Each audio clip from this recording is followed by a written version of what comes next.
This is recording. I hope everybody can hear me.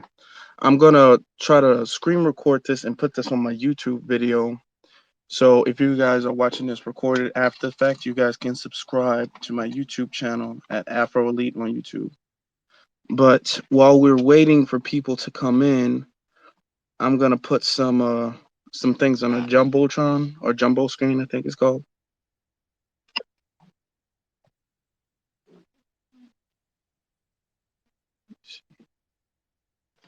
Uh, I think I forget how to do that.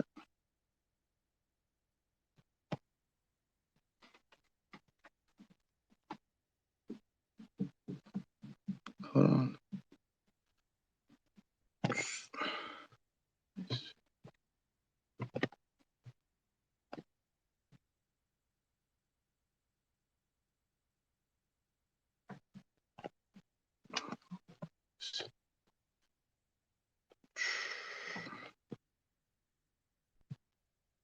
Okay.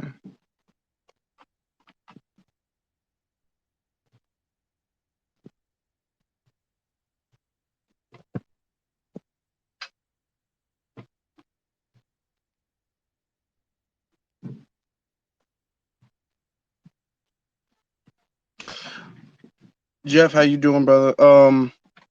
If you want to say something real quick, I'm waiting for people to come in. I've invited some people, but if anybody wants to say anything, feel free. I'm just putting some stuff up on the jumbotron before we get started.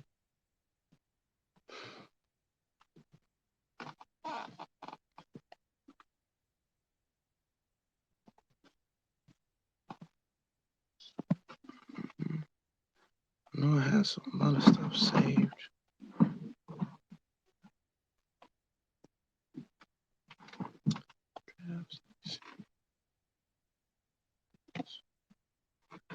I don't remember this stuff.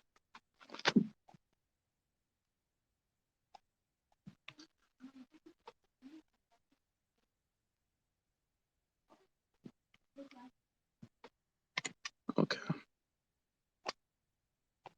let me see. I should a bunch of stuff.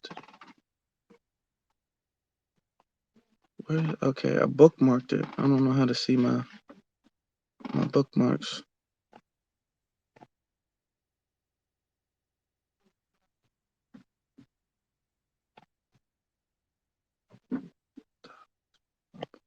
Okay.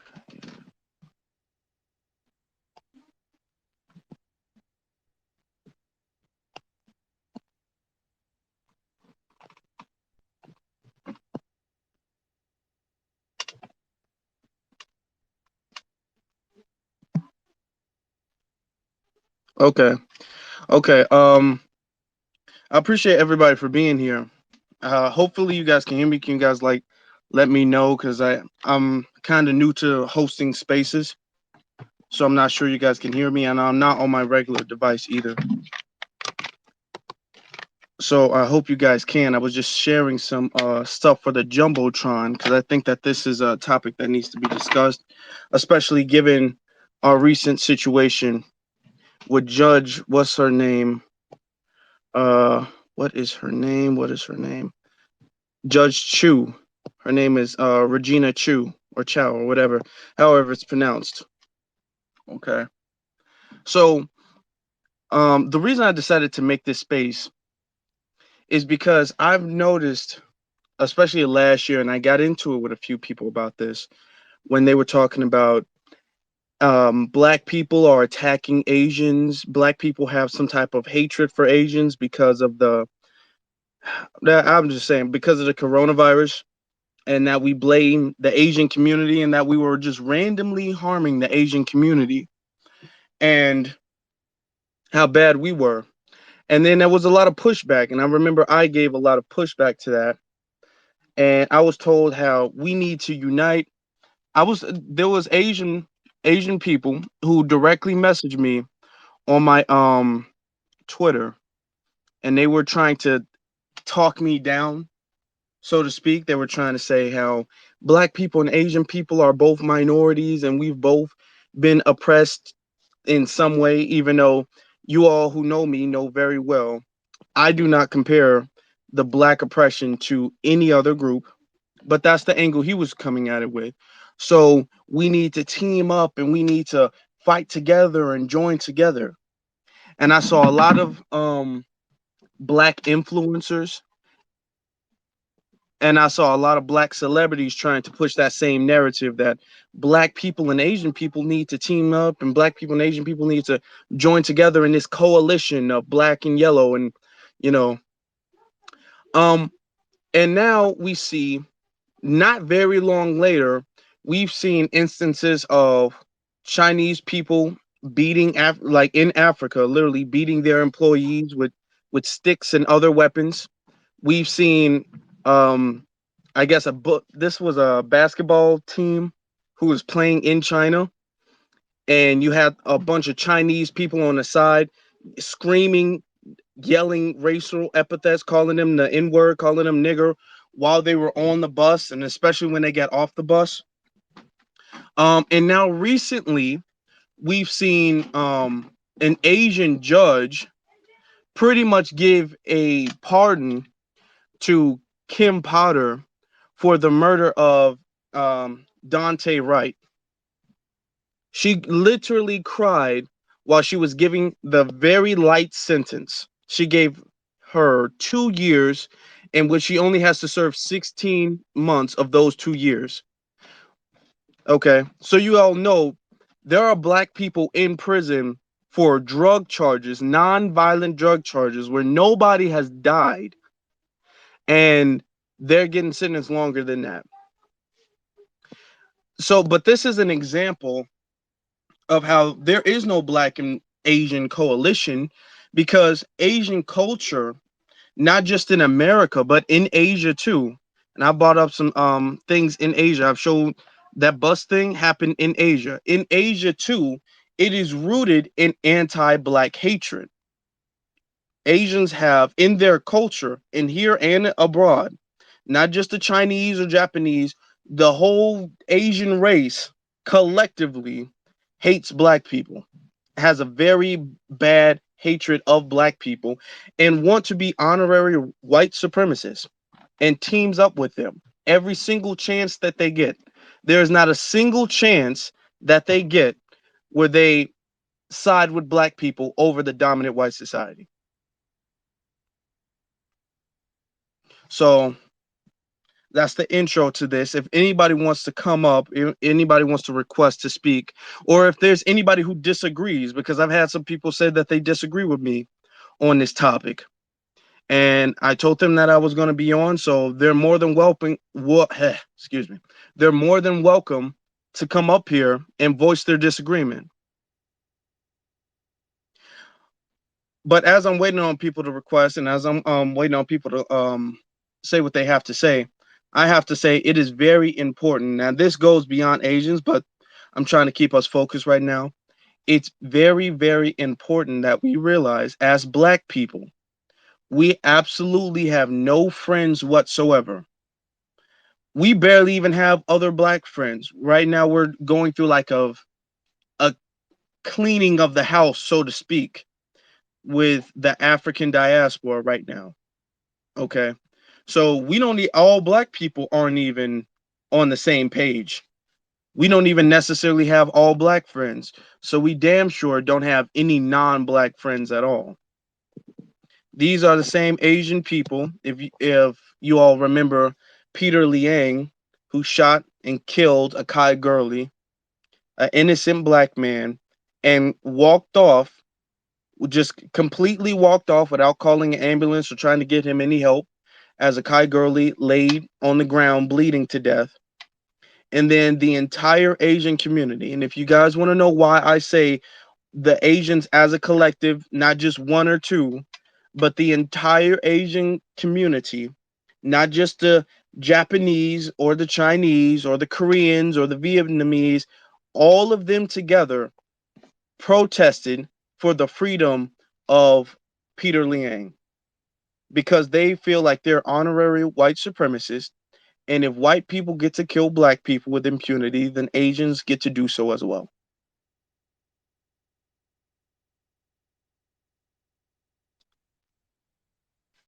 It's very important for us to realize that we have no friends, people. and how deep this hatred goes. Excuse me for 1 second, y'all.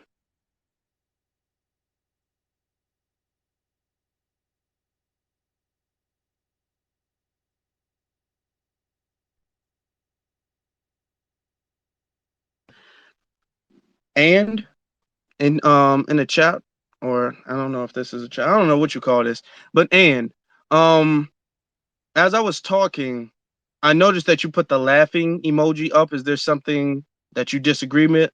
Is there something that you like to say?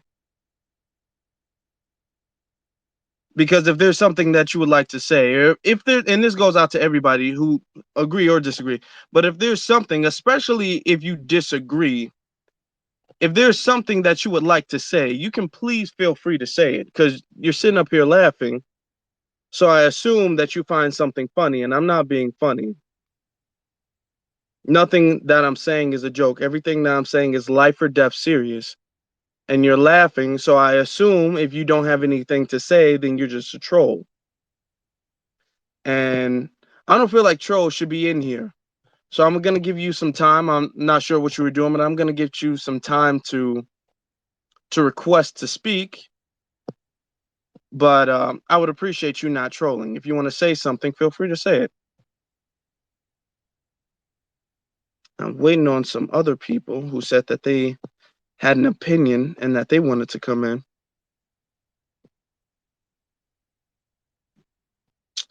But until then, does anybody have anything? Anybody have anything they would like to get off their chest?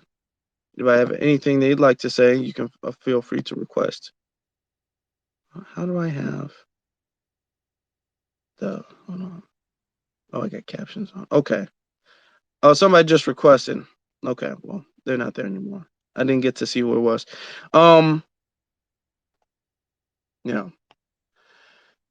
Now, here's something that we have to understand. Here's something that we have to understand about this. The reason why the Asian community has disrespected us to the point that they have is because we, as a community collectively, I'm not saying people in this chat room, I'm not saying us specifically, but we have allowed them to do so. We've allowed them to do so because we have taught them that no matter how much they disrespect us, no matter how much they refuse a coalition, even though we shouldn't be in a coalition with them regardless, but no matter how much they disrespect us, no matter how much they refuse a coalition, we will still support them in every way we can, and we will do business with them, which is the main problem. You have Asians coming over here, and in this conversation, I feel like it's important for us to debunk a lot of lies that the Asian community tells us well too. But you have Asians coming over here, and they are gifted benefits and set asides from the dominant society, prioritized over Black people.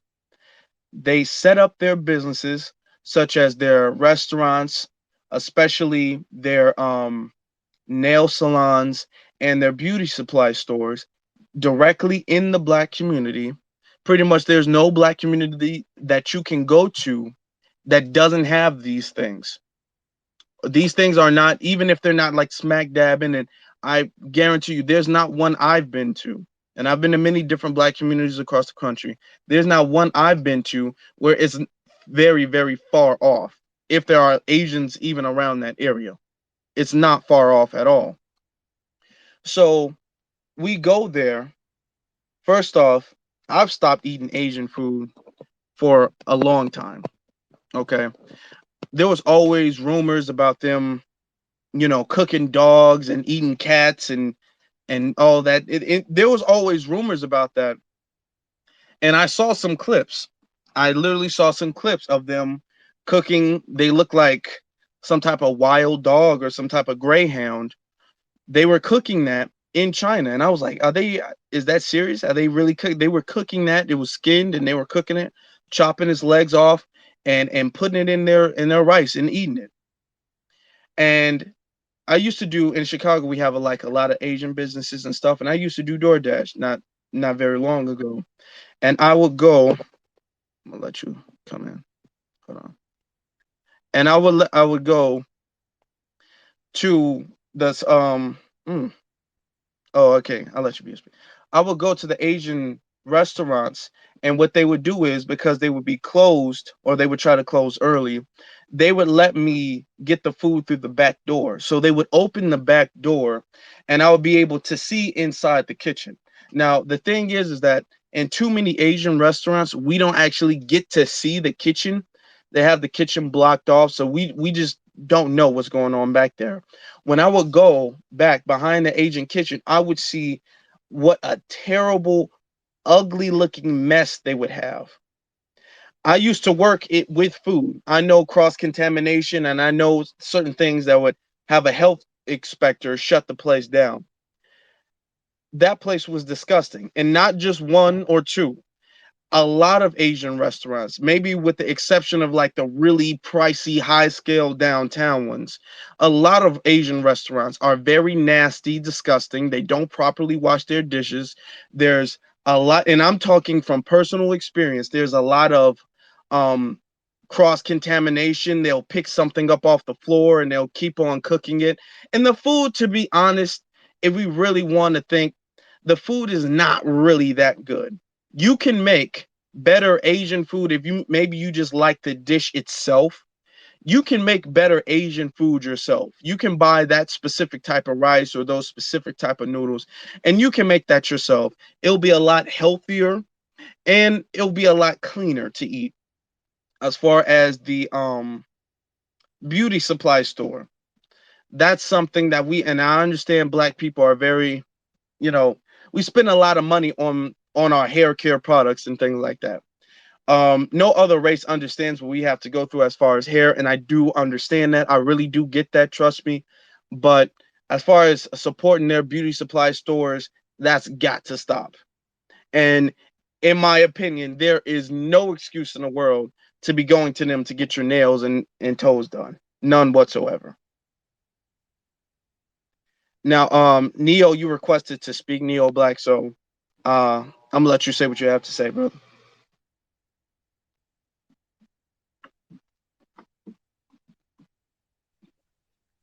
Hey, what's up, fam? Nah, I requested by accident. I had sent you a tweet letting you know that I'm actually riding with my cousin right now, so I'm not gonna be able to contribute right this second. But as soon as I get back home, I'll join you.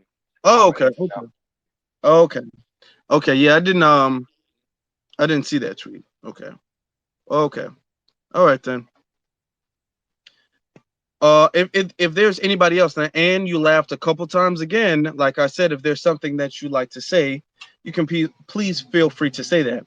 Now, um, we're gonna have to make, and the reason I made this space, and some people was all like, "Oh, the space, the title of the space might be a little offensive," and I made it that way because we need to stop being afraid to speak truth.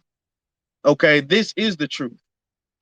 This is rooted, the Asian hatred, the hatred for black people specifically, is taught to Asians. It's like taught to them before they learn how to speak. They learn how to hate black people.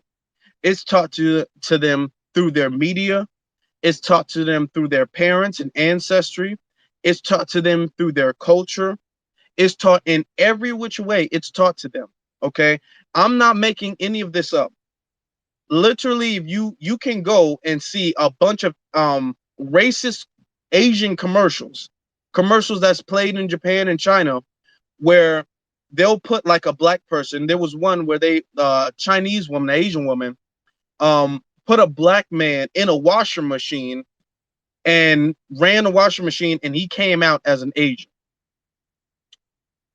They have more than that. Okay, that's just one that I remember off the top of my head. They have more than that. They have TV shows openly where they put on blackface. Okay, actually, let me look and see something because there's something I would like to share on the Jumbotron so you guys can see it. So you guys know I'm not just saying anything. I'm not just saying anything. They openly put that. Let me see. If only I can find it. Let me see. Uh, there's restaurants. Okay, here we go.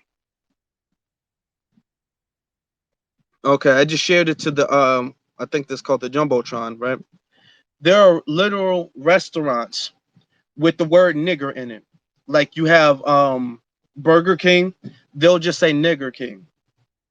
There are museums in Asia, okay, where they compare black people. They have like side by side pictures of black people and apes and monkeys.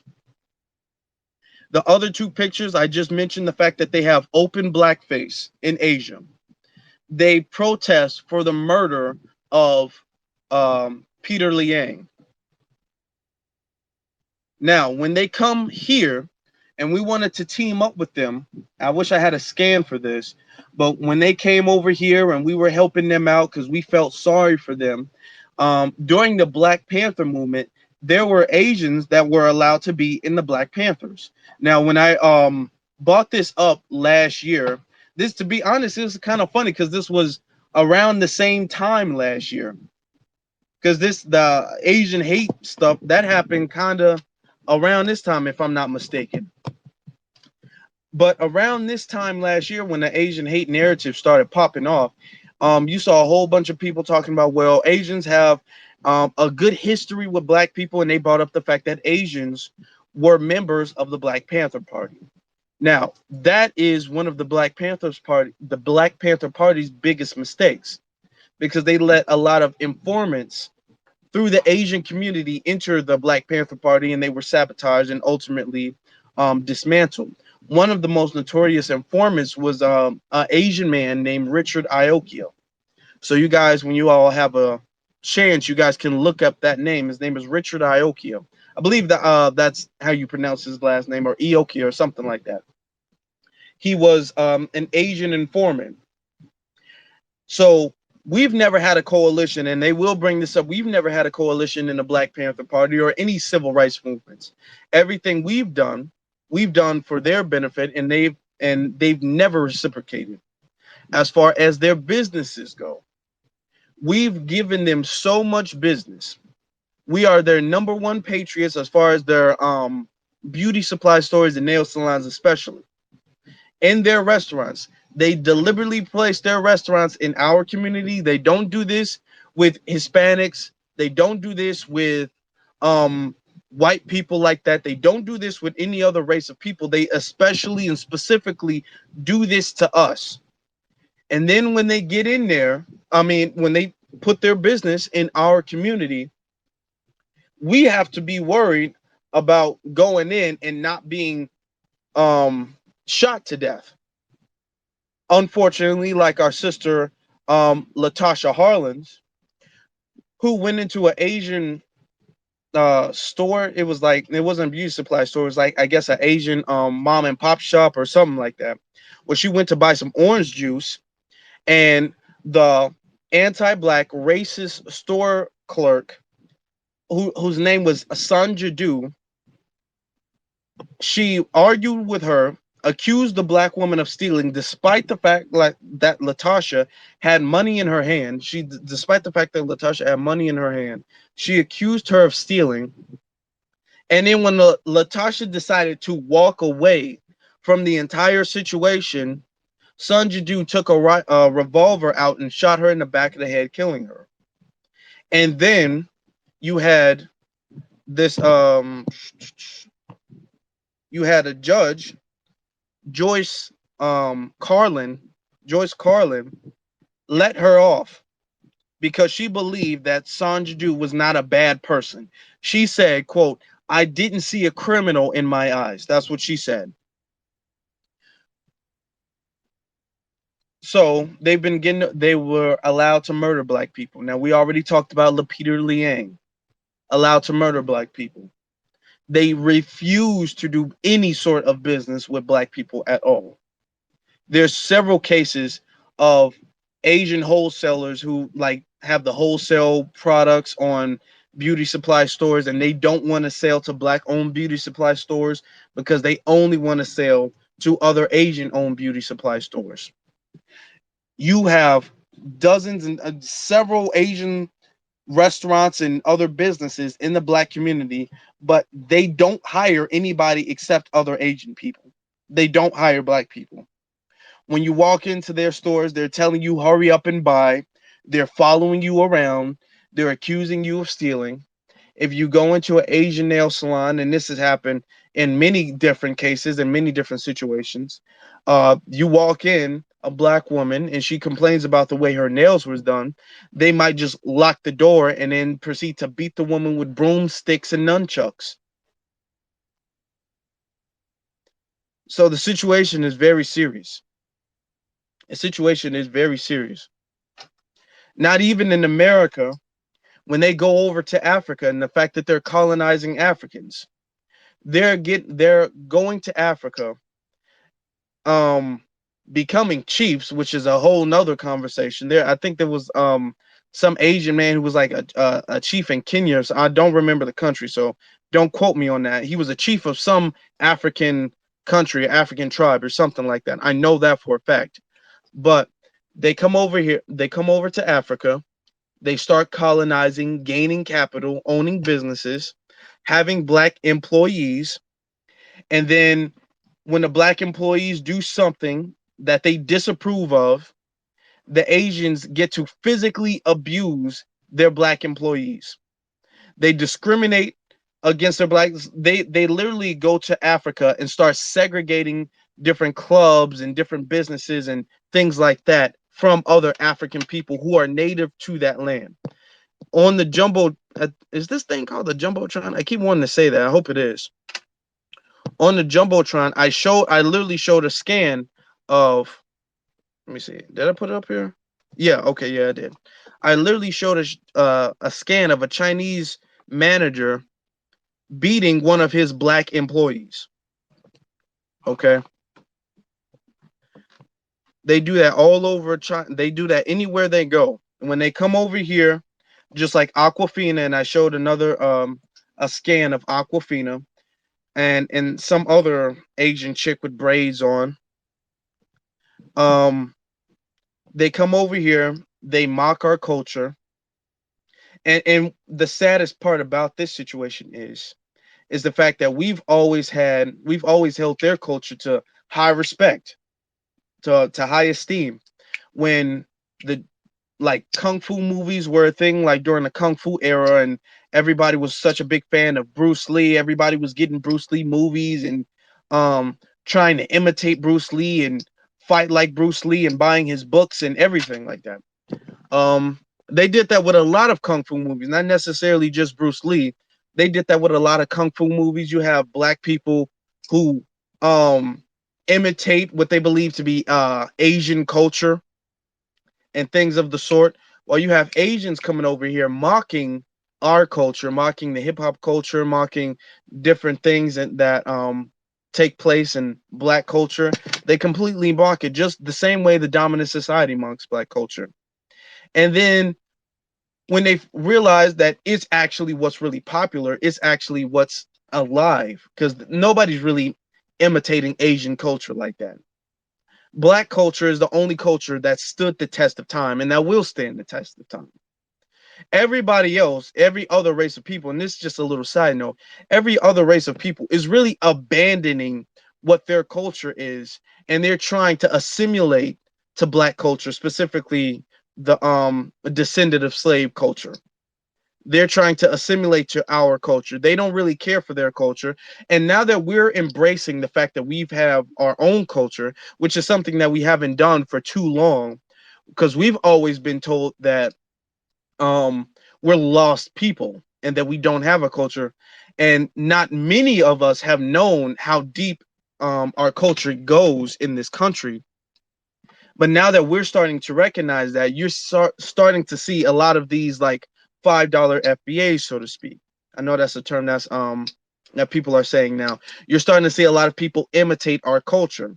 Now you're starting to see, now back in the day, and I remember when I was younger, it was considered ghetto. Now back in the day, you have um black women who had braids and you know big loop earrings and nails, acrylic nails. That was considered ghetto and that was considered ratchet. Now everything that back in the day, not very long ago at all, but back in the day that was considered ghetto and that was considered ratchet is now that's popular right now. And you see Asians who were not very long ago deemed the model minority. You see them actually imitating black people and black culture. Um, I showed this one clip of this one Asian woman. She was on Wildin' Out. I know that for a fact because I remember when that situation first came up. She was on that Wildin' Out, and she pretends to be this yo ghetto girl. Excuse me, fam. She pretends to be this yo ghetto girl. Mm.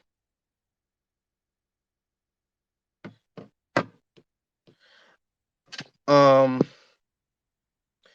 and she's wearing braids, and she's saying the N word, and all that. Mm.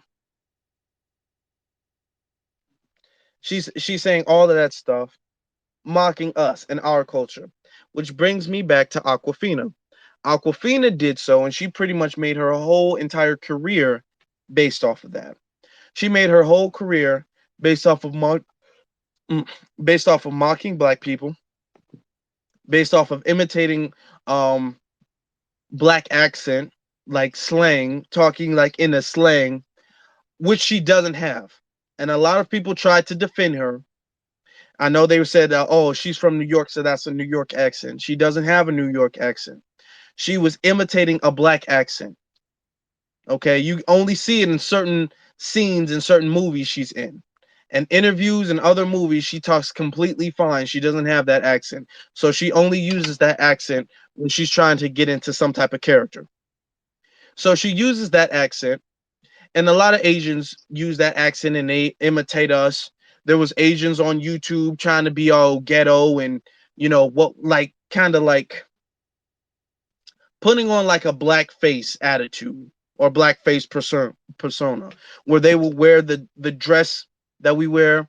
They would put on the not when I say the dress, I mean the clothing that we would wear, as far as putting on the chains and wearing the style and talking like how we do and walking like how we do and mimicking us. But then they shut it off when they go back to their Asian community. But the thing is that they mimic us, and it's not flattering. They mimic us in a mocking type of way. It's really, it gives a lot of, I know they say like it gives this type of energy, but when Asians mimic black people, it really gives a black face type. And I'm not talking about black sin, I'm talking about straight up Jim Crow blackface energy. It gives that off, which is very dangerous. And every other race of people know that. And Aquafina even knows that. That's why when she did her movie, or it wasn't her movie, it was Sang Chi or something, one of those Marvel movies that just came out about Shang-Chi or something with the Asian man. And Aquafina was in that movie. And she said during some type of interview that she did not believe that she would ever do a role where she would have to imitate a strong Asian accent, even despite the fact that she is Asian. But she's not going to mimic the Asian accent because she doesn't want to participate in mocking her people, which is why the controversy of her black accent got popped off, because she's very well known for imitating black people, but she has no problem whatsoever with. I mean, she's very well known when imitating black people, but she has a big problem when somebody imitates her own people. So this is why a lot of people, in case you guys didn't know, and I know a lot of people talked about that, but in case you guys didn't know, they have a very Aquafina. That's why Aquafina's kind of going down now. That's why you don't really see. She tried to make some apologies, very poor apologies, and nobody took that serious. Nobody took her apology serious. So they completely. So now she's not really on Twitter like that. But I make this space because I feel like we have a bigger issue.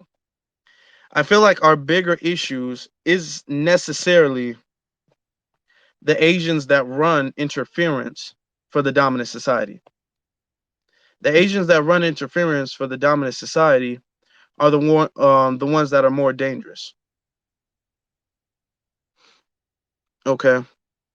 Somebody else just sent me this. As hold on, an Asian person robbing Asian on. I think this is Asian on black crime, or I'm not sure, but what they that person sent me. Excuse me, y'all.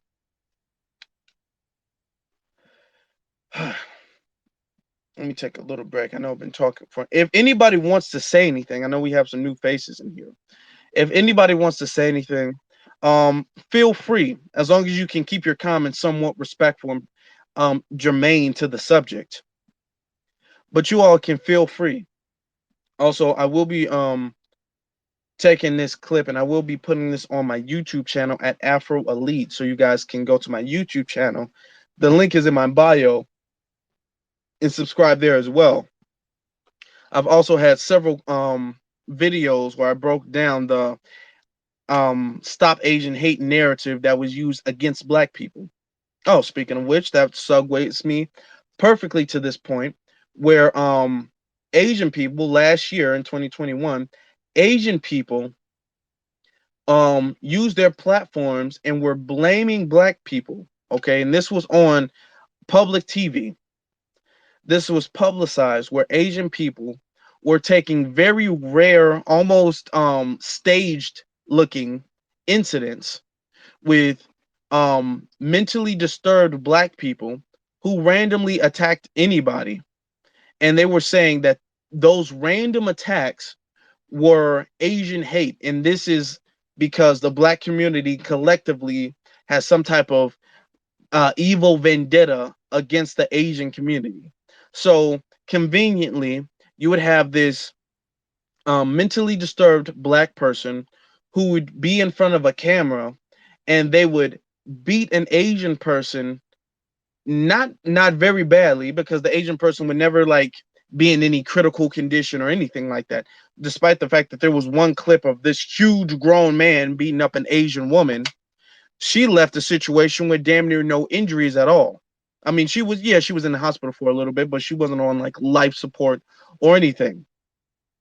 So a lot of these staged fake incidents, and they tried to use that and put Asian hate and make black people the face of the hatred of Asians, despite the fact that most hate crimes are done by white people and most Asian hate crimes were done by white people. They didn't want to say that. They didn't want to say that because they already believe that they have a coalition.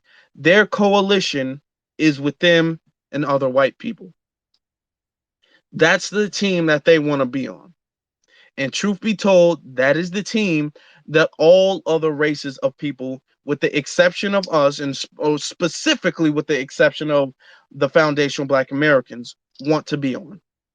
All of these other team of races want to be on that team.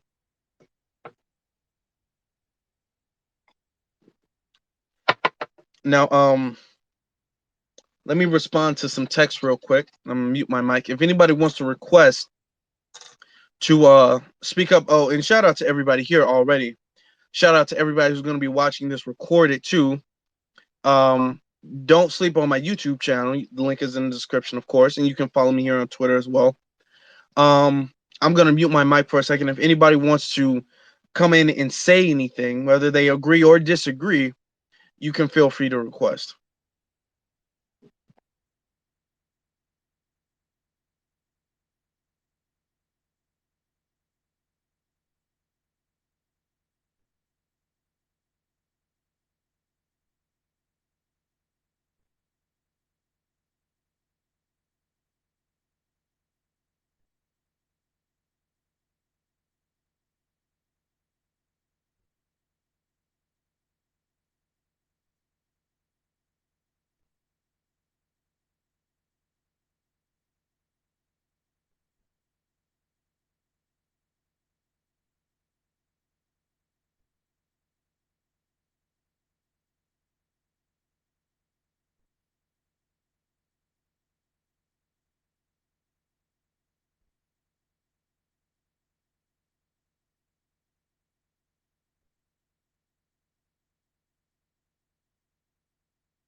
All right, what's up, Jay? What's up, family? Hey, how's it I'm going? all right. Yeah, I apologize about that earlier, man. I was finishing up some work with my cousin. I was in a car with him, so I couldn't, talk at the time. But I was listening in and out, and I'm looking at some of the topics you got here on the Jumbotron. And I apologize if I reiterate anything that you already stated. But I do want to start off with a personal, I guess, testimony regarding Asian hate, Asian anti-black racism. Um, I got a stepfather. Me and my mom been married for like over 20 years. Um, and just for the record, I do have a very close relationship with my biological father. He's always been in my life. So I guess you could say I was blessed enough to have two father figures in my life. But my stepfather, he himself, he's a FBA on his father's side, but on his mother's side, he is Korean. His father was in the military, met his mother out there in Korea, uh, had his older brother with him.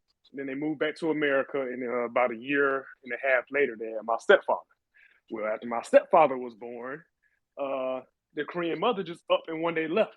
Just one day left, just disappeared on him. So my stepfather never actually knew his mom. She's a Korean woman. And that's not a topic he ever really talked about too much. But as became an adult, I asked him, I was like, have you ever like found her or anything? Like, what's the story behind that?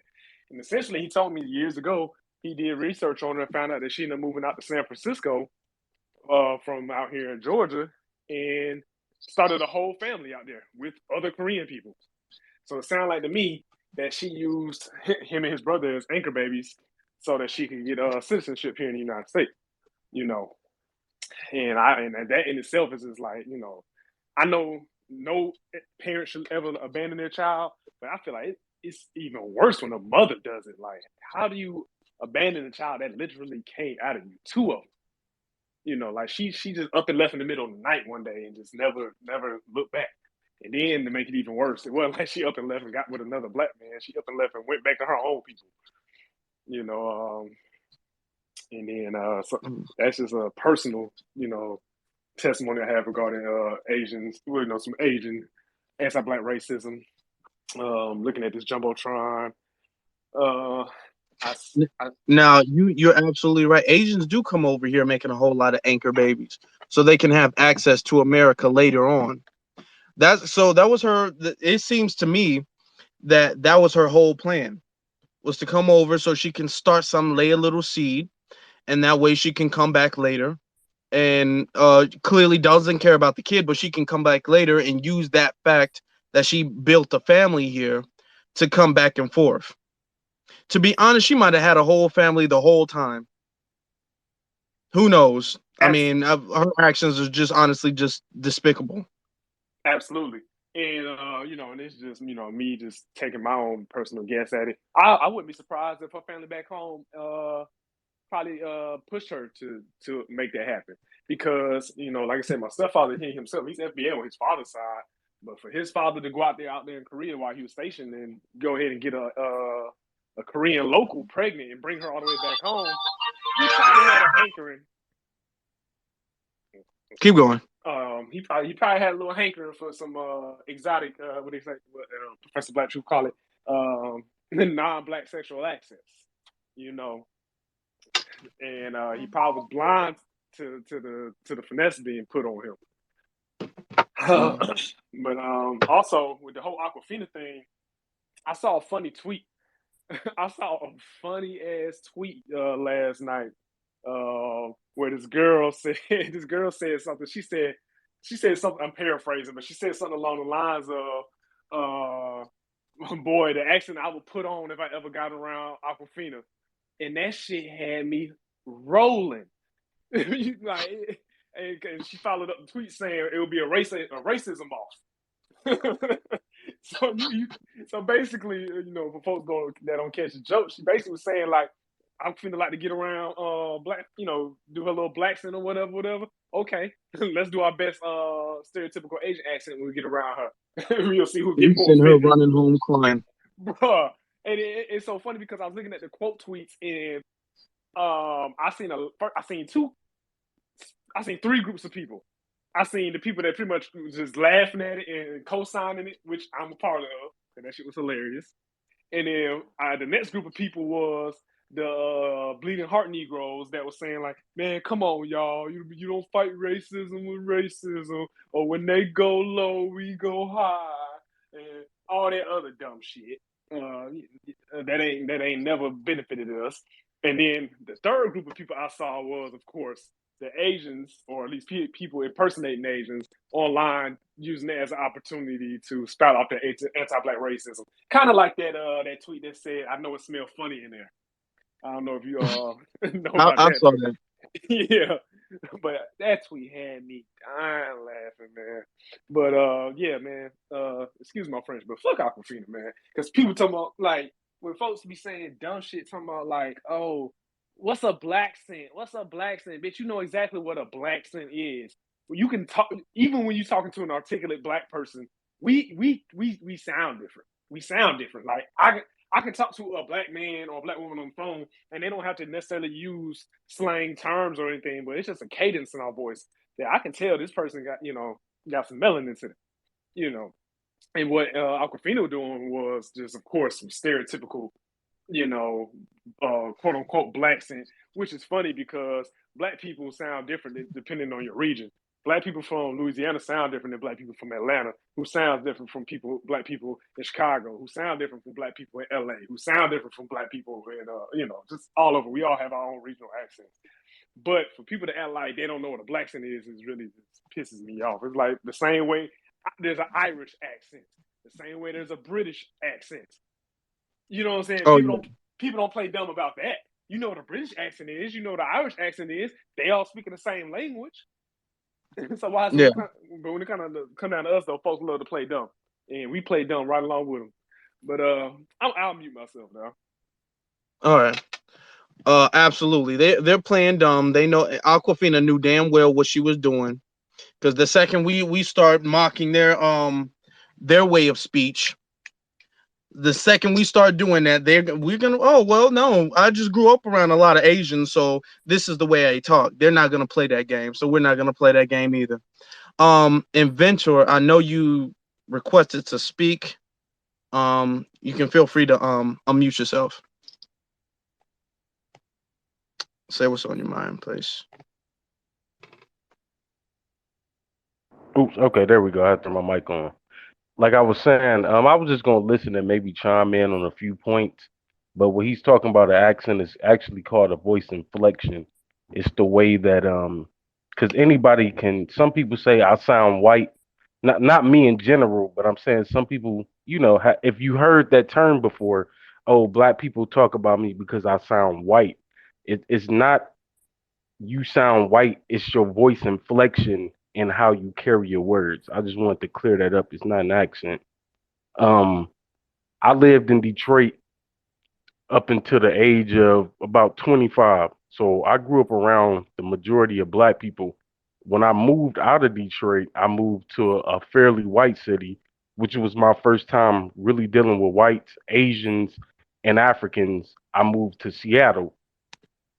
And my experience with Asians, it was kind of weird. Some was but it was I don't like for instance in Detroit, you walk down the street, it's really not a problem. I had a work uniform and I used to travel from downtown to my job and I noticed like Asian people would take their time to cross the street when they seen me coming. It wasn't like I was even dressed like even if I was, I just never seen that before where people actually see you and then cross the street to make sure that they not within your path or on the same side of the street that you're walking on.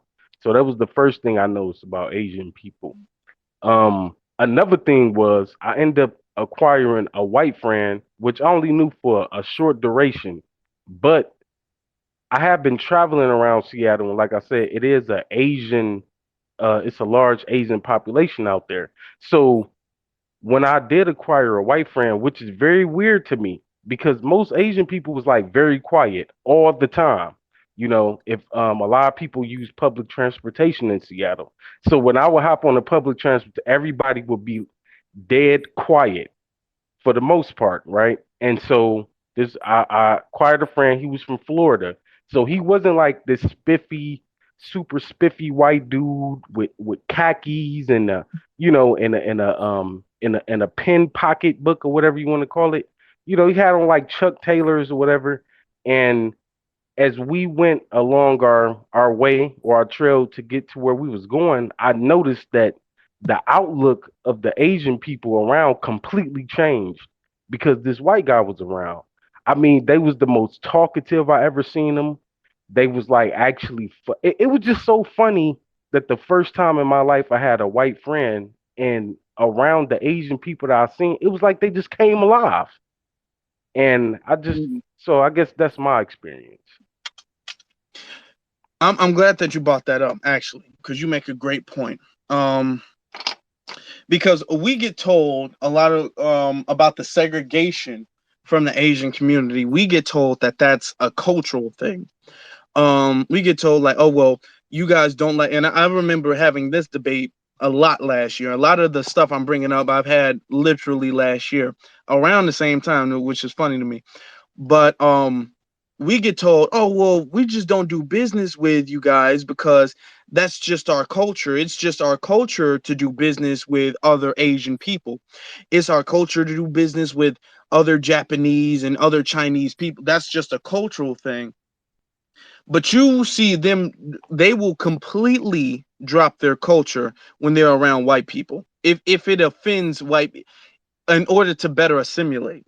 Now, if white people like the Asian, if they want to have like an Asian experience when they go to a restaurant, they'll put that on for sure. But as far as the culture excuse that they use around us, the reason why they don't really interact with us in a positive way, the reason why they don't do any type of business with us is not because of a cultural difference, or it's not because their group sticks together, because they'll bend over backwards to do anything for white people.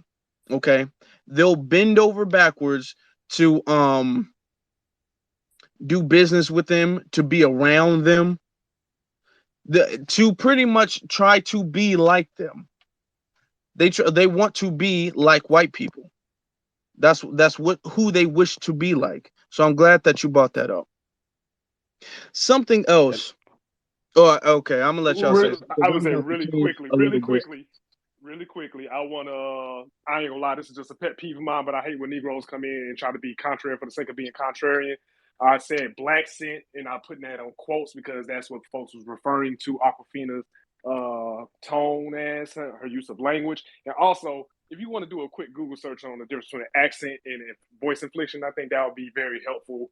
Um, difference between I use the terms properly. I just want to say that because that's a pet peeve of mine.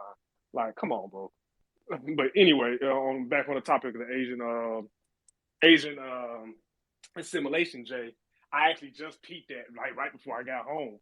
Uh, it was me and my cousin. We had stopped by Melon Mushroom real quick to grab some food after doing some work, and while we was there, like I saw one Asian girl. She was in a group full of white people, and she had her whole Valley Girl thing going on. Saw another Asian girl, and I stay in Atlanta, by the way, for those listening. It's a predominantly black city, but I stay in Midtown, which is various groups of people.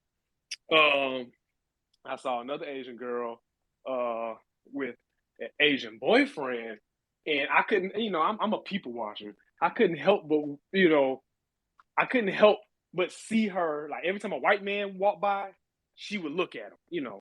Be it choosing to throw him or for whatever reason, she would look at the white guy. Let a black guy walk by, her eyes never left her boyfriend, and I couldn't help but notice that. And I'm not trying to sound cocky then, but I'm not an ugly dude. Like, I pull. And it was like when I walked by, that Asian girl didn't look up. Now one time, like didn't not one time look up. Me and my cousin, like I said, we both were pretty handsome young men. We pulled. She didn't look away from her boyfriend one time. But every time a white guy walked past, her eyes would follow them. And I'm talking about these are just white dudes, like regular ass white dudes. Like, like ain't nothing special about them. Nerdy. I mean, some was nerdy, some look like frat boys, some look like neo Nazis. And I couldn't help but notice that. And yeah, and from the Asian people that I've met throughout, my 30 plus years on this earth, uh, I've noticed that Asian people, their families would cheer them on if they bring home a white partner. Like they'll congratulate them, but let them bring home a black partner, it'll be an issue. But that's all I want to add. Yeah, yeah, absolutely. They act as if it's a cultural thing. They have an issue. First off, you'd never hear me complaining that an Asian woman isn't, I don't have access to an Asian woman. I don't even want that. But the thing is that they'll act as if, oh well, our parents don't have a necessary, our parents necessarily don't have an issue dating, um, anybody like black people specifically. They make it seem as if black people aren't the specific issue. Oh, it's just we got to marry with, and we get told this a lot by other non-black, pretty much by other groups, period, especially when it comes to the foundationals. When it comes to FBA, we get told, oh well, it's not you specifically or your people specifically. um it's just a cultural thing where we have to marry within the group or we have to marry within the race. But you don't ever see that energy when they date their little white boy, or when they bring home a white girl. You don't see that type of energy. Their parents enjoy that, and their parents do love and praise that. Okay. Something else. I was having an argument with, and this was recently after I put up the Judge Regina Chu thing. A couple people said, a couple people disliked it, which I expected, but they were talking about how Asian people are being displaced, or they're allowing black people to go into college and take college opportunities or some type of opportunities away from more deserving Asian peoples or more intelligent Asian people than anybody else. They're saying this is a result of affirmative action. And because affirmative action, you have quotas, they're saying Asian people are more qualified for those college positions or for that job opportunity or what have you, but they're giving it to black people who are less qualified only to fill that their quota. Okay. So there's this whole narrative going around that um black people and a lot of Asians promote this narrative too. Not too long ago, they were completely trying to get rid of affirmative action. So they don't really see themselves as minorities. So anytime somebody brings up, well, Asians are a minority and they're aggrieved and they have the struggle too, no, they don't. They see themselves as white people. That's why they're trying to get rid of affirmative action. Okay. Asian people, first off, let me debunk that lie. Okay, I think I did on a broadcast. So if you guys are new here, you guys can go check out some of my video broadcasts that I did specifically on this on my channel. Link is in the description. Okay, it's Afro Elite on YouTube. But I brought up the fact that there was a case. I think this happened in 2017, I believe, where in the university you had a whole bunch of white and Asian families who were paying for their kids to get test scores, to get high test scores, and to get accepted into college. It wasn't just their grades, um, and their school curriculum and how they were as a student. It was their well-off parents paying for their dumbass kids to get into college. And you had dozens and dozens of cases, even celebrities, even. And it went viral for a little bit, and then it kind of just went away. But you had white people and Asian people, and you had no black people in this allegation, which is the craziest thing because they're always promoting the narrative that black people are only getting into college because of affirmative action, that black people are only really getting anywhere at all because of affirmative action. And that had it not been for affirmative action, we're just not as smart as white people, and we're not as smart as Asian people to get anywhere. Another thing that I'd like to touch up on is the fact that Asians have been used as the quote unquote model minority. So they've always, since pretty much coming here, and this has been going on for generations, they've been used as kind of like literally like the buffer between white people and black people, where they were able to say, well, Asians, we're a minority too, and look how well we're doing. Look how well we're doing. We're just doing so much better than you black people, and you can't say it's racism because we're a minority. That is the danger. And I've been stressing this for a long time, and I know we all get this. Everybody in the chat, I feel, gets this. But that is the danger of pushing this minority, this everybody's a people of color, and black and brown and black and yellow and black and whatever other color you have. That's the danger of that, because they'll come here and they'll side with the dominant white society, and they'll say, oh, if we can do it, then why can't you do it? Because we're a minority too, so you can't say this is white privilege necessarily. You can't say that. We're just doing it because we're smarter than you Negroes. We study harder. We have what some type, what do they say, like family goals, or family oriented um culture or something like that. And that's why we succeed, and that's why you don't succeed.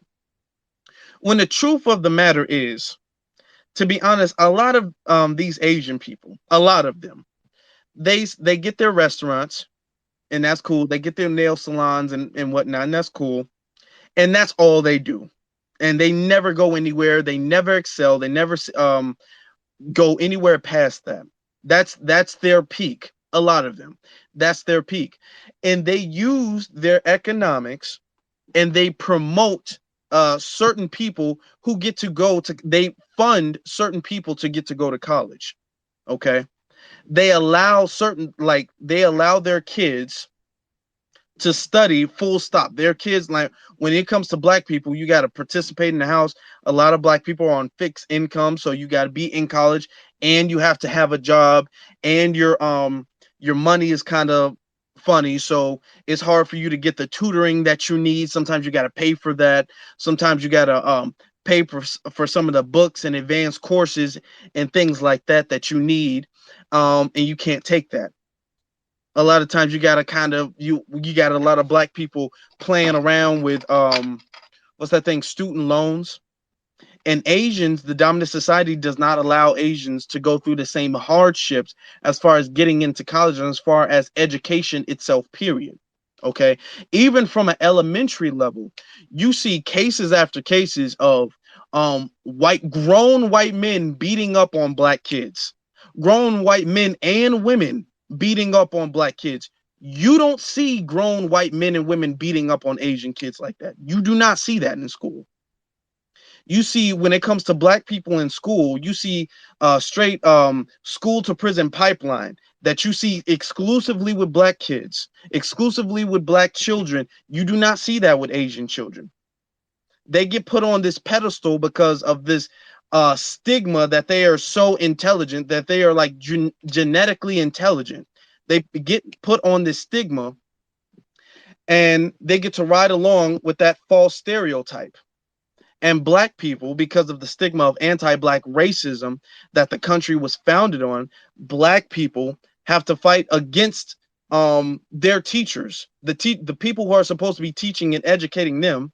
We have now, with the critical race theory thing being an issue, now we have schools saying that you shouldn't be able to teach black history at all, or you don't have to teach black history. And in certain cases, they're even punishing teachers for teaching merely black history. Not saying all white people are evil or black people are all victims, just teaching black history. They're punishing teachers for that. You don't have cases like that with Asians. So even from growing up from an elementary level to a high school level, you don't have the Asians do not have the same obstacles, and especially in the college level. And then when you get the same degrees, because like I said again, we still have the stereotypes and the anti-black stigma. When we get the same degrees, when we get into the labor market, when we search for employment, they will prefer to employ the Asian person because the Asian person has a false stereotype of being more sophisticated, has a false stereotype of being more intelligent. Okay, so that's a bunch of lies. All of it is a bunch of lies.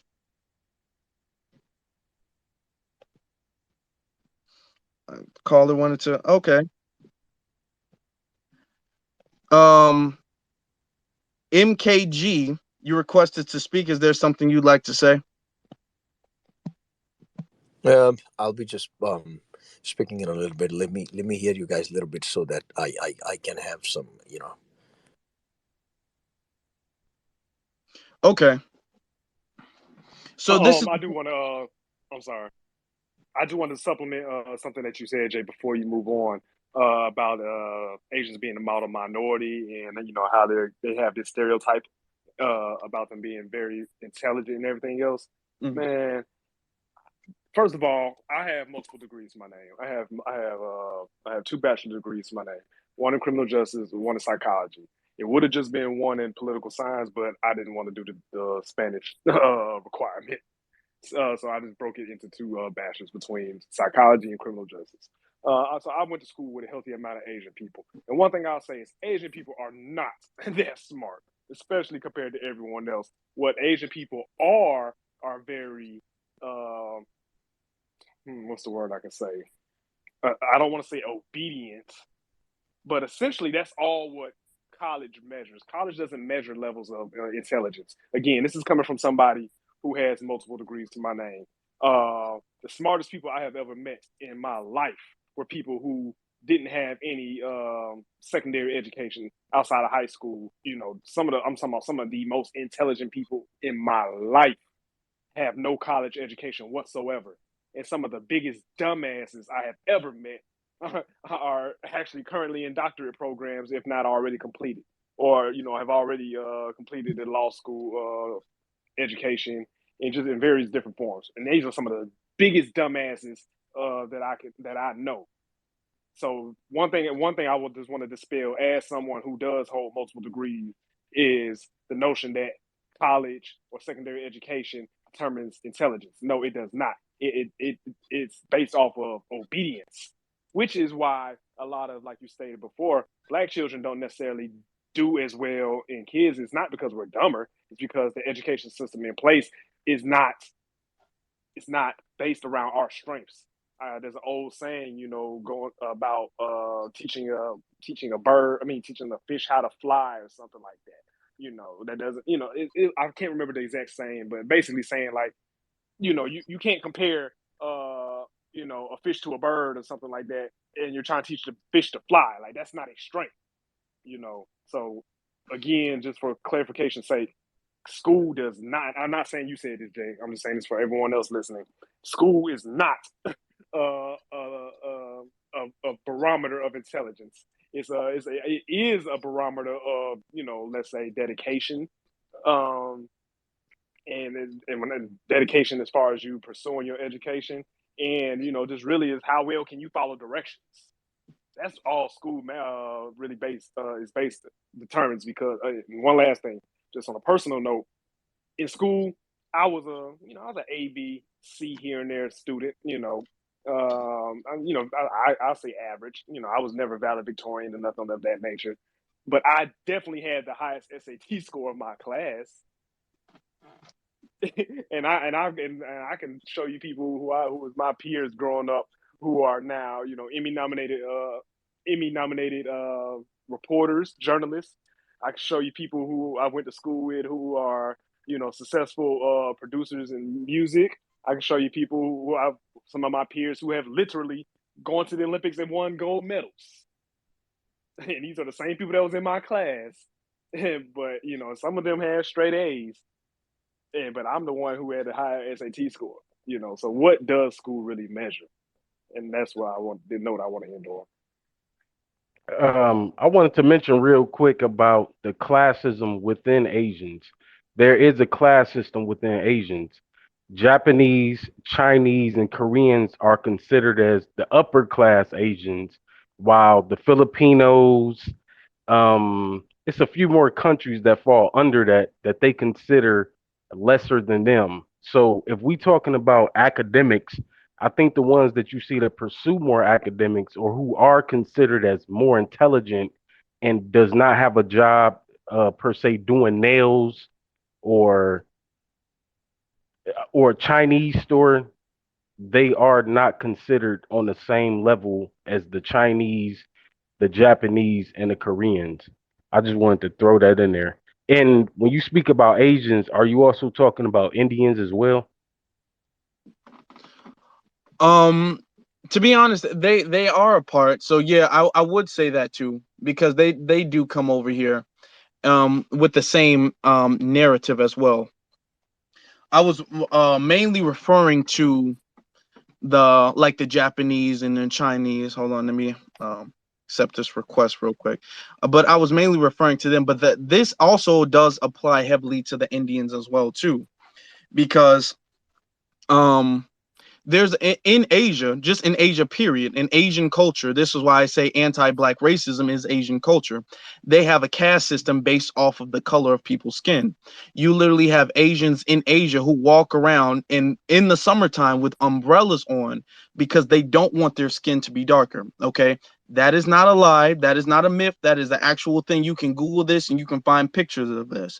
They don't like to be outside in the sun. They don't want their skin to get darker. They view dark skin as a bad thing.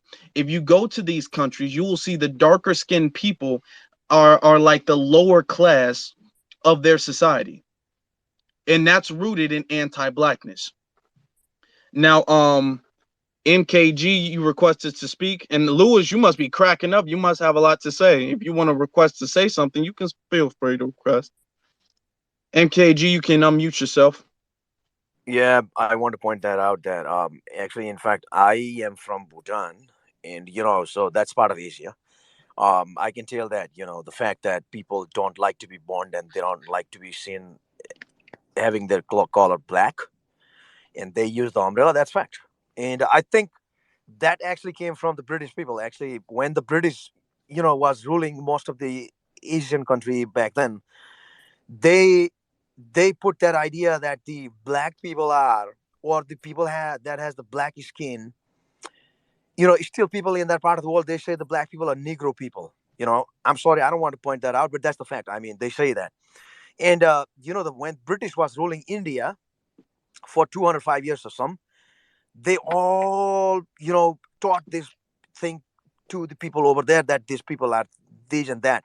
And there is still people living in America from different other Asian communities, they fear, and then they see in a different way, which is really bad, we must get rid of that.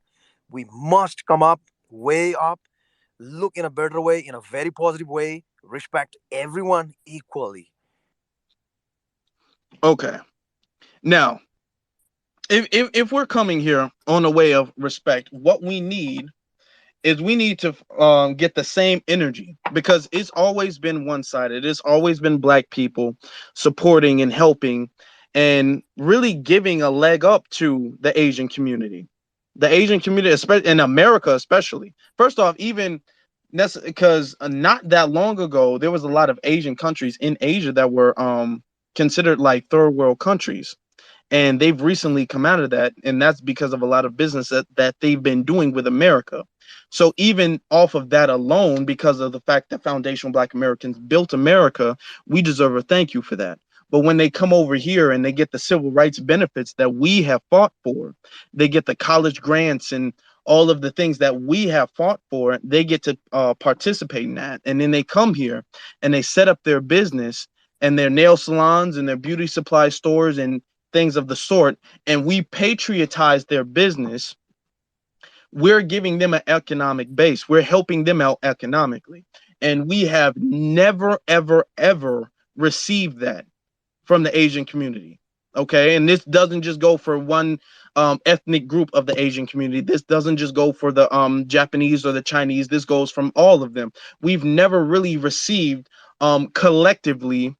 We've never that's never been reciprocated at all, period. So for the Asians who are in the chat who might want to, and just giving you the benefit of the doubt, say might want to, not that we need any help, because honestly, honest to God, we've gotten here completely by ourselves, and not believe that we will finish this fight completely by ourselves too. But for the good-hearted people who want to help, the way you help is you help the same way we've done you all, okay? Economically. If you, because we can talk about, and this is what I was saying last year, we can talk about how great, oh, we need to team up and we need to, no, we don't need to share our stories. We don't need to share our culture. We need, first off, for Asians to be honest about the anti-black racism in their community, and it does not go both ways at all. And then you guys need to cough up some money.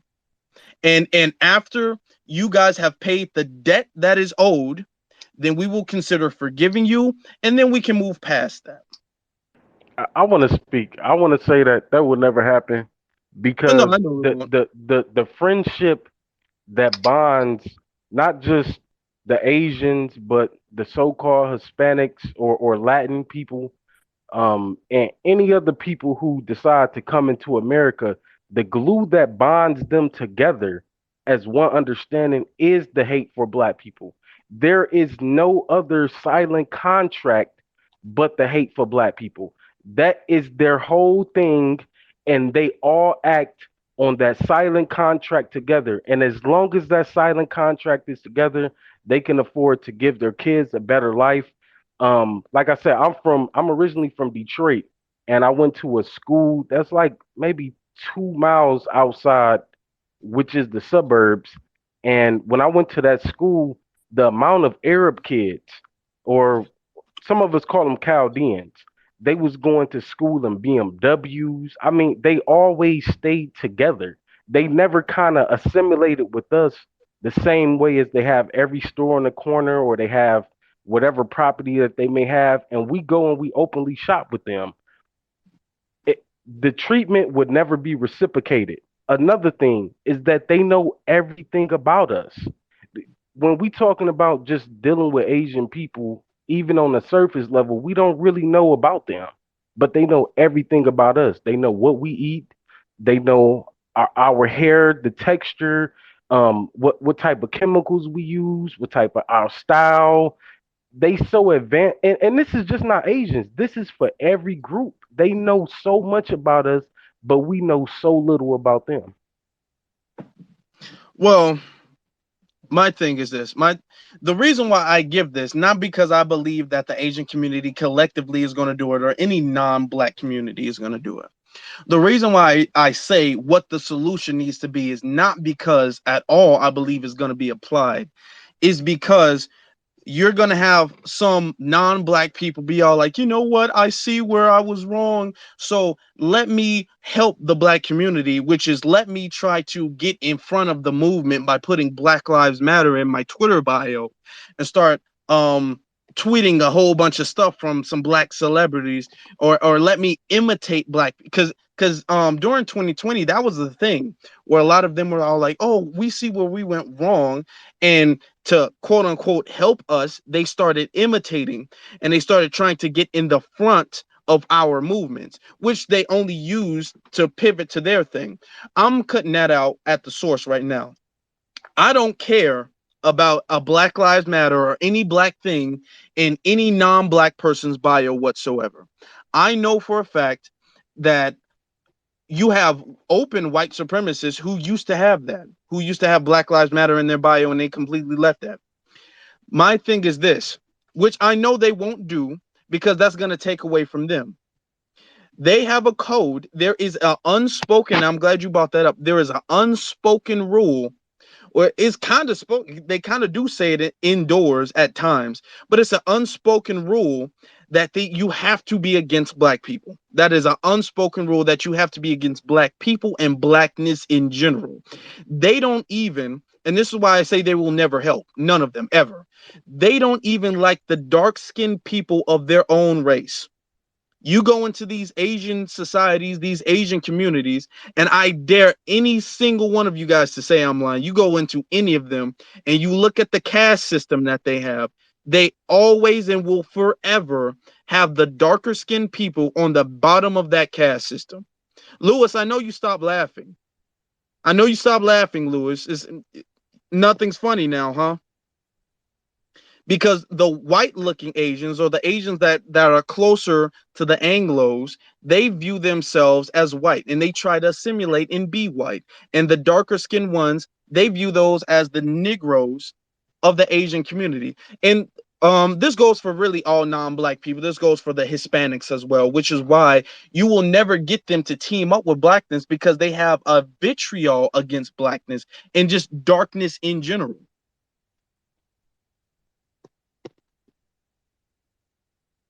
Um, MKG, you can unmute yourself.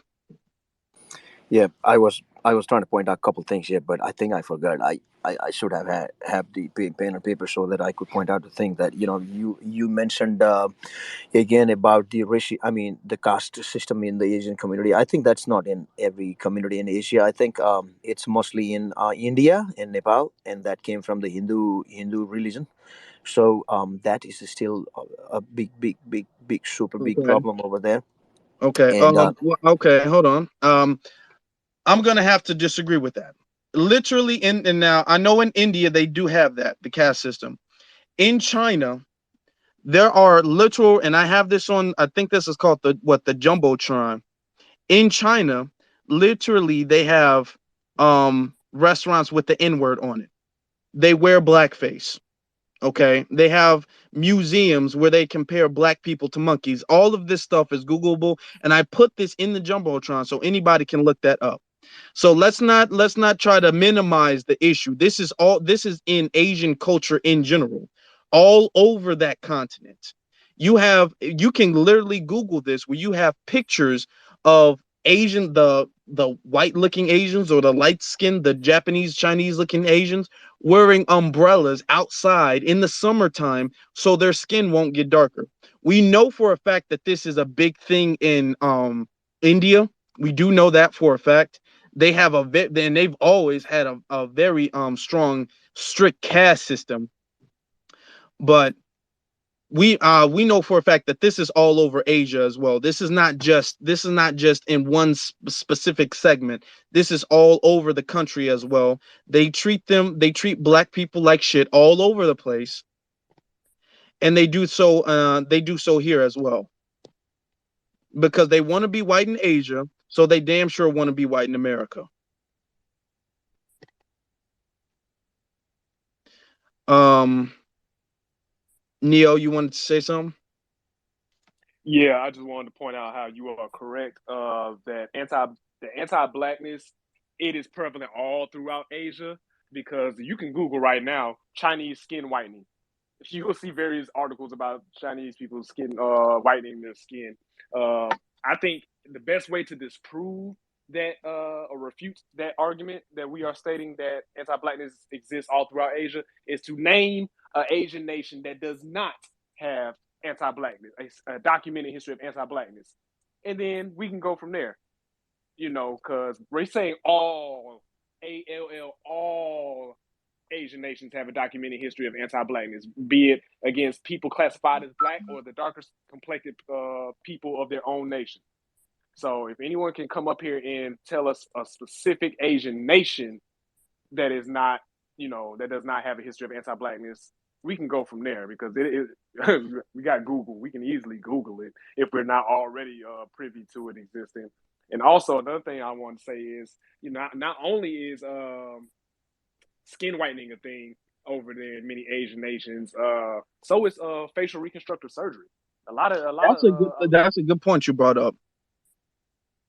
Yeah, I was gonna say just That's a good a point. lot, a Yeah. lot of a lot of Asian people, and I know this. I'm getting this from Asian people I know personally. I have some close family friends that are Cambodian, and Mhm. the reason why I rock with them so hard, as pro-black as I am, is because they keep it a buck with us about the anti-blackness in their families and their culture and all throughout Asian society. That's why I fucks with them so heavy, because they keep it a buck with us. Like they're honest. They themselves are not guilty of anti-blackness, but they will keep it real. Be like, yeah, my mama didn't really want me hanging out with y'all, because you were black or whatever, but I told her to suck it, whatever, you know. Like, that's why I rock with them. That's what a true ally does. A true person who's a person who's truly an ally I'm not asking you to go in there and fight fight your own family, but what you can do is come and put us on game about the inner workings of what's going on in your community. And like I said, I have some close family friends that are Cambodian, and they tell us all the time about how Jay specified earlier, how even darker skinned Asians are the bottom caste of Asian society because of their perceived African lineage. The same reason why the Irish once upon a time wasn't considered white. The same reason why the Italians once upon a time were not considered white. That was all due to their proximity to having quote unquote African lineage. And I'll mute myself right now. Okay, so Rebecca, you just got on. Can you just get? I'm allow uh MKG a couple seconds to respond to that, and then I'll let you go, sister. MKG, you can unmute yourself because I know Oh, you want to oh yeah. respond to it. Oh yeah. I think the one notion that is existing in the community is that you guys kind of pointed out that there is anti-black whatever things that is in all parts of the Asia, and then they considered being white in that part is like superior, and they want to be like using the umbrella and keeping themselves white to just pretend and things like that. I think that is not really true in everywhere, I think, and most of the people that are in America right now don't even think that. The young generations don't about think that. Yes, older ones, yes, they think about that because it is not them who started that. Actually, it is the British who were ruling those part of the world for so many years. They put that kind of the poison in the mind of the innocent people, but there is nothing being taught in the school or nothing like that anywhere there. I think there is a Okay. I get what you're saying. I get what you're saying, but I'm gonna let Rebecca come up to speak. And I would have to disagree with that. I would have I, to disagree because the younger Asians are taught by the older ones. I We've would seen no difference in generations.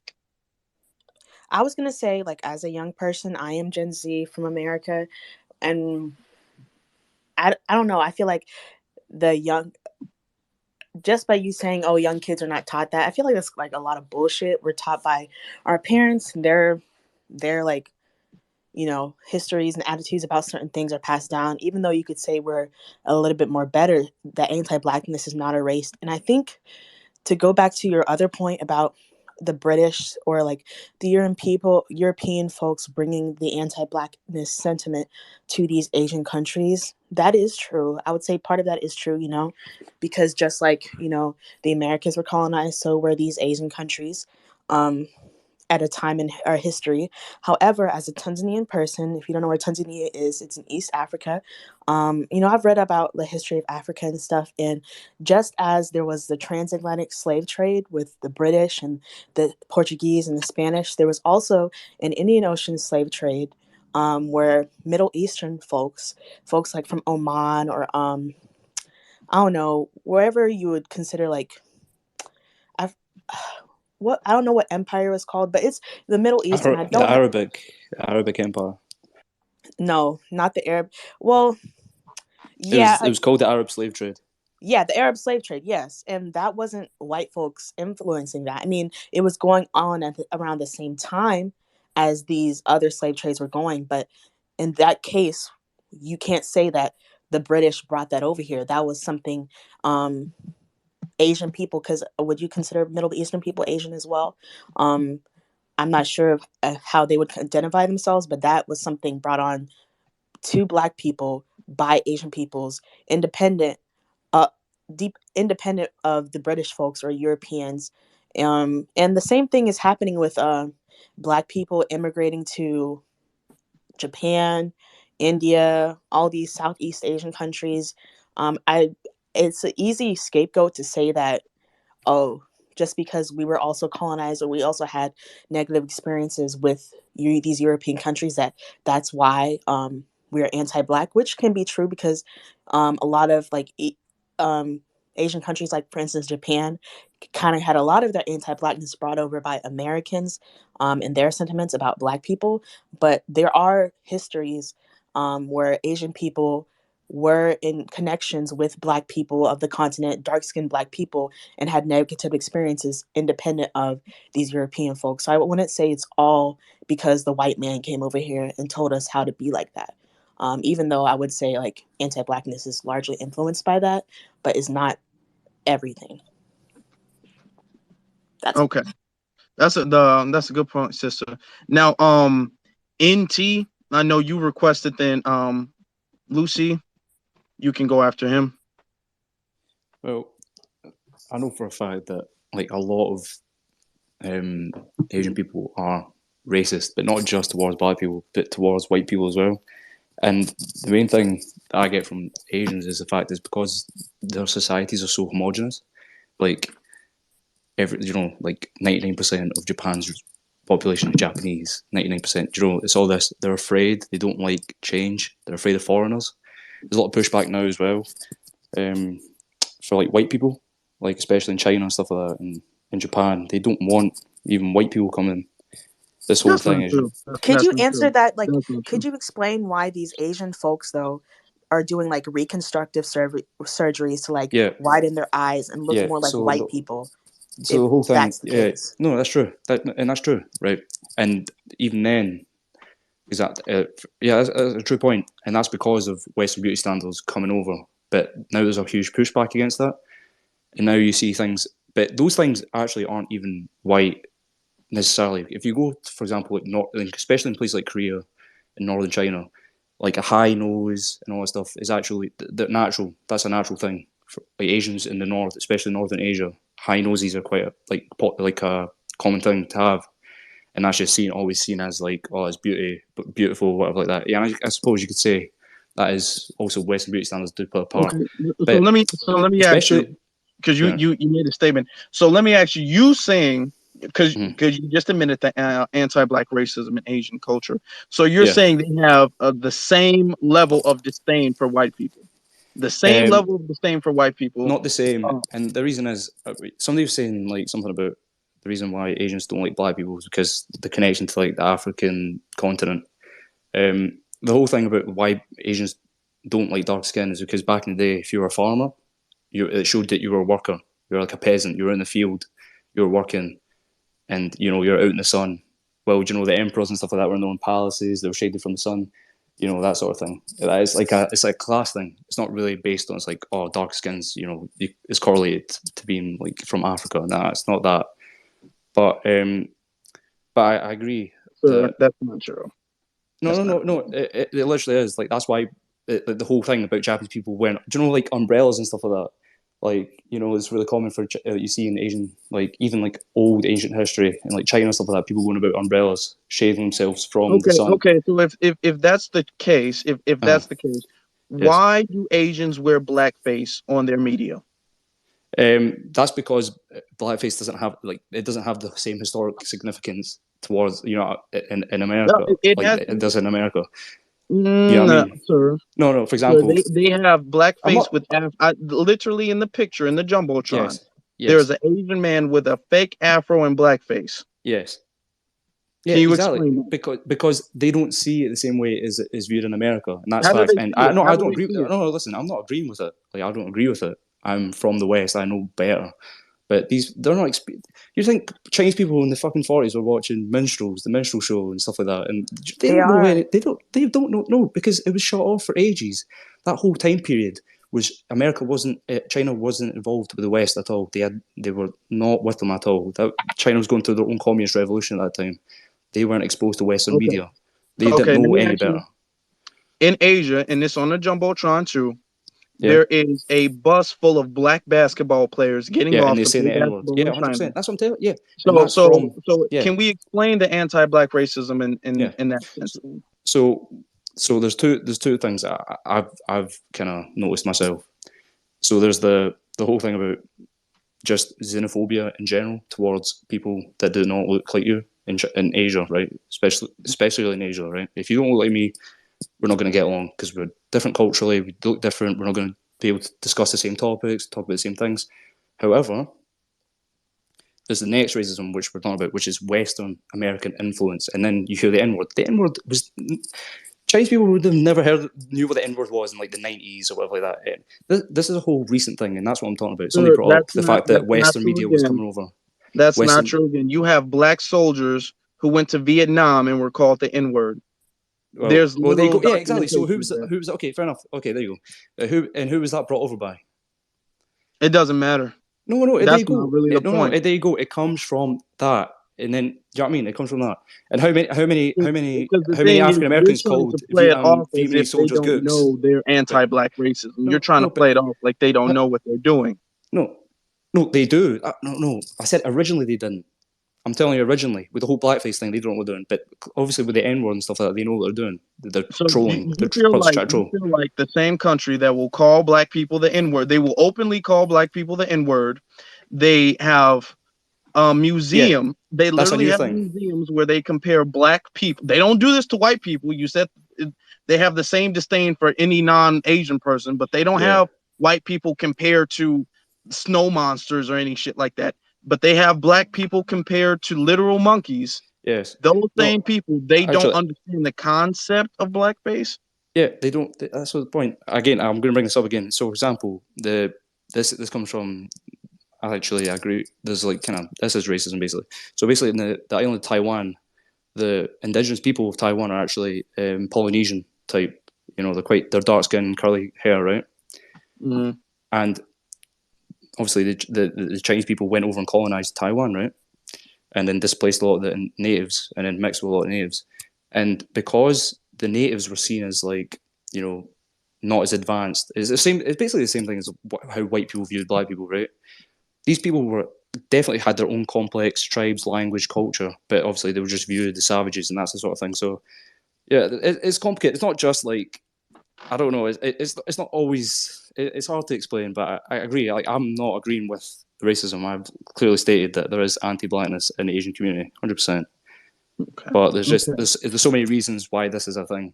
It's hard to just say like pinpoint one. It's just one factor. Okay. Well, thank you. Thank you. I'm gonna let some Lucy, I believe that's how you pronounce. You can unmute yourself. I got some more people requesting. Y'all just hang on because I don't want to have like 12 people up here speaking at one point in time. So y'all just hang on. I'm gonna let everybody get a chance to speak. Um, I think Lucy, you can unmute yourself if you're still here. Is like me? Yeah, yeah.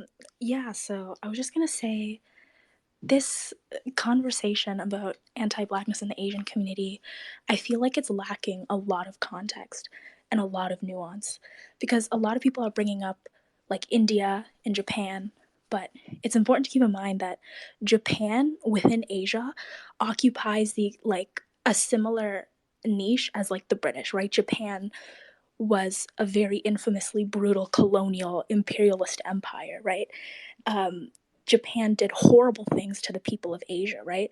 So it's not surprising that Japan it's not surprising that Japan would be, doing these things to black people because they did it to other people in Asia, right? And when we talk about anti-blackness in places like Taiwan or in South Korea or places that have a really large military presence from the United States of America, it's also important to keep in mind that a lot of this anti-blackness they got from the United States of America. The reason blackface is so popular in South Korea is because white American soldiers did it as entertainment in their bases. They showed the Korean people blackface, and now it's become like an ingrained part of South Korean media. It doesn't just spring out of nowhere. Blackface is not a traditional part of Korean culture. They weren't doing it before the Americans got there. They started doing it after the Americans showed them. In Taiwan, a lot of Nazi paraphernalia and anti blackness is also really popular. This is born out of American intervention and out of the anti communism that they inherited from the United States of America. Because the United States of America, they're anti communist, Taiwan is anti communist. Therefore, because the United States of America is also racist, Taiwan wants to be racist too, so they can get as much support from the US that they can, right? And a lot of this stuff with the skin lightening and with the facial reconstructions, this is also brought out of American intervention. The double eyelid surgery that's so popular in Korea and Japan and in China was invented by a white soldier in Korea, right? Like, it was literally invented so that Asian women would be more attractive to white soldiers. A lot of the stuff, again, is coming from white people, whether we want to acknowledge it or not. This behavior is internalized and learned by intervention from Europeans and from Americans. And I mean, with we the agree. I agree. and with I agree. I just I want to, agree. It can't. It stems from them. yeah, We do agree. I don't think anybody was denying where it came from. I was just trying to combat the fact that they knew what it was. We absolutely. can't act as if they And don't have a disdain for dark skin and blackness. that's actually what I wanted to bring up too, because the association with dark skin actually comes from class society, before a lot of these Asian countries even had contact with Black people, right? I In disagree. East Asian, Black and people have been yeah, around the world. They've been around the entire world. Black people are yeah, in Asia. I understand that. But in Asian culture, um, during feudal society, people who worked out in, the fields outside, they would tend to have darker skin. They would be tan because they worked outside and because they were always working, right? And people who were wealthier, people who had the luxury to stay inside and keep their skin light, they obviously were lighter, right? So the association with poverty, being born out of like dark skin, comes from feudal Asian society. It doesn't come from Asians thinking that Black people specifically are poor, even though it does manifest that way. And it is incredibly unacceptable. And I do agree that this sort of anti Black behavior is not okay. It doesn't come from nowhere, it comes from feudal Asian society, it comes from internal Asian conflict that has spread to include Black people. It comes from class society, because the class dichotomy of the upper class has light skin, therefore light skin is superior, it's better, it's more beautiful, comes from the class structure of Asian society that has persisted to this day. It even exists in China, which, purports to be a socialist country, because those sorts of, cultural ideals become so ingrained in a people that they can't just get rid of it on a whim, right? It's the same thing with um, it's the same thing with blackface in Korea, right? It was introduced to them by the Americans, and obviously it's unacceptable. And 100%, I agree that the vast majority of them are aware that it's unacceptable and are aware that it's racist. But cultural ideas like that do not go away immediately. You have to actually put in large scale effort to actually unpack that. And unless they actually put in the effort, they're not going to do it. But the idea that hating Black people, specifically Africans, is like an ingrained part of the Asian psyche and is like inherent to who they are as a people group, it's not, it's not based in reality, because this anti-Blackness, it comes from somewhere. And a lot of it comes from classism, it Well, comes okay. Um, colonization, a lot of it comes from, cultural ideas that harm Asian people too, like okay. the Japanese And Empire. the thing is that what you're saying is not what we're not saying. We know it comes from somewhere. We don't think that it got made up. But the at the bottom line, we can all agree that there is anti-blackness in the culture. There is black hatred and racism in the culture that they have in Asia, despite however they got it. They might have gotten it in multiple different ways. Despite how they got it, they have it. And because they have it, they teach it to their offspring, and they bring it to America. That's really the point that we're bringing up. It's not necessarily where, I mean, I know you're going into where it comes from, which is important too. We have to understand where these problems stem from, which is a good point to make. But let's not deny the fact that it is taught to them. It is taught to them because the younger generation has it. And this isn't a problem. This isn't a recent issue. This is an issue that's been going on for really, I mean, there was Asian slave owners. This is an issue that's been going on for decades, to say the very least, Yeah, I in mean, Asia and in America and in Africa. Anywhere Asians go, they have a target out for black people specifically. I, Anywhere they go. Can but I this can I jump in? Oh, Well, I can like to jump in, to be honest I? with you. Yeah. Like really, really quickly. Okay, I'm gonna let her finish her point, and then I gotta like counter intel, and then a couple more people wanted to in the chat who need to say what they have to say. I just had a counterpoint though to like what you're I don't like how the conversation is leading towards classism, because like one, classism and anti-blackness are not exclusive, and also I feel like that ignores the histories of people from like the Black Pacific, like Aboriginals and folks from Malaysia who are not just Black because they worked too hard in the sun. Like there were Black people in those feudal times. So like, how do you explain anti-Blackness towards people like that who were not necessarily Black in the case of being from Africa, but dark skinned, and anti-Blackness there present before white people came over? That's that's a good. Let's touch up on that a little bit. Lucy, I'm gonna let you make your final points before I let another speaker say what they have to say. Yeah, just But I would agree with Rebecca. This is racism, and let's not sum it up to this is about classism. This is anti-Blackness. Yeah, I was just gonna say, it's incredibly fallacious and, frankly, in my opinion, dumb to assume that classism can't project onto other people groups just because they existed prior to class, right? Just because these Pacific Black groups existed doesn't mean that the Asian people who do have this class society don't also project it onto them. It manifests itself in the form of anti-Blackness, absolutely, but inherently this is where it comes from. It comes from the class society that they have in Asia. If they didn't have the class society, I don't think you would be able to argue that they would have the same sort of anti-Blackness in the culture that they do have now. And just one last thing on the anti-Blackness point. To say that Asian people are uniquely anti-Black, I wouldn't say that's fair, because there's anti-Blackness in Africa. Like, African people are anti-Black. Black people perpetuate anti-Blackness all the time. Okay. All right. Okay. Thank you. Thank you. Anti-Black racism has to come from another non-Black group. Now we do have infighting and hating and everything like that, but that's not Black people are not racist to other Black people. And I didn't say that they were uniquely Black, anti-Black racist. I just said that it is embedded in their culture. Whether you want to say that's classism, you can say that, but classism based off and only targeting one person because of their race is racism. It's racism any way you look at it, in America and in Asia too. Counter intel, man. You've been waiting. Thank you, brother. I appreciate it. And I'm going to bring this from a little bit of a different direction.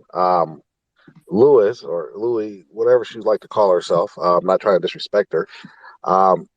She's coming from a communist thought set that says that everything that's bad comes from a class system.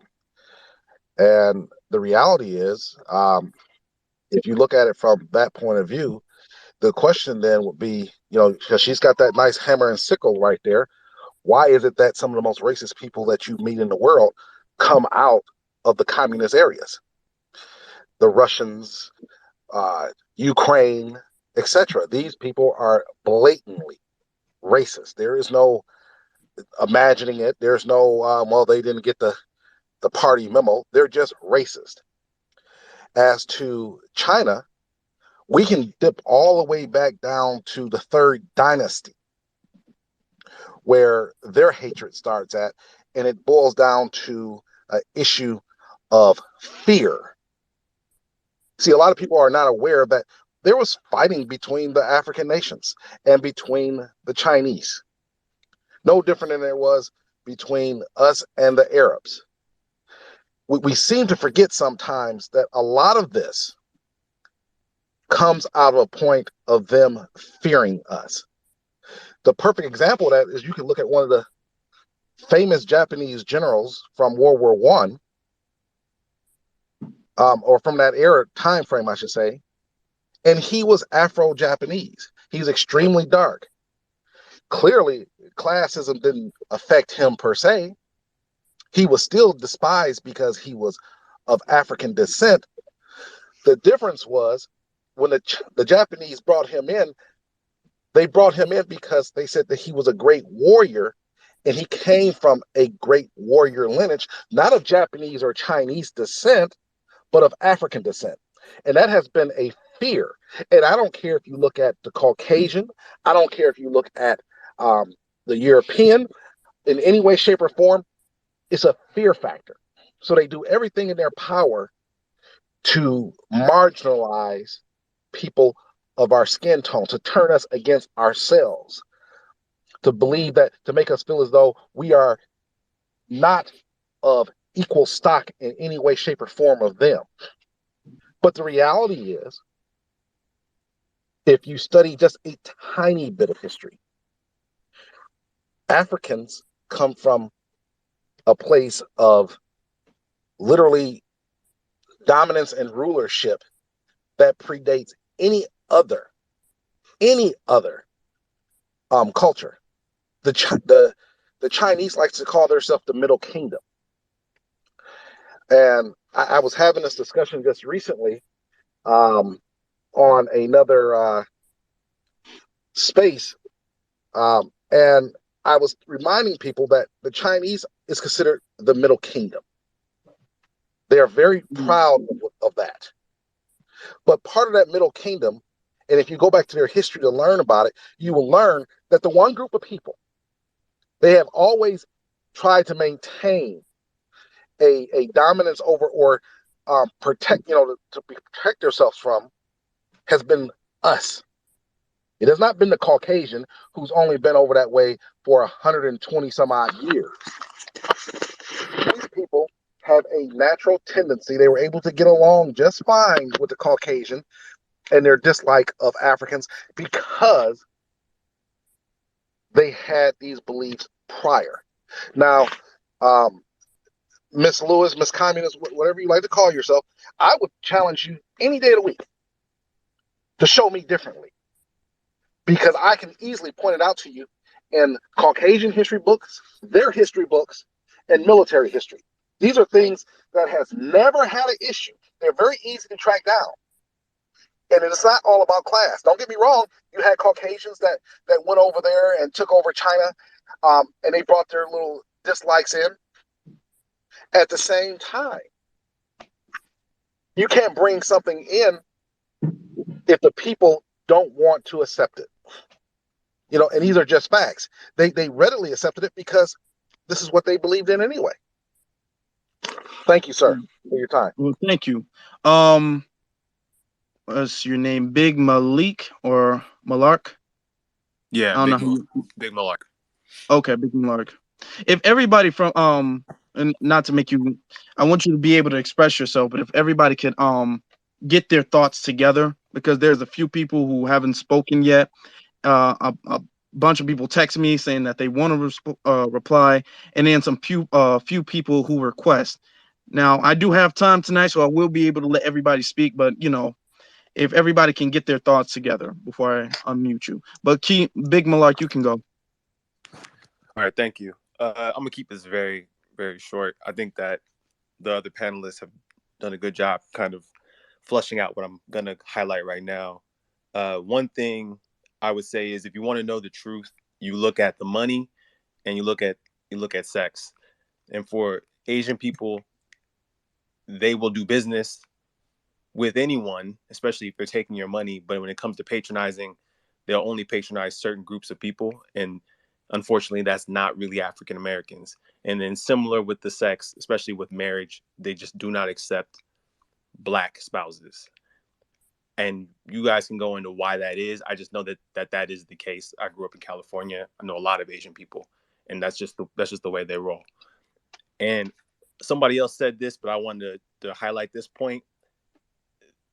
There is no, we need to use the term anti-Black racism, because to me there are only really two races. There's Black and everything else. And I think that's how all the other groups are approaching it. They don't say it because it's not in their interest to talk about it openly.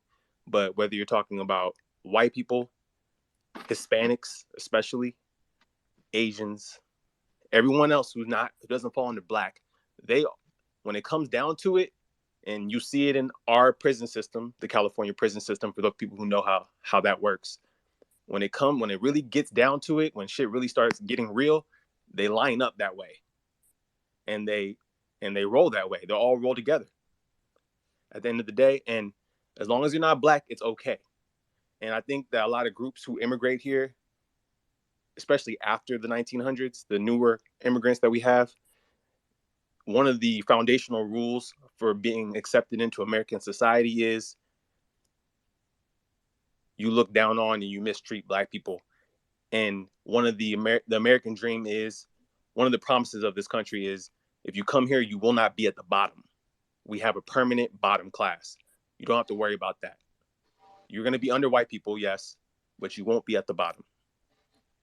And, I'm not really in the business of asking them to change. I'm just letting you know that that's, as of now, that's kind of how they are approaching this. And it's up to us to really get our heads on straight, to work together, to create our own economics. Yeah. All right. I yield my time. Okay. Thank you. Lan, you can unmute yourself. Yeah, hi. I just wanted to speak from a perspective of an Asian person. I'm from India, as in I've only been here for like a year. Okay. And I'm currently studying in college. I want to talk about racism in India itself. Because people mostly don't realize, I think people don't realize that we don't really have any people of color in our country. It's only brown. Everyone's brown. Everywhere you go, it's brown people. So when you see people but the thing is, there is racism. If you see a white person, you'll see people flock towards them. Oh, take a picture. Are you a celebrity? But then if you see even a person of darker skin tone, they are mistreated. How would I explain it? I had a classmate who was of a darker skin tone than us, and he was called black. And I would never I would tell people not to call him that, but he found it, he was it's a joke. Oh yeah, I'm from Africa and stuff. We aren't taught that it's bad to say it. We are not taught racism.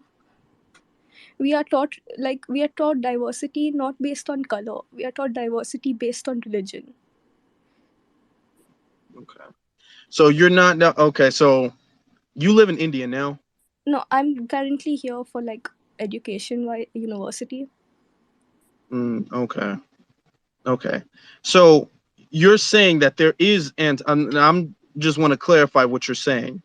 You're saying that there is racism, and there's But a it's white not worship, just, white it's savior not, come. yes. It's not Okay. just against black people, it's against Asians themselves too. Every Asian country is against each other. No, there's no unity in Asia. China, right now, if something goes wrong, China and India are going to go into war. Pakistan and India are always on the verge of war. Okay. Now here's the thing. Let me and thank you. Um let me touch on that real quick. I'm not saying necessarily that these ethnic groups don't have any problem with other ethnic groups. There's always infighting, there's always fighting among different ethnic groups. I'm saying that the common denominator in all of these ethnic groups is hatred for black people. That is the common denominator. And Lane, you just as an Indian person who's lived in India, you just admitted the fact that the darker skinned people are mistreated while they worship any white or light skinned person that's there. They act like they're holier than thou. I'm glad you didn't come here and try to deflect and lie and say that's not the case, because that's a very well documented fact that is the case. And you've been in here for a while. I know you wanted to say something. Yeah, I also wanted to take note on the fact that I don't know about other countries in Asia, but I know that I wasn't taught about racism, like American history, till 11th grade. And it's it was an elected subject. History about America, it was a small part of it, and especially black history was a very small part of what we were taught. Okay. So let me I have a ask question you. for Lan. Hold on. Let me ask before. Why do, since you live there, why do they treat the darker skinned people lower than the lighter skinned or white people? They're not treated lower per se, but like they don't understand that it's wrong. You said they're Like not treated lower. You just said they were treated lower. I don't know how to explain it, but it's treated as a joke, not like you're bad. Because everyone there is of different skin colors. I've known like a lot of people I know are of darker skin tones than me. But like, how do I explain this? If Rebecca wanted to say something, if that's your name, I'm sorry. No, I just had a question for you. But a comment that there is always truth to every joke, just to let you know. But I had a question because you said you weren't taught about like American history, which makes sense because you're not American. But like in your like own country, I know like India has like a specific history with Britain. Were y'all ever taught about like I don't know if you would call it anti-blackness, but like because you like you just said, there's like I want to say a caste system, but the darker you are, the more negative your experience is. So were you ever taught about that and how some of that No, could stem from like the y'all's British interaction or anything like that? And no, that's open we for anybody who's like from I Asian want to tell countries. y'all that recently it's starting to change, but till now our books is what we have learned. Like all our books and what our education that we get, even like higher education, is written by the British for us. It's very backwards. Mm, And okay. I'm like one of the privileged educated people in India. Like I would say I'm upper middle class, so I was lucky enough to get educated about this. Like if I'm from a smaller city in India, you would not find, or like no one would even know about. They would only treat like black history as like, oh, hip hop music and stuff like that. Okay. Thank you. Thank you. Thank you. And the one with the name and you've been in here, AND. You requested to speak. I know you've been in this almost from the beginning. Is there something you wanted to say? Are you there? Okay. Well, I have to assume. Okay. Well, I have to assume But maybe you can you be heard? I can't hear you. I don't think I Ann swear. has their microphone Okay. on. Well, They need yeah. to turn Maybe their he don't have. microphone So on. I'm just gonna remove you But for. Yeah. I'm gonna remove you now. if Ann doesn't want to speak though, I just want to take a moment just to I just want to ask Louise a question. I was looking at Louise's profile. I see she identifies as a Cushitic Somali Marxist Leninist communist standards Maoist teenager, and she uses the picture of a black woman, but yet she's caping so hard for the culture of anti-blackness in Asian cultures, and I find that really odd, considering that she herself is a black woman, even if she doesn't self-identify as one. I'm pretty sure if she walked down the street and didn't, tell people where she was from, I'm pretty sure the majority of people would consider her to be black. And this goes back to what I said at the very beginning of the room when I told you the three types of people that I've noticed: the people that's willing to go, black people who recognizes the racism and will, dish it out back out as we receive it. And the other black people who, for whatever reason, be it with their such obsession with Asian culture, be it K-pop, anime, or just sexual access to Asian people, they tend to be the ones that will defend and ignore the culture of anti-blackness in Asia. So my question to Luis is: Are you a black woman? And I'm talking about your race. Well, a black girl, because I see you're a teenager. Are you a black girl? What is your race? That's my question to Luis. And if you are black, why do you find it? Why do you find the need to defend the anti-blackness in Asian cultures as a black woman or a black female? And No. also, as someone else pointed out really quickly, um, the Communist Party is not an alternative to capitalism, which I think most of us can admit that capitalism in itself is rooted in racism. But the Communist Party is not an alternative to racism because Karl Marx himself, who is largely credited as the father of communism, he was a staunch anti-black racist. Just point that out, and that's all I wanted to say. That's directed at Louise as a black female. Why do you find it upon you? Why do you find the responsibility should be placed on you to defend the culture of anti-blackness in Asian society? Because we even have Asians in here themselves admitting that it's true. Now, and see, this is why I let her say what she had to say. I let her say what she had to say because now, and I will give you, since he directly asked you a question, and then after that, what's his name? I think your name is pronounced Tariq. You requested to speak, so I'll let you say what you have to say after Louise answers her question.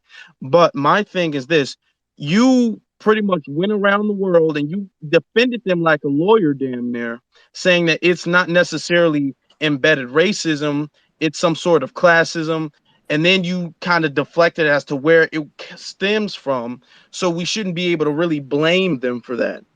You really did a lot of defending, and then every Asian I've let on here so far has admitted to the anti-black racism in their culture.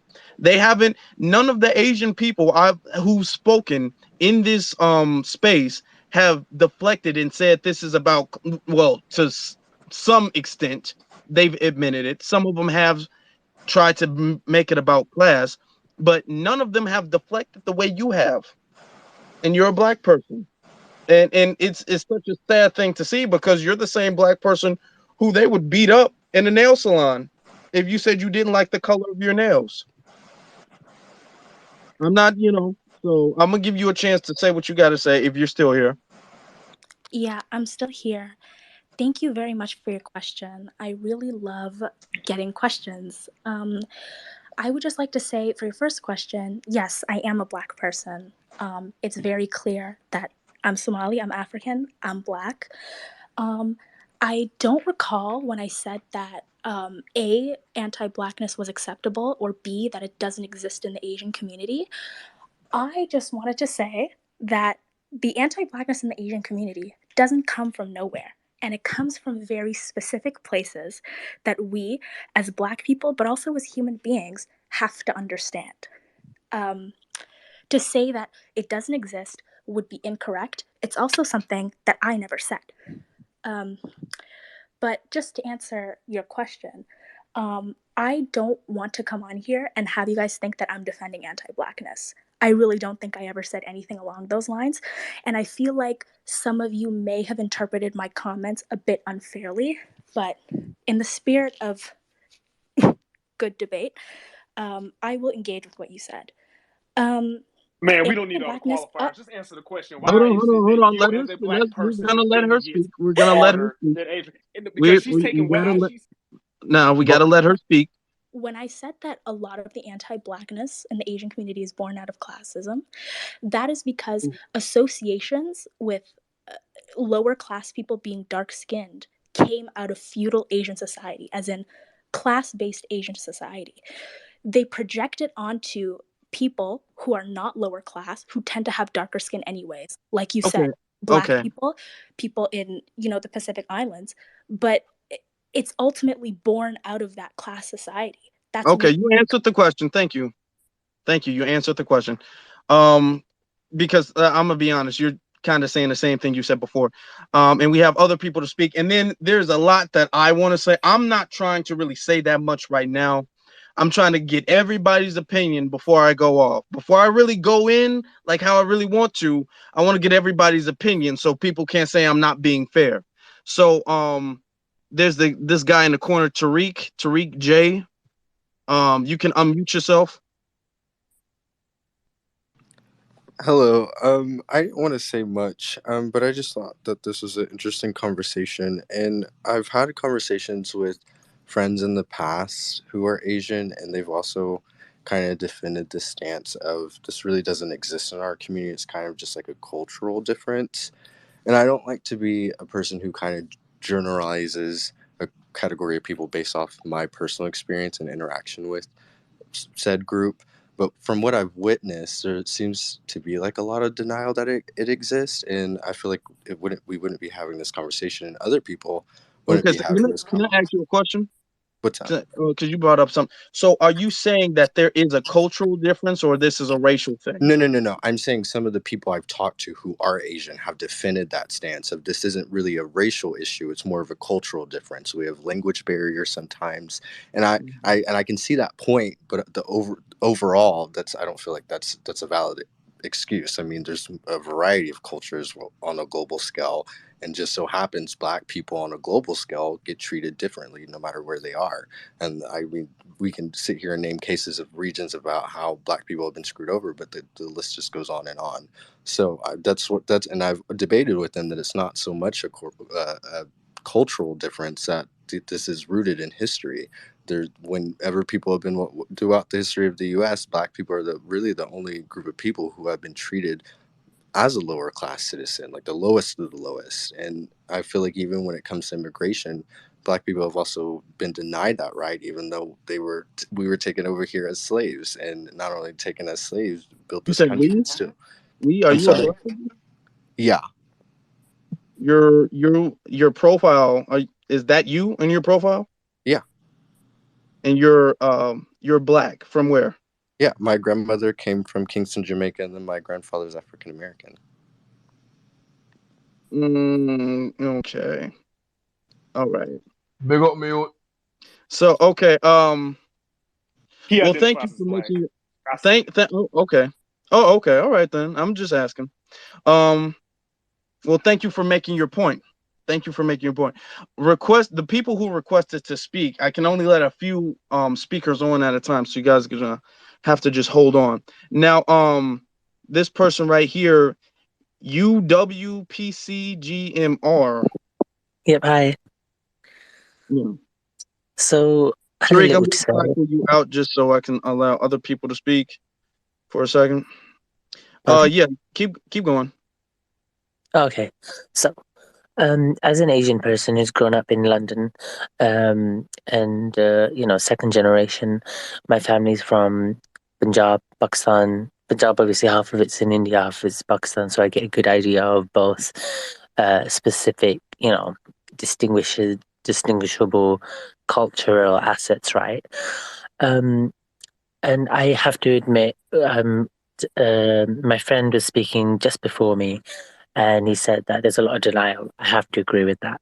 A lot of denial. I am the darkest person in my family, and I'm treated like a double black sheep. Can I ask a question? Again, You said you're yeah, the darkest person in your fam. Is that a picture of you? Is that in your yes, profile? yes. Okay. Okay. I'm just keep going. So it is that picture is an overexposed picture. I am darker than that IRL. And yeah, I'm vilified for it because Asian culture. With my friend earlier, we was talking about colorism. Colorism is a real thing, and it's very disheartening because it does stem from classism, yes, but it also stems from the culture and the media that India specifically is sending out.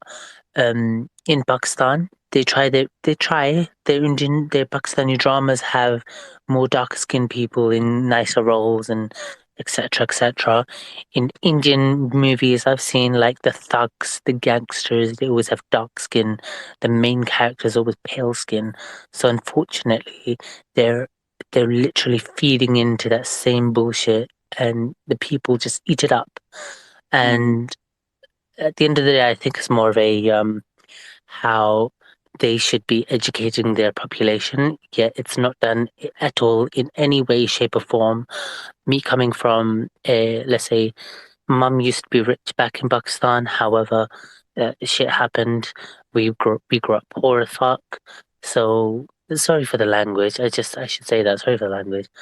Um, and yeah, I've seen the nice sides of the world, the bad side of the world, and I'm going to say colorism is a real big issue that's neglected because I have to be honest, the racism that black people face is more important than colorism. Um, and the reason I say that is because they've had it a lot worse when it comes down to the way that the world has treated them. That's my piece. Well, thank you. Thank you. I'm gonna have to psych you out so I can get some more calls. I am actually very I'm not gonna say glad, but it's a good thing that we're having people who are honestly answering the questions, Asians who are honestly answering the question about anti-blackness in their culture. Now, does this necessarily mean they're going to go out and change it? I doubt that, but at least they're being honest. Now, let me see who else was here. I believe. Damn. Let me see. Sister Breeze, you requested to speak. Yes, hi. Thank you so much for having me to your space and up to the mic. I just wanted to, I've been listening in for a while, very, very intriguing and some very honest dialogue. But then there has been some, what I would consider passing the buck, kind of like placing the blame on, indoctrination with communism, classification, cultural differences, and what was the other one? Joking, things of that nature. I kind of feel that that's disingenuous because it really just boils down to just really what we all should have as human beings, and that's just your innate ability to know what's right and wrong. It's really simple, and for individuals to, I believe one speaker really, I really like the term that he used when he said that this is an unspoken contract that, a lot of the Asian communities across the board have with each other, because we know that there is a hierarchy, there is a tier on the classification scale. And they understand as a group, in order to have those statuses and those tangibles and those alliances on that tier scale, that they have to all agree, and to the common denominator has to be anti-black racism. When you can sit here and we know how to treat animals, we know when an animal is being mistreated. We know when there is something not in balance with nature. We have committees and groups that go out, of their way to highlight and to reconcile those differences. So I know as human beings, individuals do know and understand that what they are seeing, whether if it's a joke or it's been passed down as indoctrination or taught as a family um, um, continuation, that it's wrong. Just because someone hand you something to do or to adopt doesn't mean that you have to practice it yourself. So that was just my little piece, and I'm really enjoying the conversation. I think that it is something that's needed, especially with the propaganda that we are seeing played out, across the media with this anti stop Asian hate.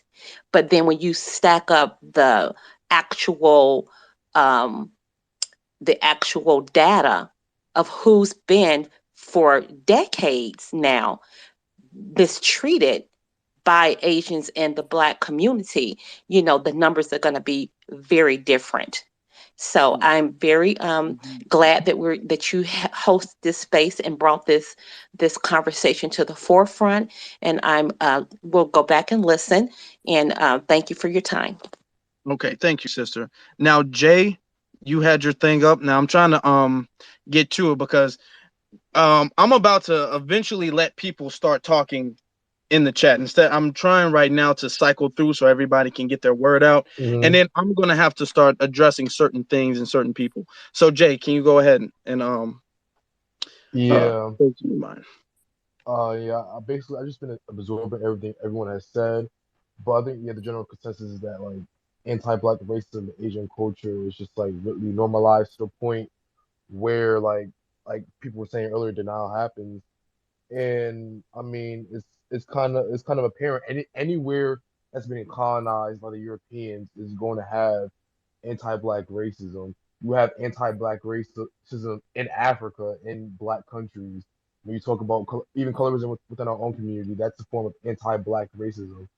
So, I feel like the topic shouldn't even be whether Asian culture has anti-black racism or not, because obviously it does.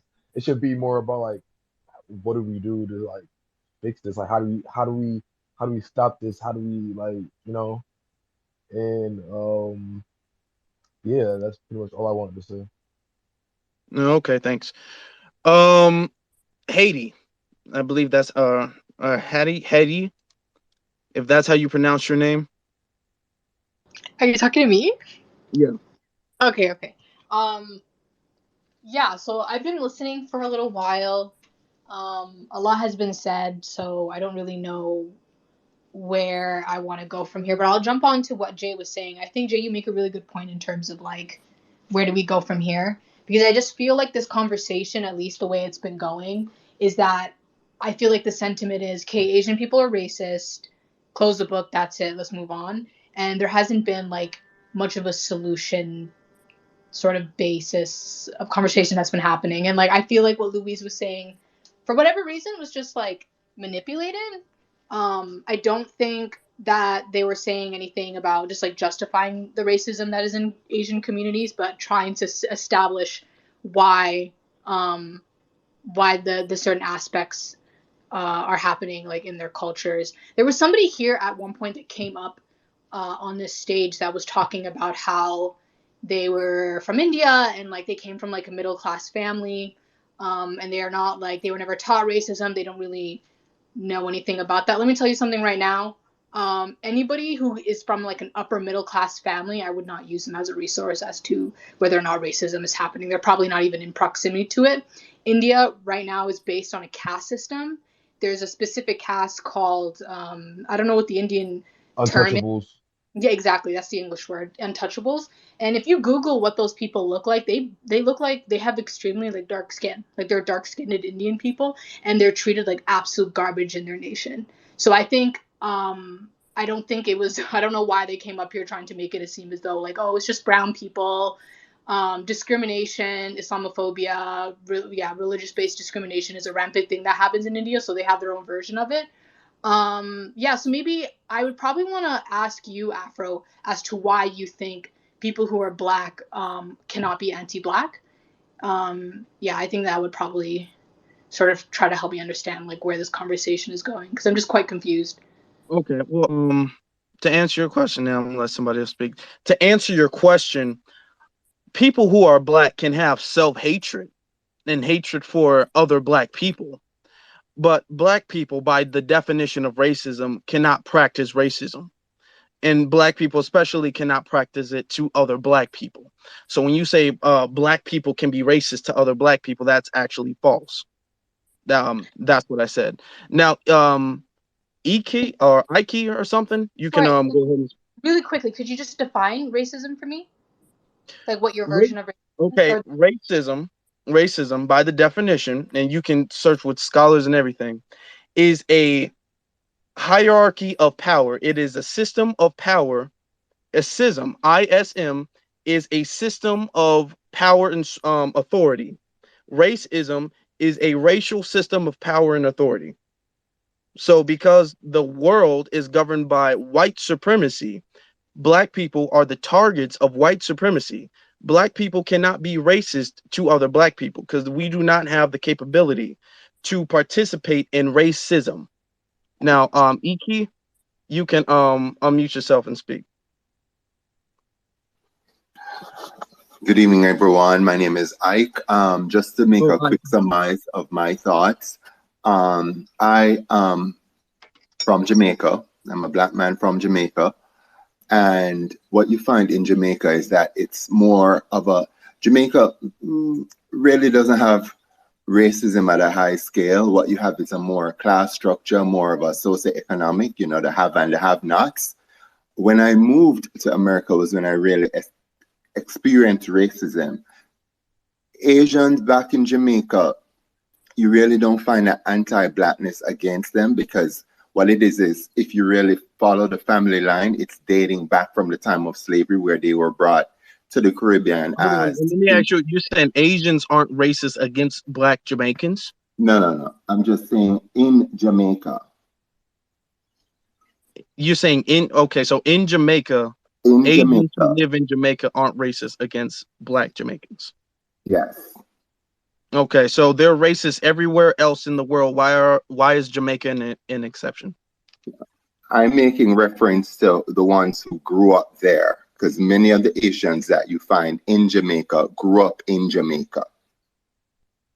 Okay. You know, All right. dating back from the time of, like I was saying, the indentured slaves. That was back in the day of what, Jamaica back in 1834, when they were brought here to work, to the Caribbean to work really cheap. That's Asians we find in Jamaica or the Caribbean tend to date back, their family thread tends to date back to that time. What I will say is, since I've been here in the US and I have Asian friends, I've been taught by all of them or told by all of them that in China, in Taiwan, in India, in Pakistan, they're all groomed not to like black folks, or better said, they're groomed to be racist against blacks. My friends have told me this. Like, a girl in China is groomed to be, you come here to the white man, you either marry your own race or you get married to the white guy. Blacks is something you must stay away from. And you see it. You see it. So I think her name was Lan, who spoke about not knowing racism back in India, nothing about anti-black. I find that hard to believe, because I have friends from India who told me that they're taught that from their time living in India. Okay. So I really don't know where in India she's from or what. Yeah, because that's not what I've been told by Indians who lived in India and went to college here with me in America. They've told me that, yes, they're groomed from back home, that you come here, stay away from blacks. Okay. Thank you. Let me touch on that real quick. When I say they are taught anti-black racism, and I need this to be well understood. When I say somebody is taught anti-black racism, I don't mean that their parents or teachers sat them down in front of a chalkboard and drew out how to be racist on that chalkboard. I don't mean they gave them racist books and would read them racist story time before they went to bed. I mean through osmosis, through learning, through the culture, through the media, through all of these things, the way they see their parents interacting with darker skinned people taught them to be racist. Their dad didn't just pull them off to the side like, hey, son, I know we're having a good day at the park, but I want you to know for a fact that you are better than black people. Now go back on the swings. That's not what we're saying. We're not saying that they taught, oh, I didn't understand. We were never taught to be racist. White people were never taught to be racist, but they damn sure understand it, because they don't need to be, you don't need to be taught something. It's in the culture. All you have to do is be a part of the culture, and thus you are being taught that. Okay. I'm sick of that. Oh, well, we weren't taught that. We barely understood. That's a lie. Okay. And Lan jumped off before I was able to go off. Now she was only 17, so I don't really like messing with kids. But the thing is that when you come here and when you start lying, then I have a problem. Then I have an issue. Okay. I don't care what class you are, if you're the upper class, the lower class, or whatnot, because at first you were saying, oh, yeah, they treat white people better than they treat the dark skinned people. And I'm all like, okay, so you're admitting that they have racism. Oh, no, we weren't taught racism. Then what the fuck is it then? Okay. Because people want to talk about this as a class thing, this is a religious thing. They don't treat white people like that at all. Despite what religion, white people are part of any religion that black people are part of. White people are part of any class that black people are part of, yet they are never treated the way black people are. You can Because talk about the religion. Hold on. Hey, we're not doing that now. Okay. We can talk about the religious and cultural difference. We can talk about the language barrier or whatnot. They are never treated in no non-black group, not just necessarily Asians. They are never treated the way black people are treated. So I don't want to hear, oh, well, this is just a cultural thing and we're just taught to have this, because you don't bring that to white people. Y'all literally go through life risking surgeries to look more like white people. So I'm not trying to hear it. I'm not trying to hear it.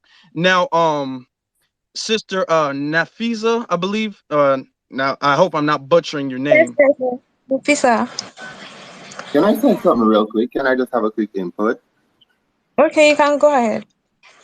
I just wanted to let it be said that I I'm never not saying thought you that it was. specifically. I'm not sure. Right. Well, I'm just glad that there's clarity on that, because I am with you where it's not something that, you go to school or you open your book and you see it. It's how they're groomed by culture. It's not something that they're, sat and taught. It's really through grooming and verbal reminder. So yeah, just wanted to make that. Okay, so I have some points to say, and I also have questions. So I think Ayat the other time she made a statement like, um, was it a question? I can't remember clearly, but she said something like that. Okay, my question is: are we looking for a way forward, or are we trying to determine if there is something called anti-black racism in Asia? Okay. Thank you. Yes, we are looking for a way forward, and exposing the fact that there's anti-black racism in the culture is the way forward. Because the thing is that there's nothing that we can do to make them not racist. We're not trying. This space isn't here to woo the hearts of the Asian community and to get them on our side to fight against racism. This space is to expose what the truth is. So next time there's a Asian hate narrative that pops back up, we're already gonna know. We're already gonna have these receipts. That's why I put the receipts here on the Jumbotron. That's the thing, because there's nothing, even if we wanted to, let's be real. Even if we really, really did want to, there is nothing that we can do to change people from being racist. And that's the problem that black people have had. We've always, okay, well, let's move forward. Let's move forward. No, what they need to do, if they want, if this is what they want to as a community, which they really honestly don't, what they need to do is they need to get rid of the anti-black racism in their community. Okay, they need to have that talk within themselves and say, hey, you know what, let's start off by giving them our damn business. Let's start off by giving them by patriotizing black businesses. If you want to talk about moving forward, you need to convince them that we should forgive them. That's they need to earn, they need to crawl and beg on their hands and knees for the forgiveness of the foundational black Americans who've brought them here, brought them out of poverty. That's the only way. But I don't believe this space is not honestly to move forward. This space is to expose the anti-black racism within the community. They can have a space where they can talk about all the bullshit that they need to fix. But I'm not here trying to teach a class. I'm here trying to expose an enemy. Okay. Okay, thank you. Now, no, thank you. Thank you. Yeah, hold on, my phone froze for a little bit. You was over there dropping jewels, man. Your phone Yeah, couldn't keep yeah. up. My phone is literally hot right now. Okay. Um, I'm gonna let you guys, because y'all had your hand up for a long time, and I know I keep accepting requests. People who are just requesting, y'all just gonna have to hold off for a minute, because I'm not gonna let them have their hands up all day long. They got shit to do. So, Rebecca, I know you've had your hand up, so you can go. I think Joyce, I don't know if you who had your hand up first.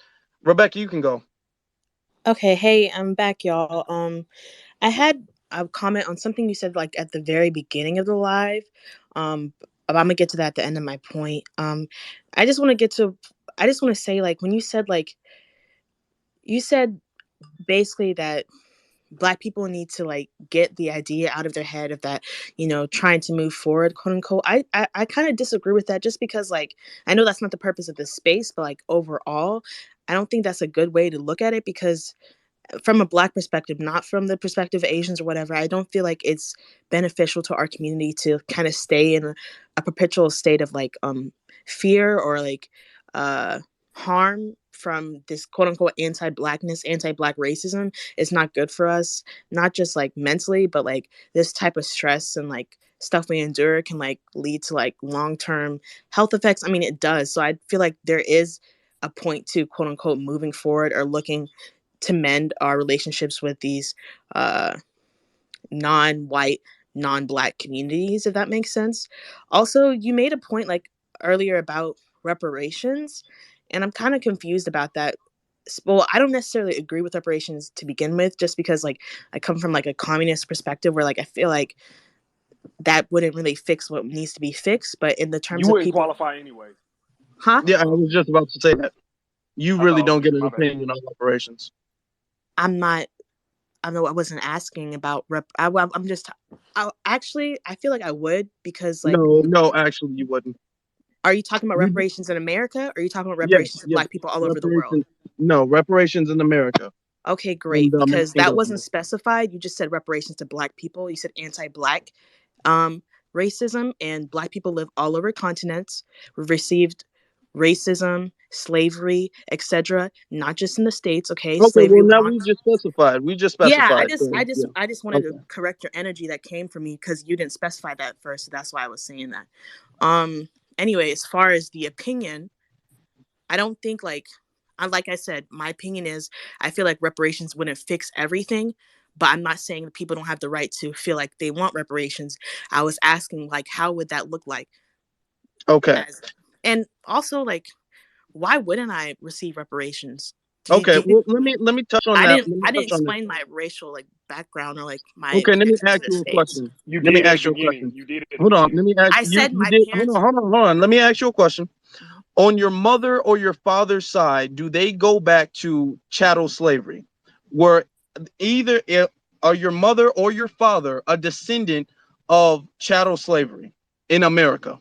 Not in America, no. Okay, well that then you don't qualify for North American reparations.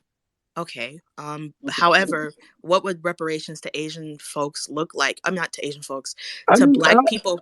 No, earlier because you said the only way to get, you were arguing with someone talking about the only way to get quote unquote forgiveness from the Asian community is if they were to pay the Black community. And to be specific, like you said, we're talking about the Black community in America.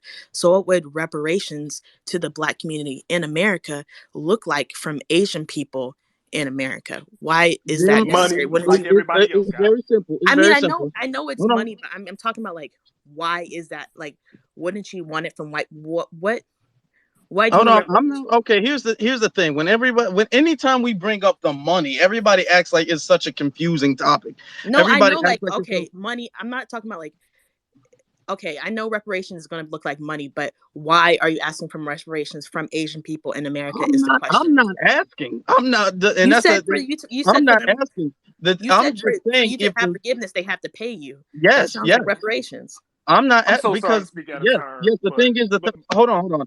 The thing is that I'm not asking.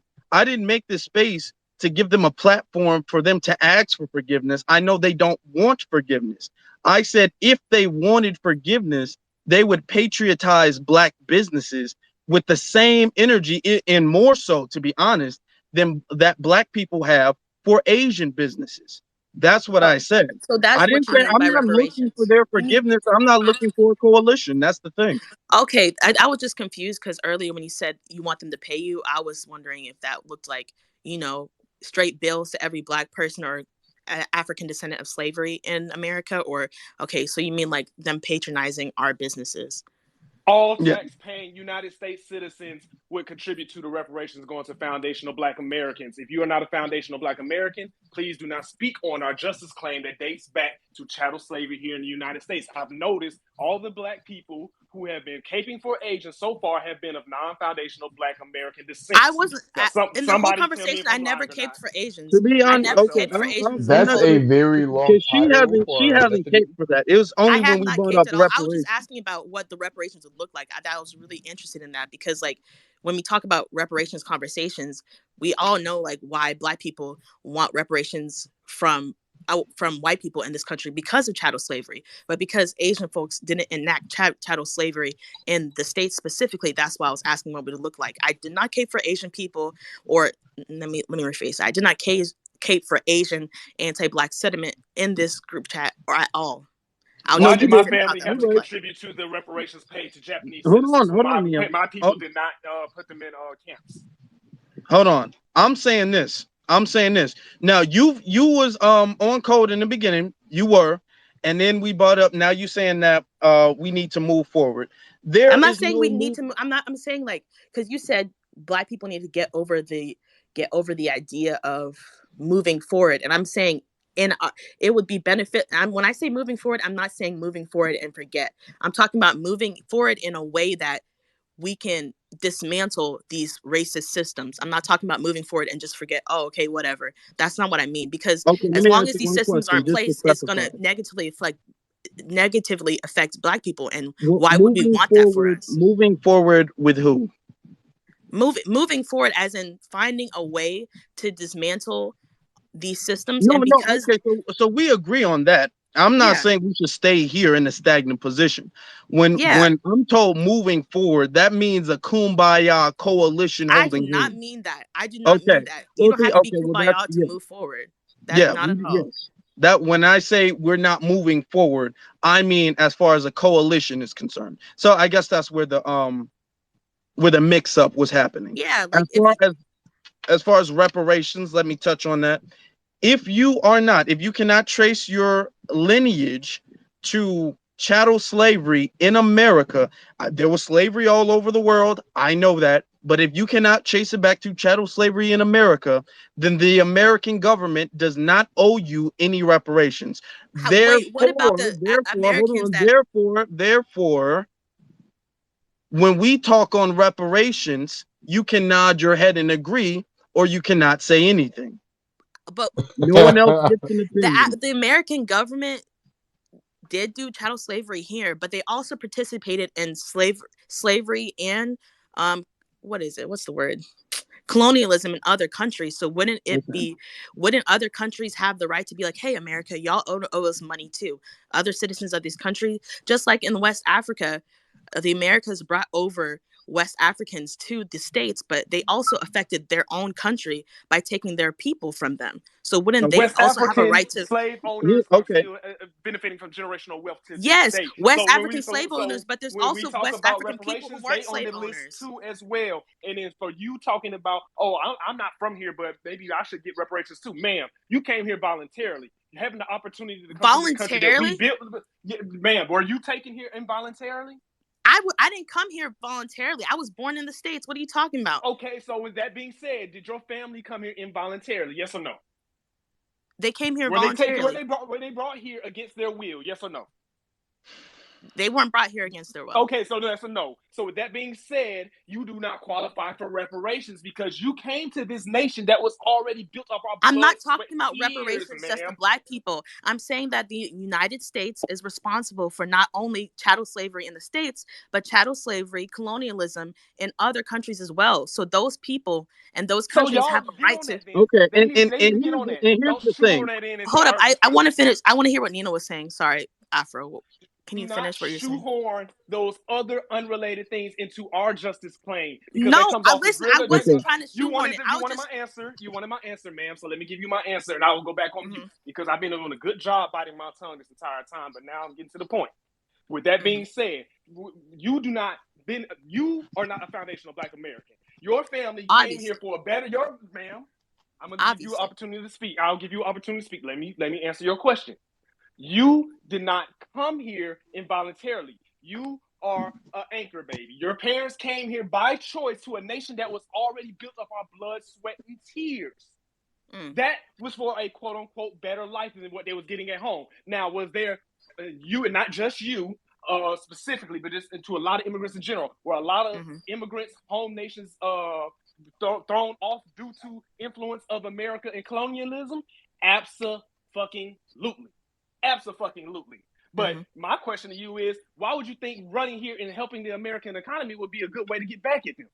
And then First, when you talking to, and then I'm not done. And then when you're speaking to the people who actually built this nation from the ground up, and we're talking about our justice claim for you to try to shoehorn your issues when your family chose to come here, it's like, man, do you not understand how offensive that is?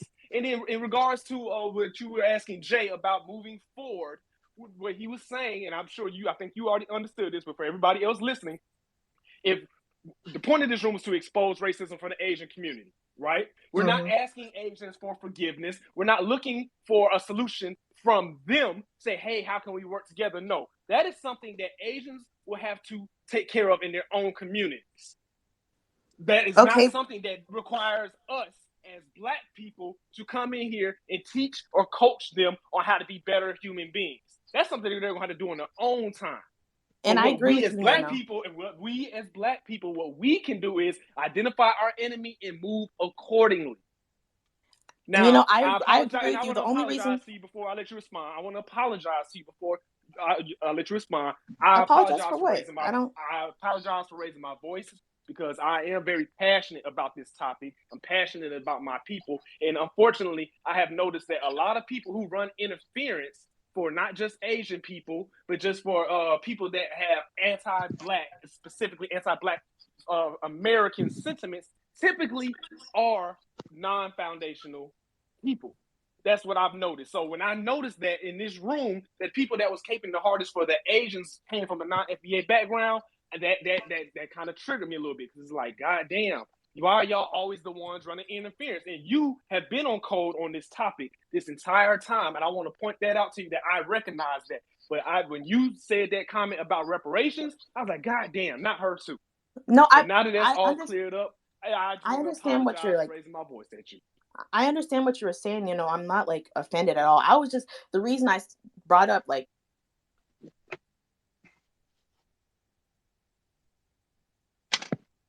Okay. Hopefully you guys can hear me. My phone was kind of freezing up. Hello. No. Sorry, I Yeah. didn't finish my point. I was Yeah. saying. Hold on. I muted everybody on purpose. Oh, okay. Can I Okay. respond to Nino? After when I'm done, because there was something that I wanted to say, and my phone was freezing up, so that's why I didn't get a chance to say anything. It's kind of hot right now. I'm gonna let it cool off. Take it off the case. I'm gonna say this. So there's no misunderstanding. When I said that we were not moving forward with the Asian community is because I do not believe the Asian community wants to move forward. In order for there to be a coalition, both teams, both sides of the coin need to be on the same page. Asians have never been on the same and will never be on the same page. It is unrealistic for us to even desire for them to be on that page. They will never. Now, I gave the reparations when I said the thing about the businesses.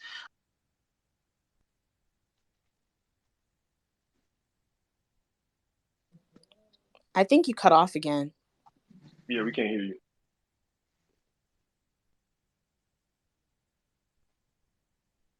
Hello? His phone is hot, so we gotta let it cool down. How your phone get hot? You want an Android? Yes, we hear you now. Yeah, hold on. All right, here we go. I was saying that, yeah, I had to do something with my phone. I'm saying that from a hypothetical way. They're not going to change. They're not going to change. I gave them the blueprint that I know they won't follow. But the thing is, they're going to ask, well, what do we do? What do we do? I gave you the blueprint. So this is proof. The fact that I gave the blueprint and they won't follow it, that is proof that they don't have any intention on changing and they don't have any intention on making the situation better. I mean, we've been going through this with white people. Oh, how do we move forward with them? We move forward as Black people and Black people alone. As far as the reparations go, yes, we recognize America has played some hand in the harm of everybody, but this isn't anybody who's been hurt by America reparations. This is slavery reparations. If you cannot tie your ancestry back to chattel slavery in America, you are not owed slavery reparations from America. You might be able to take that case up with France or whatever other European country, but you cannot say you do not have any ties to the reparation claim in America. Therefore, you do not get to be a naysayer. You do not get to come here. And this is the thing. We're not saying we're getting on you because you're not a foundational Black American, but the fact that you said something as if, oh, well, I don't think reparations is going to really be that effective, or something of that. No, I didn't. That's not what I meant, but I'm gonna let you Okay. finish so I can explain myself. And the reason why that is such a dangerous thing to say, and the reason why Neo got upset about that, and I did too, it was just my phone was messing up, so I couldn't really respond the way I wanted to, is because we have a lot of non-foundational Black Americans, Africans and Caribbeans, Black people who come here who would not qualify for slavery reparations. They wouldn't qualify, but they come here and they're the naysayers of Black people getting slavery reparations. They come here and they say, well, I don't think that reparations would be that effective. I don't think that reparations is possible. I don't think we even deserve reparations. And they don't even qualify. We don't come to any other country in sow dissension. We don't come to any other country and be all like, oh, I don't think that Jamaicans deserve reparation from France. I don't think that he deserves reparations. I don't think that we don't do that at all. So when it comes to reparations to every single non-foundational Black American, all you are permitted to do is nod your head in agreement, and that is it, and you can move on. You do if I don't care if you feel deep down in your soul that reparations will destroy the country, you don't get an opinion. You don't get to say no. Okay, that's not necessarily for you. This goes for every single person who do not qualify for reparations. It's not your discussion. It's not something that you should even be voicing. Okay, can I respond to Nina? Yeah, go ahead. Okay, when I was talking about reparations earlier, I did not mean to for it to come off like, oh, Black people don't deserve reparations. I didn't mean it like that. When I said like I don't think reparations would be beneficial, I meant like reparations as in like a one-time check, because that's what people say. I feel like it needs to be continuous, because when people talk about reparations, they always talk about the 40 acres and the mule, when I feel like what Black people are owed is more than that, and it should, because y'all have lived in like um, Jim Crow, and even before that, past slavery for several hundred years. How what y'all should get should be equal to that. And 40 acres and a mule, or however much that would equal in U.S. dollars today, is not sufficient. If that makes sense. I didn't mean like, oh, Black people don't deserve reparations, or that wouldn't be good. I meant like what people are asking for is not enough. Secondly, when Nina was talking about like, oh, you came over here, you had, you decided came over here willingly. For me, yes, you can call me quote unquote an anchor baby. I mean, I don't like that term, but I guess that's the correct term, right? I personally did not make a choice to come to the States. Yes, my parents are immigrants, but I am not an immigrant. I'm a US citizen. All I know is America. So I'm sorry, I'm getting emotional. When someone tells me that, just reminds me like how white people would say, go back to your country, when America is all I know. Like people are like, okay, go back to your country, go fix it. Tanzania is not my country. All I know is the States. I grew up, born and raised in Alabama. That's all I know. So when you tell me go back to your country and fix that, the United States is the only country I know. So it kind of puts me in like a weird Ask your position. parents about where they came from, and there you go. That I problem is know solved. I know Me where. on Okay, me on the listen. other hand, I and wasn't other finished. foundational Black Can we let her Americans. finish? Can How I about we finish? just let her finish for a I know second? where I came from. I visited my parents' country several times. I speak the language. It's not like I don't know where I came from. I just not like I don't know. I could take a DNA test. I have the last name. If you know my surname, I'm talking about as far as my lived experience. I never lived in that country. If I go to Tanzania right now, they're gonna call me American, even though I don't have any ADOS ancestry like directly in my bloodline. I have some cousins from Jamaica, some cousins lived in the States for several years, but you probably wouldn't call them ADOS, right? But I'm saying like my experience, my lived experience, not my parents. I never grew up in Tanzania. That's not my country. So when you say go back to your country, why did you come here? I personally didn't come here. I didn't choose where I was born. Just in the same way, you didn't get to. I'm not comparing immigration, quote unquote anchor babies to slavery. That's not what I'm doing. I'm saying, like, when you come to a person who has immigrant parents, whether they came here willingly or non-willingly, and you tell them go back to your country or go fix that. I don't have, this is my country, you know what I'm saying? So I kind of found that like really offensive when you told me go It's back your to my country country. in name, ma'am. Okay. Okay. Let me address what you just said. Let me address what you just said. Okay. As far as the going back to your country, the reason why we say this is because us as foundational Black Americans have been the most welcoming people of all people. There's nobody more welcoming, there's nobody more accepting, there's nobody more helpful. We have helped every non foundational Black American group come over here and get a foundation and become successful in America. Now, the issue that we have is we have whether you're were born here or not, whether you're first, second, or third generation, we have people, non foundational Black American Black people, who come here, and this is not their country. They come here to a better country. Not necessarily you, but your parents came here because, for whatever reason, economic opportunity, education, they saw something better in America than that was better in their country, which is why they came to America. Okay.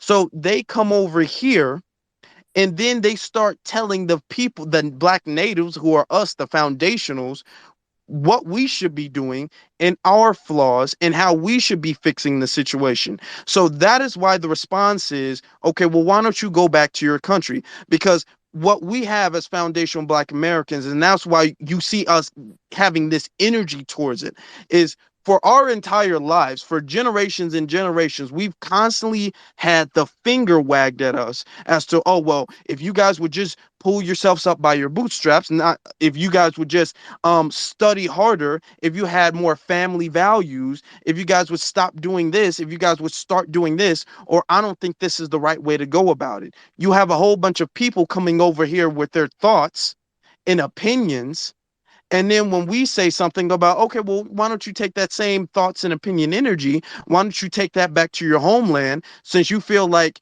you can do better than what we're doing, since you want to come over here and since you have a lot to say about how we're not progressing and the things that we need to do to fix our group. Not necessarily saying you said this, Rebecca. I'm just saying this goes in general to the people in the African diaspora. Okay. So I don't know if you are aware of what's been going on, but this has been going on for a minute now. And this is why foundational Black Americans have this response, because we constantly keep getting told, oh, well, I don't think that this will work. Oh, I think you should do this. I think you should do this. I feel like, but everybody's coming in here and they're wagging the finger and they're coming here with their opinions. Yet when we talk about their homeland, that's like a taboo subject. When we talk about, oh, well, why is it Nigeria like this? Why is Jamaica like this? Why is Haiti like this then? Then, oh my God, how could you say such a thing? You don't understand how horrible it is. I can't believe that I've been in America. No, see, no. Here's the thing. The reason why you two are having this disconnect is because there has been a cultural disconnect due to disrespect. Your people, I don't remember exactly what country you said you were from, but your people and people in just the African diaspora in general have um as a collective disrespected foundational Black Americans, especially coming over here. So that's why we're not standing for any slight hint of disrespect. We're on top of that now. That's why we have this energy. Okay. So it's not necessarily directed at you. I know you might feel like, damn, why are they jumping on me like this? I didn't even say that. I'm not saying you said anything negative about reparations. I don't think, for the most part in this whole thing, you've been on code. Okay, I don't think that you're off code. I don't think that anything necessarily bad about you. But when it came to you saying you don't feel like reparations would be the best way or something like that, even if you didn't understand, you misspoke on reparations and then asked, why shouldn't I get reparations? So you misspoke on reparations. That is why you got the smoke that you got. Because as far as foundational Black Americans, we're not putting up with any naysayers, anybody from the Black community coming over here who wouldn't, even if they got the opportunity, go back to their own country. People say, oh, well, I was born here. I was born here. Yeah, but if you got the chance, you wouldn't go back. And that's the point. We built the country, and and this is the country you want to live in, which is understandable. That's understandable. But the thing is that since we built the country, and since we're fighting for the freedom of foundational Black Americans, i.e., the freedom of all the Black race in general, we need you to fall in line. And that's the thing. You all come over here and you guys get out of line. You fall in line. Okay, can I respond to you, Yeah, go Afro? ahead. Yeah. Okay, so just about your point that if we didn't have the chance to go back, if we had the chance to go back, we wouldn't. My parents tell me if they had the chance to go back to Tanzania all the time. Like my parents plan to retire there. The only reason they're still here is for me because and my siblings who stayed here. So it's not like, well, that's my experience. I don't know about all. I'm not going to speak for all immigrants, but there's several people who want to go back, quote unquote. It's really Man. hard financially to go back. Like once you move to a whole another country, it's kind of hard to go back. And secondly, Okay. when it comes Okay. to like you said, I have like a question about like because you keep saying go back to your country, and I agree with you, like your reparations or like quote unquote, I'll fall in line with the reparations conversation. I'm not disagreeing with that. I agreed with y'all. But and what I'm saying is I don't like the language of my country or go back to your country because how many generations does it, like for instance, there are like Hispanic Americans who have been here probably since like the 1800s, 1700s, several generations, right? In the States. They were not here brought here via slavery, but they've probably been here several generations, some in some cases even longer than some ADOS people. Do they not have the right to say this is their country? Or No. they have some Asian people who came No, here they in the don't have that right. 1800s. Hold on, hold on. They Wait, I'm don't not have. finished. Can I No, finish hold my on. Okay, I'm just answering your question. They don't. No. I so how many generations do you have to be here to, or is it not even a generational thing? It's if you're a ADOS or if you're Alaskan Native or American Native. Like, what qualifies someone to say this is their country? Do you know what I'm saying? Because like, Yeah. there's immigrants who have been here who are quote unquote not here via American chattel slavery, who probably have been here as long as American chattel slave people who were enslaved. And do they not to get to say that this is their country? There was a time Okay. when Texas used to be Mexico, and there's still Hispanic people who are still in that state generations here who have like who get to do they not to get to say this is their country? Do you know what I'm Okay. saying? Well, Like yeah, yeah, I get you. Now let me answer. Let me answer your question. Let me answer your question. The thing is the fact that we are the foundational Black Americans. We built the country, but prior to us being here, living here before, and prior to us coming here from Africa, okay, there was no United States. The United States of America did not exist when we were slaves, when we first started being slaves in this country. Okay, we built the country from scratch. Every other group immigrated here, for whatever reason, every other group immigrated here. That's just the truth. I mean, that might hurt some feelings, but that's honestly the truth. whether or So not they even if immigrated here so, or not even does that. not take Hold on, away hold on, from their hold on. You asked experience me a though. question. You asked me a question. So even if by nationality, yeah, you are American, okay, by nationality and by the Constitution, but your lineage does not come back to here. Your lineage comes from But does your someplace lineage else. come from here too? I mean, aren't you Yes, yes, African as okay. well? No, okay, You You're just not said we came from African? Africa. You just said no. we came from Africa. Not exclusively, No, no. hold on, Not hold on, hold on, hold exclusively. on, hold on. The thing is that part of my ancestry, because as a foundational Black American, the thing is that there were Black people on the land known as America today prior to chattel slavery. There were Black natives here. Not saying the slave trade didn't happen, but those Black natives and the Black slaves, the Black people who were enslaved from Africa and brought to America, those two groups of people are linked up and they are foundational Black Americans.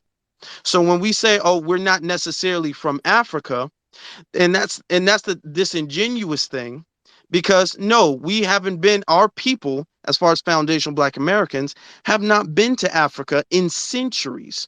Our people founded, literally, we are the foundation. We founded a brand new country. The United States, the Constitution, the Bill of Rights, all of that did not exist before we did it.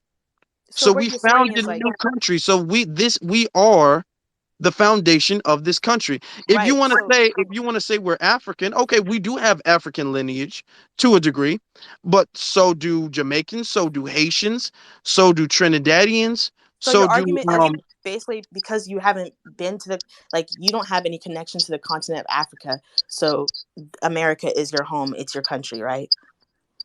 no, no, okay. Let me specify. It's not that we don't have any connection. I can go back and live in Africa and I can have kids in Africa. They are still going to be connected to this country. We built the country. It's not that we haven't been there that long. We literally built this country. This country did not exist before we got here. This country did not, whether you say we came here off from slave ships, it doesn't matter. The country did not exist before we got here. There were So what black do you say natives. to the people, the Okay, Black people who have contributed to the states now as Black people? Like, do they okay, not have okay. Contributed how?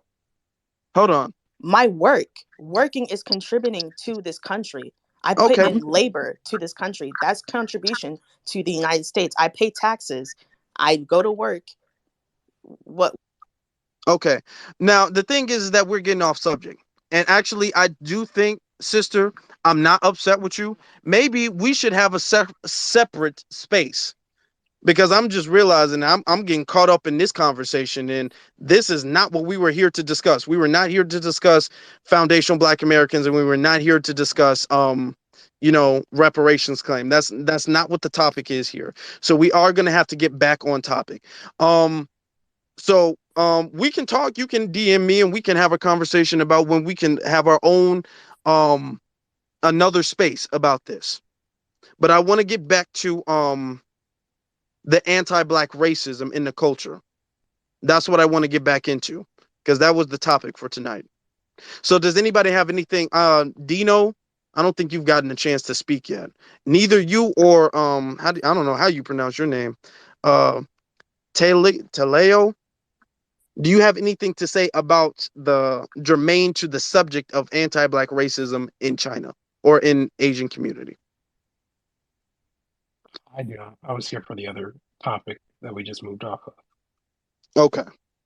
Okay. Well, next time I have a space, you should follow me. So next time I have a space, you can say what you have to say about that. Rebecca left. That's a I wasn't really, I didn't dislike Rebecca or anything like that. But the thing is that we're gonna have to lay the law. We're gonna have to allow people. Oh, okay, you're back. We're gonna have to have a real conversation about that. It's just not tonight, not right now during this I space. didn't I got a little leave. I caught just up because moved off the reparations. stage. Oh, okay, I thought you left.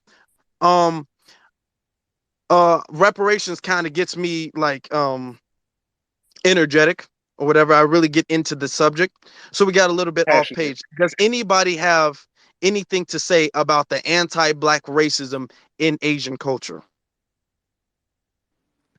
Mm, if I may make one last point before I go down to listener. Okay. So I just wanted to bring up all the instances of anti-blackness that you put up on the Jumbotron. I think these are very helpful and I'm glad that you put them up there. But I think there's definitely an agenda behind American media showing us these atomized individual experiences of anti-blackness in Asia. Don't get me wrong, before anyone accuses me of saying it's okay, it's 100% not okay. It's a horrible thing and should be wholly condemned. But there's a reason why we get shown every single instance of anti-blackness, of hatred in Asia, but they don't show us any sort of similar thing from Europe or from Canada. We don't hear about it from Europe or Canada because those are the United States of America's boys. They're their friends. they're together in their imperial agenda. But they want to show you more anti-blackness from China so that they can justify going to war with China in your minds. They want to show you more from Korea. They want to show you more from the countries that they want to dominate, and the countries that they want to essentially recolonize, so that you can, support it in the guise of, being against anti-blackness. If they really cared about anti-blackness, they would show you about all the blackface parades in Netherlands, or the amount of people in Western Europe who call black people the most horrible slurs on a day-to-day basis. But they don't, because they have no interest in recolonizing and in carrying out their imperial agenda in Western Europe. They only have an interest in doing it in Asia. So this is the last thing I want to say. I just want that to be considered by everyone here, because the United States of America, it is an empire. And everything they do, media-wise, education-wise, they do it to justify that empire, both, economically in the real world and psychologically in your mind. Okay. Okay. So we can have some clarification, because I want to just ask you a few questions before you go. So you're saying that this is pretty much the all the scans on a jumbotron is pretty much America trying to stir the pot, so to speak, and make us believe that there is like an anti-black racism in Asia. They nitpick different instances of racism to make us feel like it's a cultural thing. Not necessarily. Okay. I honestly, listen, I do believe that there is a cultural phenomenon of anti-blackness in Asia, 100%. But when CNN and NBC, they show you these things not because they care about anti-blackness. It's very important to me that people understand this. Western media, American, largely white-owned media, does not show you this because they care about black people, because they want anti-blackness to end. They show you it so that they can justify the US empire going and destroying other places. If I can make an analogy, when they say that we're going to Afghanistan to reestablish women's rights, obviously everyone is in favor of women's rights. But they do it not because they actually care about women's rights, so that they can plunder these countries and take everything from them under the guise of standing up for minorities, right? Okay. Now, So, what I have to say about that, because what you're doing, to a degree, you're passing the buck. That's what you're doing. Whether that's what's happening. Okay. Now here's the thing. With that. The clips that I brought up from the Jumbotron, they're not from the Western media major news sources. That none of these clips and scans are from CNN. I'm literally pulling up scans of images in Japan. We're not being confused. We're not being skewed into believing that this is something that it isn't. They literally wear blackface in their media. There's racism in China's media, in Asian media. That's not the West making us feel as if this is an Asian thing, and us being tricked into some type of agenda. When we go to these countries, when the coronavirus started breaking out, they started in Asia. And they said that we can't call it the Asian flu, or what something Donald Trump said. We shouldn't call it the Asian flu because, that puts a negative stigma on Asians. Asians were up there kicking Nigerians out of their homes, kicking them out of restaurants, banning them from restaurants. This is what Asians were doing in Asia. This is not and it really was downplayed in the Western media. Okay, because the Western media, if we're going to be honest with the Stop Asian Hate and with the coronavirus thing, the Western media really sides with the Asian community. The Western media, maybe if you want to talk about specific channels like Fox News and they talk about Asians and their colonialism or what have you, I'm talking about the anti-black culture. The Western media does not expose the anti-black culture. I'm picking this stuff. These media clips are coming from Africa. You got Asians in Africa beating Africans up. This is not something that we're confused about. You have Asians coming to America beating black people up in their nail salons. This is not something that, they're trying to justify in it. I know what you're saying. I'm just telling you that's not what it is. I just one last thing. This is literally the last thing before I go down to speak to the listener. Okay. I just want to say that I feel like the way that, not specifically to you, Afro, but just a lot of people, they view this whole phenomenon as incredibly atomized. Individual people doing individual things when it's not. We all know that it's a whole system, right? If we understand that racism is a system, we understand that anti Blackness is a system, then we also understand that meta narratives pushed by the empire, meta narratives pushed by, greater systems at large, can be pushed by individual actors. Yes, are there videos of Asian people in Africa whipping Africans? Absolutely. And it's horrid that it happens, right? But there's a reason that they're showing you people from China doing it, and they're not showing you people from Denmark doing it because they hate China. They want to destroy it. They want, But the because it's thing their is, enemy. But you're incorrect about that because they're not showing that. We're finding these clips because these clips are on the internet. It's not like I pulled this clip up from CNN or ABC or any major news channel. That's the thing. how I'm long ago saying was this it is that, coming from the internet. This is coming from their media a how, lot of the times. And this is coming from people pulling their cell phones out and catching them. how long ago was it that Trevor Noah, on his nationally syndicated comedy show, made the claim that China was colonizing Africa? What, 2, 3 months ago? This is a very common narrative in mainstream media. It's Because not it's like, happening. well, it's a common narrative, is what I'm trying to say. You have to understand, right? It's not something that has come out of nowhere. It's not something that's only pushed by independent media.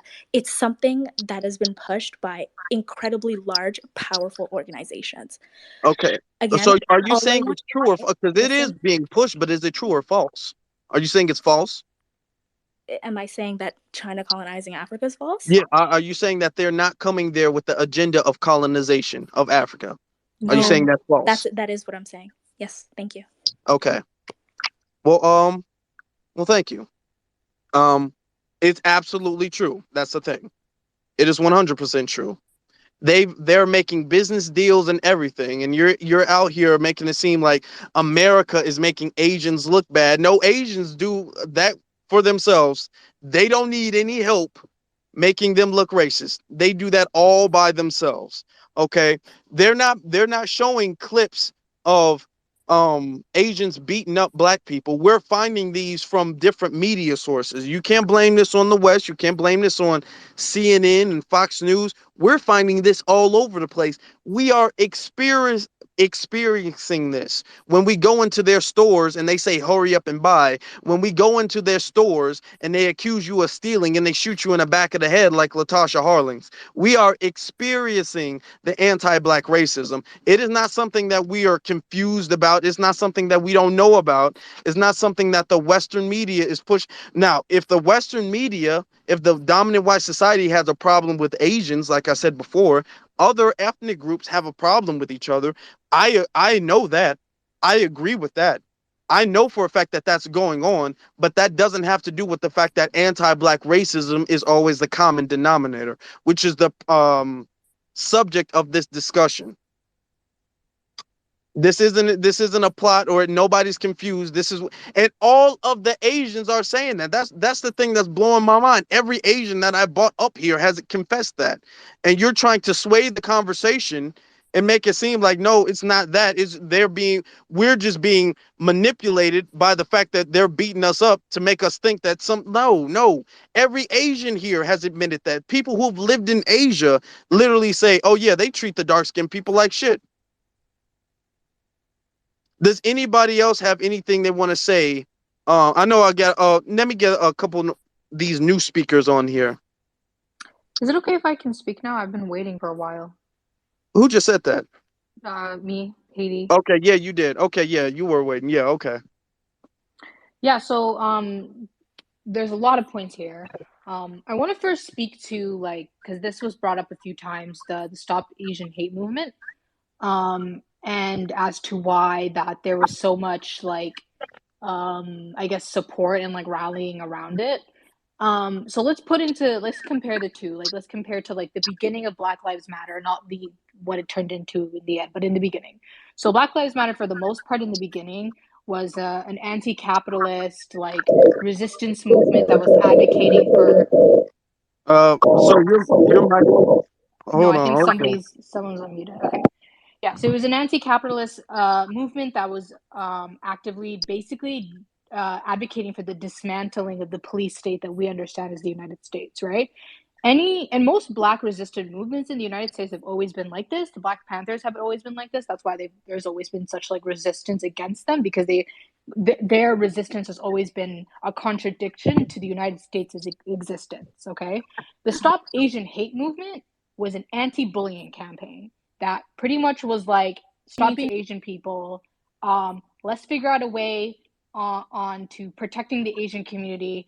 Oh, we'll add like a police budget to this. And of course, the United States 100% supported that, because it put more police officers on the street.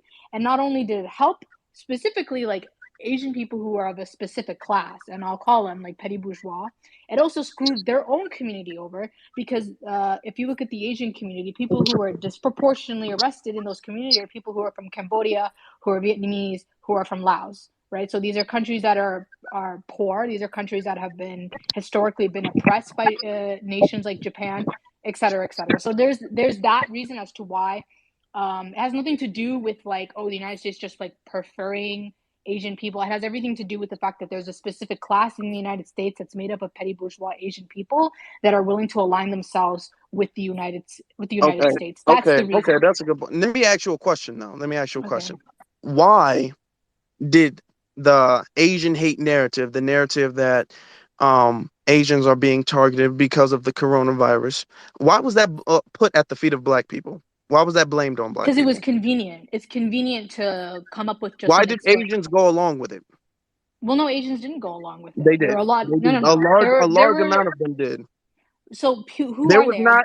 There was not necessarily. They did not give the pushback that they should have gotten. That they should have gave for that. I'll give you that argument. Okay, let's just say there was no Asian people that were defending Black people, that were not trying to dismiss the minority model myth, and they were all complicit in the United States, actively trying to blame Black people for the quote unquote attacks that were happening.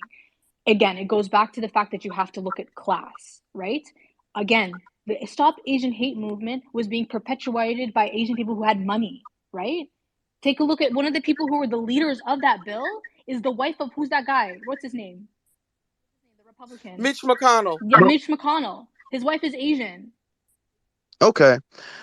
That's what I'm trying to say. That's okay. All that's great. To be honest, I mean that's cool. Let me just add this last bit, because I'm gonna move down, because I feel like there's nothing else that's left to be said. Black people will never be free under capitalism. They will never, ever, ever be free as long as capitalism exists in the United States. Okay? So if you're interested of genuinely freeing and liberating Black people, you have to dismantle capitalism. I don't care about the reparations. I don't care if you want to have your own nation state in the middle. Do whatever you want. I don't care. But I'm telling you now, you will never be free as long as the United States exists and as long as capitalism exists. Okay, thank you. Now, to touch on that, I think that that's actually very interesting. I'm not sure if you all know. There's this person that I follow whose name is Jason Black, the Black Authority, and just earlier today, I was watching his documentary called 7 a.m., where he discussed capitalism. He had Dr. Claude Anderson. I recommend you all go to blackchannelfilms.com, and you guys can look that up yourself and watch that documentary. Very informative. What you say about capitalism does need to be triumphed with Black capitalism. What we have in this country is not capitalism. We call it capitalism, socialism. All at the end of the day, it is white supremacy. Okay, Black people need to own and control. The government is not going to help us. The fact that Black people are in this situation is because we do not own assets, we do not own resources, and we do not own wealth. That is the reason we are in this situation. So capitalism, as far as what the dominant society calls capitalism, which really isn't capitalism, is just white supremacy, it needs to be overtaken with Black capitalism and justice. Okay, I got some more people on here. A lot of people got a lot to say. Let me see. I have some new people on here. Occupy has said Does words anybody for a have while. anything to say? Does anybody have anything they would like to say about the Asian? Since Yes. hey you said that, or Hayat, You Yeah. said that was the last thing you want to say. Can I just slightly respond to what you just mentioned about black capitalism? Slightly, yeah. Okay. So again, capitalism was an entity that was created to oppress black people. Okay, it was created. So when you still have people who are participating in capitalism, whatever you want to call it, black capitalism, whatever, there's still going to be people who are oppressed under it because it's still capitalism. There's still going to be people who are homeless who are black. There's still going to be people who are black who can't afford certain resources like education, the medical resources, whatever. There's still going to be black people who are oppressed. So my question is to you, Afro, right? If you Mhm. genuinely care about the liberation of black people, you can't advocate for something that was designed to oppress you. It still doesn't work. Okay, and this is why. Thank you. And this is why we need to learn history. Because when black people own capital, when black people owned wealth, when black people owned their own resources, back during the days of segregation, despite the fact that we were under the constant threat of white supremacy as we are today, black people fared better. Black people actually did better. Black people owned more. Black people were able to succeed with, arguably less difficulty due to our lack of economic deprivation. That's the thing. We're not there's never going to be a solution that saves everybody. There will always be poor people. And that's a sad thing to say. I don't want anybody to be homeless. I don't want anybody to be poor, but we will wind up destroying ourselves if we wait for a magical solution that's going to fix everything.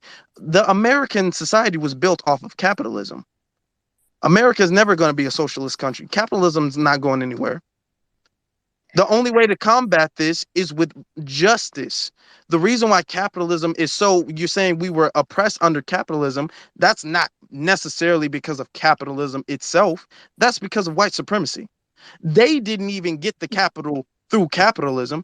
They got it through white supremacy. They got it by, hey, come if you come over here, we're gonna give you free land and free resources. Okay.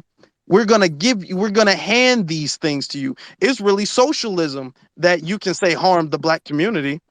If we're gonna say it like that, there's nothing wrong with black capitalism.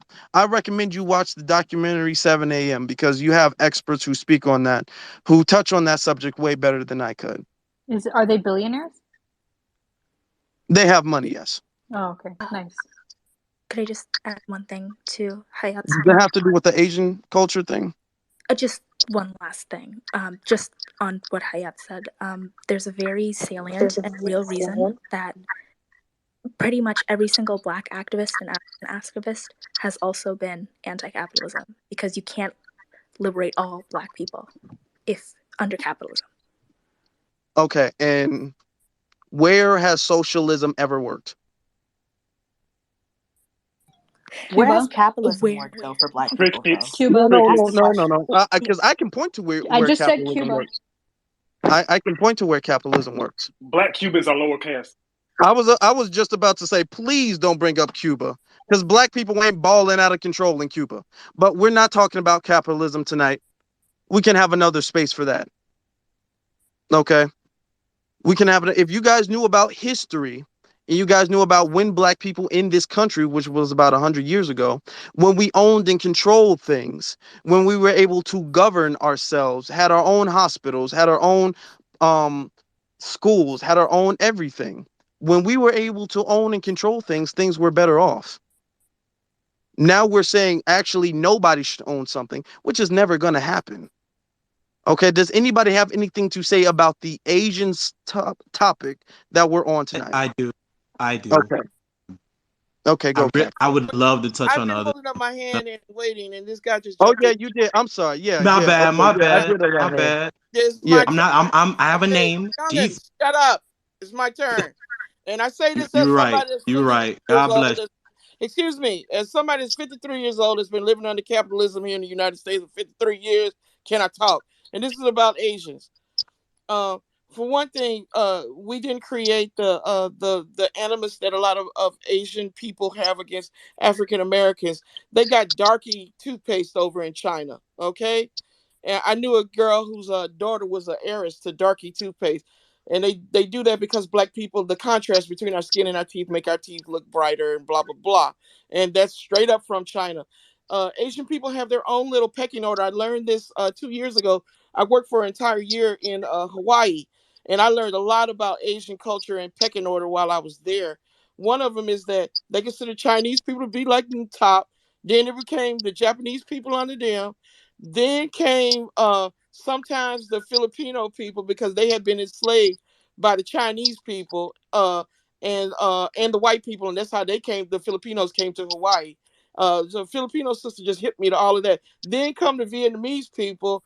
Then come the Hawaiians. Then come the Micronesians and Malaysians and all of them other people throughout the Asian diaspora, the Samoas and all of that. The closer you get to being looking kind of like having more African features, the lower you are in the Asian pecking order. Just a month ago, I'm in the casino, and this Asian woman got too close to me, and I said, "Excuse me, ma'am, can you maintain the 6 feet, separation because of COVID?" She said, she said no, and then she kicked her little old lady Asian leg at me, and I just kind of like got away from her because I'm not gonna hit an older person. I don't care, even if they're disrespecting me because of my race. And then she pushed me and said that she touched me and that I was dirty on her. I'm a dirty black person. So yeah, there's a lot of that going on in the Asian American community. But with that said, just because they're behaving inappropriately doesn't give me the license to treat them in a messed up manner. What happened to that girl? She got pushed in front of the subway was totally wrong. I don't want anyone to get hurt or die. But I gotta get it to my sister there. Haya, is that how you pronounce your name? Haya. Please forgive me if I'm pronouncing it wrong. Also, I want to shout out my sister, Color of Change. I love that girl. She's dope. Y'all don't know. Follow her. She's dope, man. Everything she say I be just feeling uh, that really we can't get free under the capitalist system. And that's the reason why you find a lot of people who are progressive in a lot of, and I don't even like saying progressive, who just want to be fucking free. You can't get free under capitalism. If capitalism worked, we'd be free already. And also, white people don't experience capitalism. You know what they got? They got socialism. We call it white supremacy, but really what it is white socialism. That's why they were able to get the GI Bills and have the houses. That's why they were able to do the land grab. That's why they're able to get everything that they get because, and the sanctions and all of that crap is because we have white socialism. I want socialism too. I'm just saying, give me my piece of the pie that way too. So it's not that capitalism is what's working. It's just that socialism has been only given to white people in this country. And with that, I'll go back down to listener mode.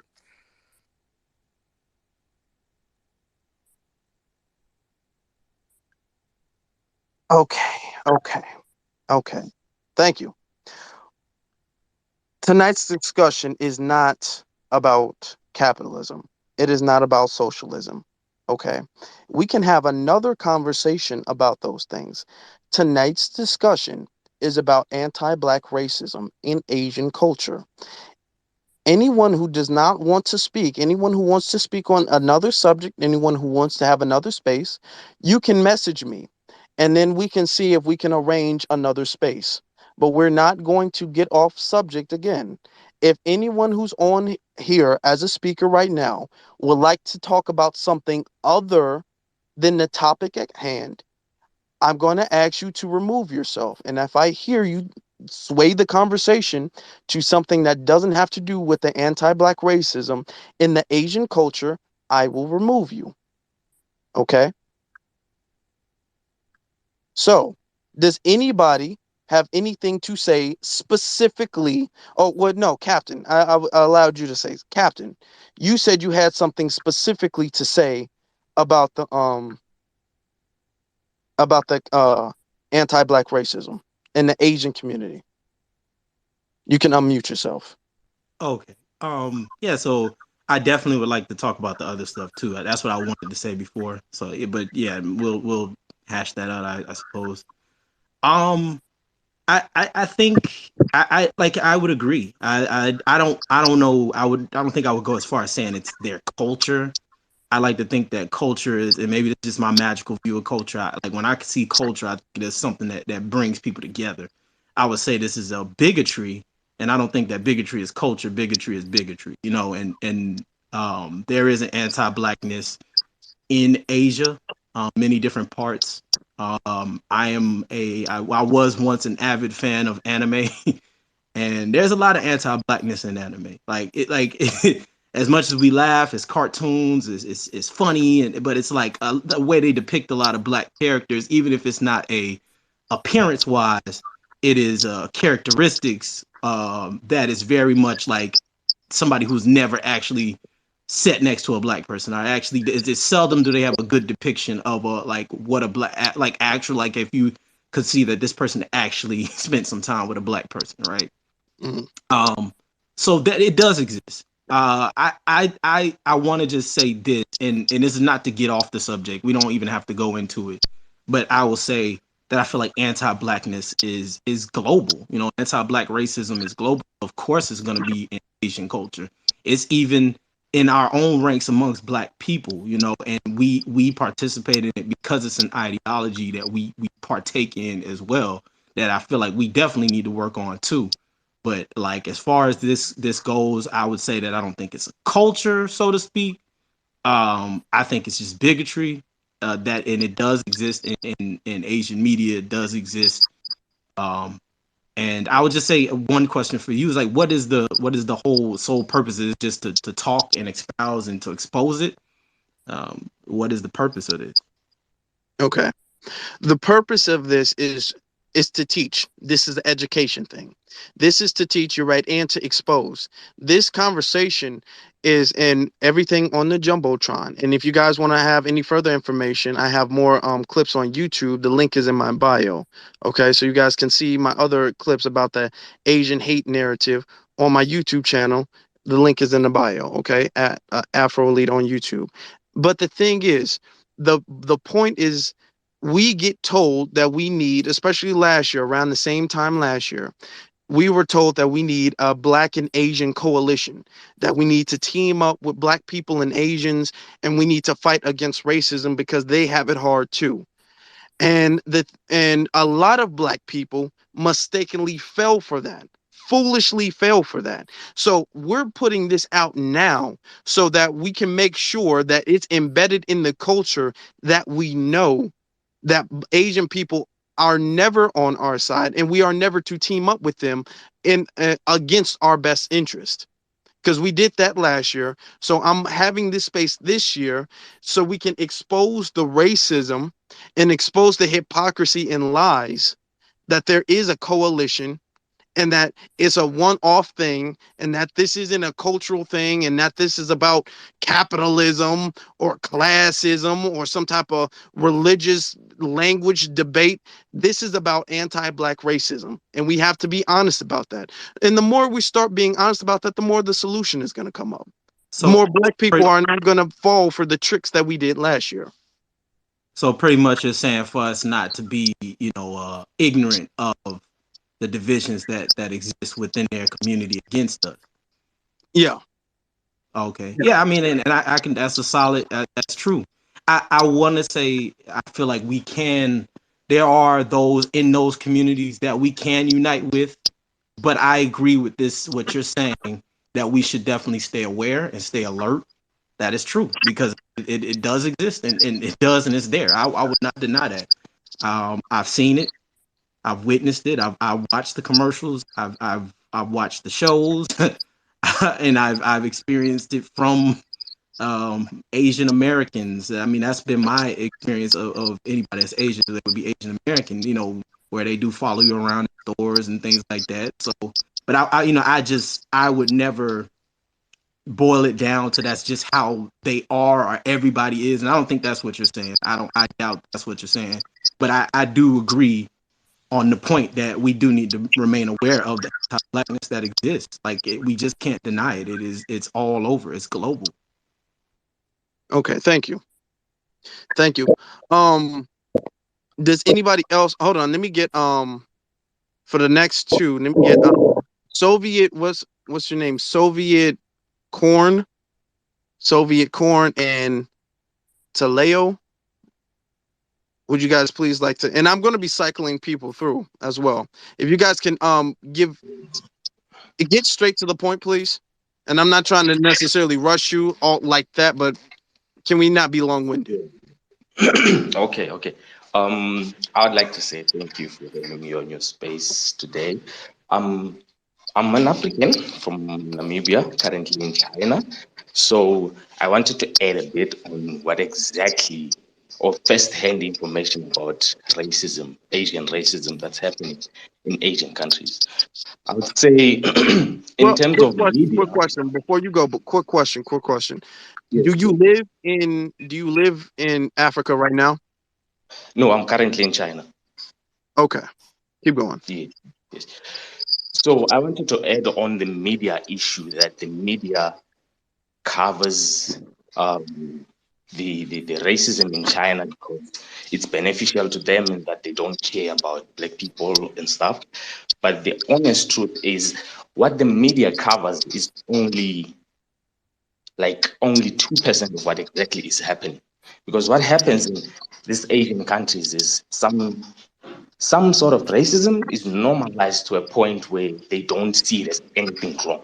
You know, to them it's just something normal, but to a black person, it's absolutely racism because there are things that happen that you look at them and say, wait, what? This is allowed by the government and stuff. And, they just, it's normal here in China. It's something that's very normal. You see ads on the national TV where they put a black person on a washing machine, the person comes out white, and you're like, wait, what? And they're advertising some sort of soap to show something. And, it's something that's very normal here in China. And the media doesn't really cover that. Even social media like Twitter and stuff, they don't get to that because Chinese use different platforms from any other person. So you can't really see the raw footages or the raw evidence of what exactly is happening in Asian countries. And it's something that a lot of people don't know or a lot of people haven't yet seen because they are not yet familiar with this type of apps like WeChat and stuff. Chinese don't use Twitter and those things. So whatever happens in China, it stays in China. It doesn't go out. Whatever happens in these Asian countries doesn't go out. What the media gets to cover, it's just a bit of it. And then I also wanted to add on the point where you said when you're talking about teaching, you don't literally mean teaching. In China, it's literal teaching, where parents sits their child down and says, "Do you know black people?" The child says, "No." Okay, one, two, three, four, five about black people. Black people are wrong. Black people are bad people. You shouldn't get to befriend any. You shouldn't date any. It's something that we experience here in China. And if you had to get an opportunity to maybe, let's say, do English teaching and stuff, we get to, interact with the kids. The kid just out of nowhere ask you, why are you a bad person? And you're like, wait, what are you talking about? My mom told me black people are bad people. Black people are this, black people are that. I shouldn't interact with you guys. And it's something that it's being rooted into the young nation. It's something that they are growing with it. So racism in Asian countries is very much alive. It's very much existing. It's hardcore. And as in China right now, we can't do anything about it because it's everything in China is controlled. You say the wrong things, there are consequences for that. You say that, there are consequences for that. So you just look at it and live by it. Yeah, that's Mm, what I wanted to. thank you, brother. Okay. Let me see. Soviet corn. Did you want to say something? I'm gonna cycle Yeah, 30 people through. yeah. Just really quick. This isn't depicted. I wanted to speak on the other things discussed, but because we've been asked to stay on topic specifically, this isn't discussed a lot in the media. But I think after the United States of America or the US empire in general, if there is any place on the planet that is more racist, both systemically and in terms of individual racist encounters, it should be India because it like the religious system that is dominant in India did inspire the Nazis in like all of their acts of racial hatred. A lot of Indian people will tell you that like the swastika being adopted was like a wrong thing, but technically it represented what the swastika stands for back here in India as well. So anti blackness and anti uh, it's just a discriminatory system, and now you won't see that because there's a lot of capital produced on it. In fact, you will also see like famous African American celebrities embracing this religion, sometimes meeting gurus from this religion, but that's all like not progressive. We shouldn't accept it because again, anti it's rooted in racism, it's rooted in a discriminatory system. So in that way, yes, anti black racism is codified in the dominant religion in India, and India belongs in Asia. So it's systemic there, but you wouldn't hear a lot about it because Indians like that is compatible with the idea of white supremacy that is present in America. That is why you see a lot of Indian people like using their caste networks and their race networks as well, reaching heights in the American Empire or in UK, which was under a previous colonial system. But I do want to add another aspect to this discussion, that a lot of things that we are referencing to China can be attributed to its history of colonialism. A lot of colorism that is present in China can at least the fact that they were colonized by the Victorian British plays a role in that. Like it is a causing factor, and that is something we should look into as well. But beyond that, I think there is definitely a coalition possible. A lot of these things also happen because there's a lack of these are at the end countries in the global south with a lack of education, a lack of sensitivity. They do not have the same amount of superstructure that a nation in the West has.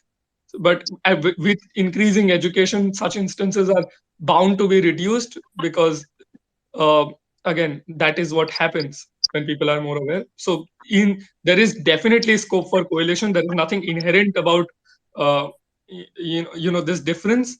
But that coalition needs to be built with, obviously an attribute an understanding of what is happening right now.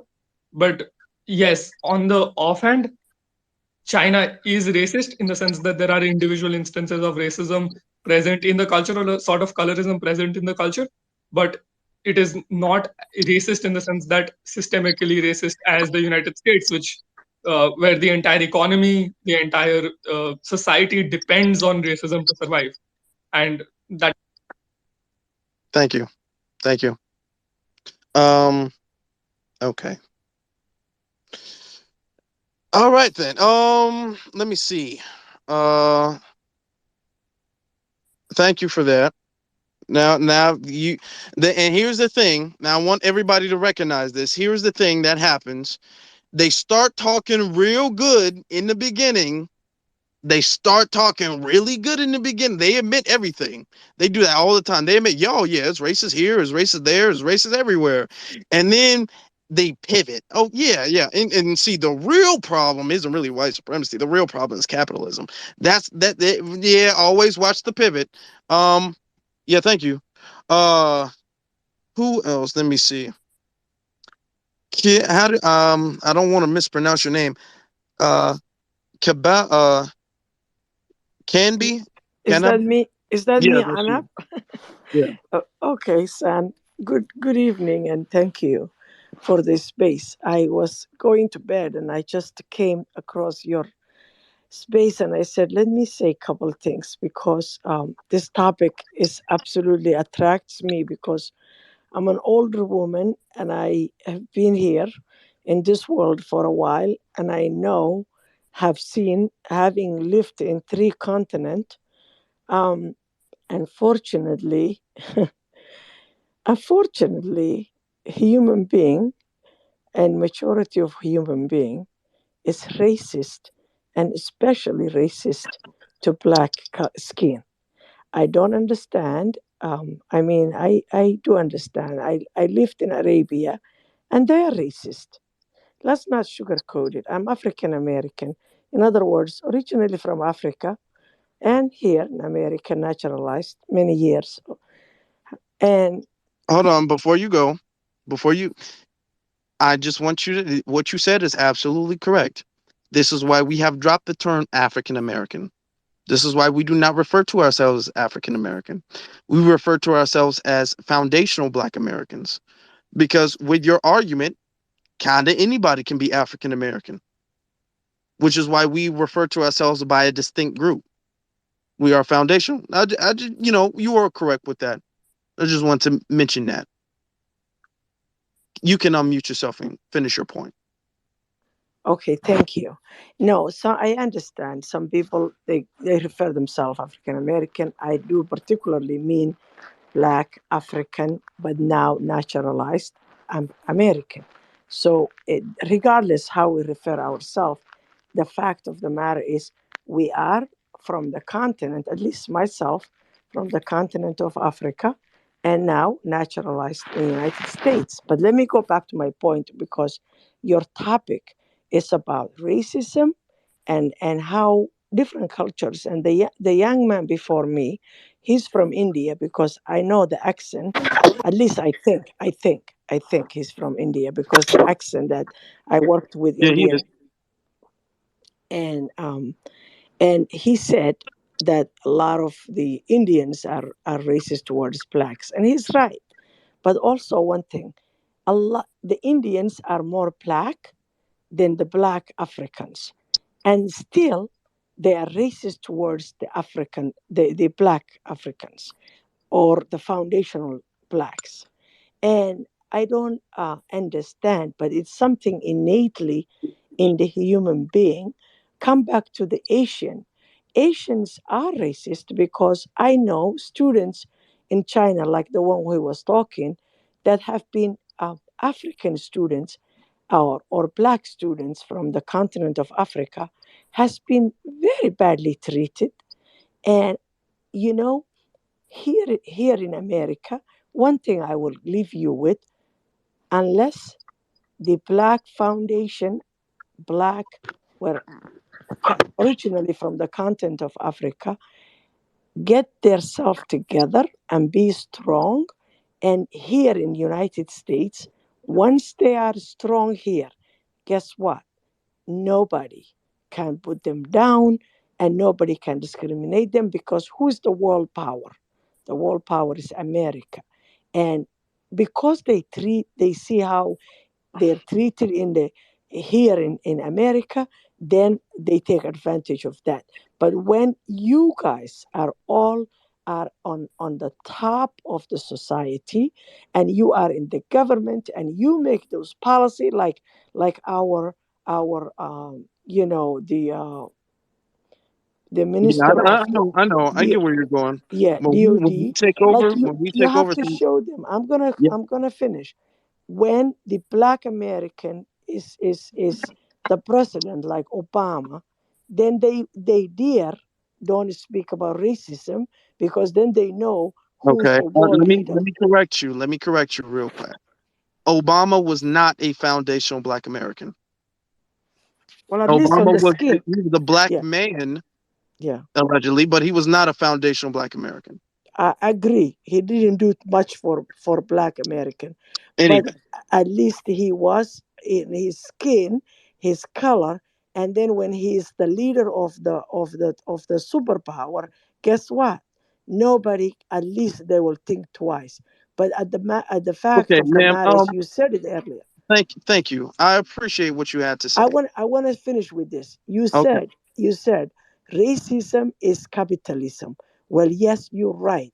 But when that capitalism, when China needs the blacks people's money, when where India needs, then they will think twice before they discriminate.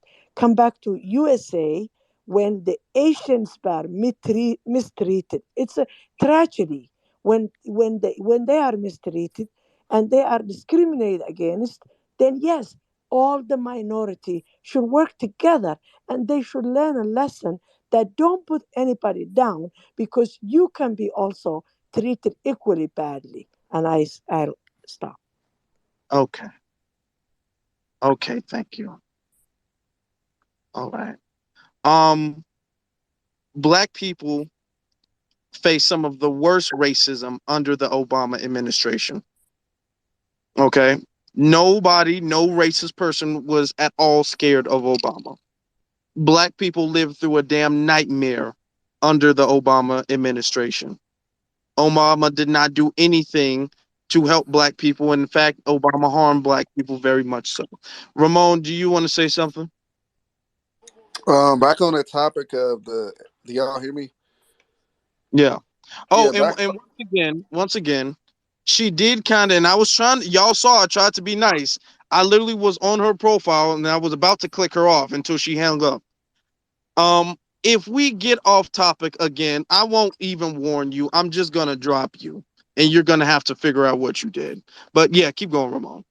Yeah, about the Asian hate. I go to a university, and it's one of the most populations like Asians in the country. Like as far as international students, like people coming from China. And I see the difference with the hate. These Asian people want to be so white, want to be white culture. They always like huddled around like other people. They're like really like nervous around African Americans. They're like more shunned off and closed. So I definitely can see the racism because I like know some people exactly from China, and as the other gentleman was saying, they really don't have a choice there but to be systemically racism. You don't have a voice, you don't have anything, and if you say the wrong thing in China, you kind of will disappear because the government is so like it's not democratic. It's more kind of like a dictatorship. Is what it is, and that's kind of the problem with China. Is we gotta solve China where it's from at in the homeland with this government and people don't have any rights. Um, you have no excuse for the Asians living in America for their racism. There's no justification for there. There's Yeah, I no mean justification for that's the anti-black. I mean, we can say, "Oh yeah, you can't speak against it," but the thing is the fact that it wouldn't be going on if majority of the population condone unless the majority of the population um didn't condone it. Most of them do. There's museums and there's movies, there's TVs and there's commercials. So, we're kind of leaning towards the government. We kind of going on that the government thing, and that's not where we're not. I get what you're saying. I get what you're saying. But when they come to America, that's when they don't have any excuse. And the same way they act in Asia is the same way they act in America. no, I'm not giving them no excuses, man. What they do, like how they treat and how they like jumping, but like we want how they trying to. But another thing is the media in America. I think that the media like portrays black African Americans like so wrong with the Asian hate and like all this African American stuff. It's definitely a double standard the way they portray and have African Americans, and it has a negative effect on the black community. Like they were saying, "Oh, I don't like African Americans; they're all thugs, and they don't want to." And these are people that haven't had any experience with African Americans. That say like you like lived in China your whole life or whatever, and they come to America with that damn black hate because it's like instilled inside of them.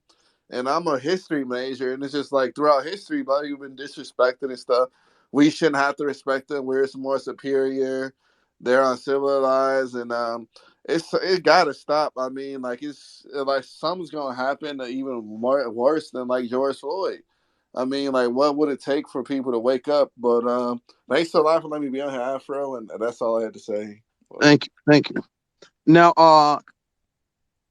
counter intel, man. If you can make a short statement, because RJ and TLK haven't been able to speak yet, and I know RJ for a little bit. Not a problem. Counter intel, your audio messed up. What the? Are you on a speaker or something? No, I don't know what's happening here. Okay. I'll check out and I'll come back. All right. All right. It's like an echo. I could hear you clearly, but then afterwards, there's like a very aggressive echo behind you.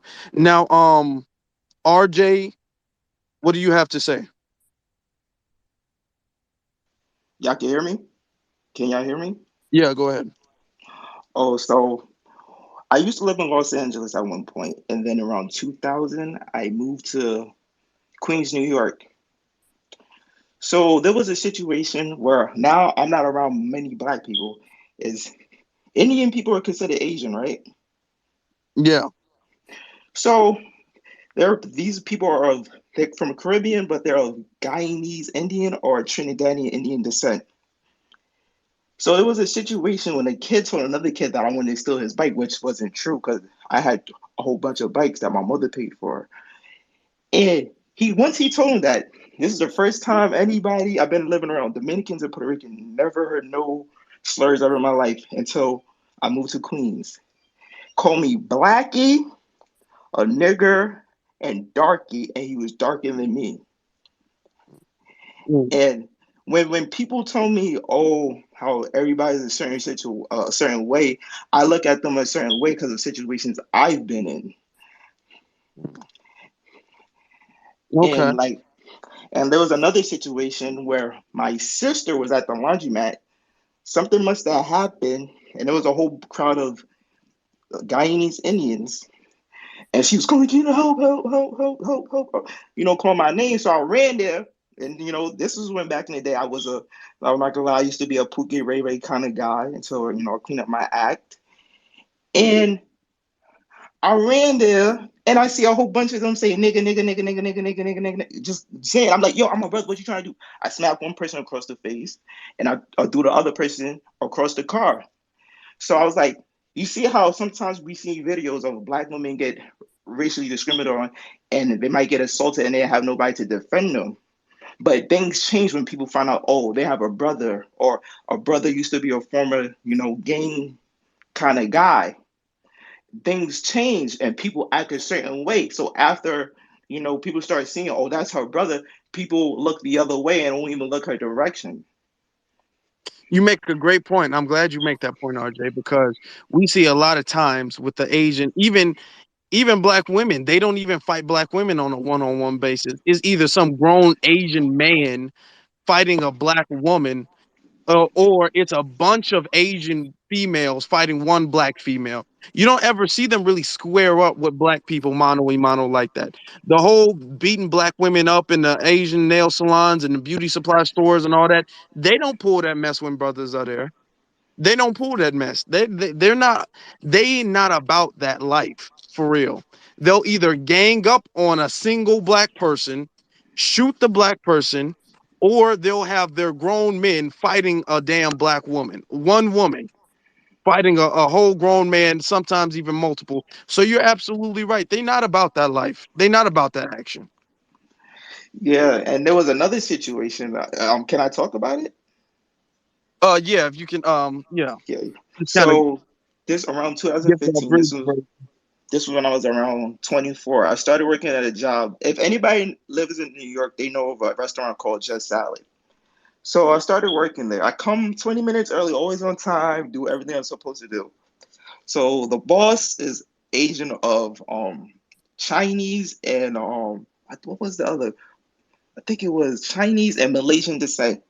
So I'm to come to find out the Dominican supervisor is telling me I'm gonna get fired, but I'm like, what I'm getting fired for? I come here on time, I do my work, I don't say nothing, and I'm about to get fired.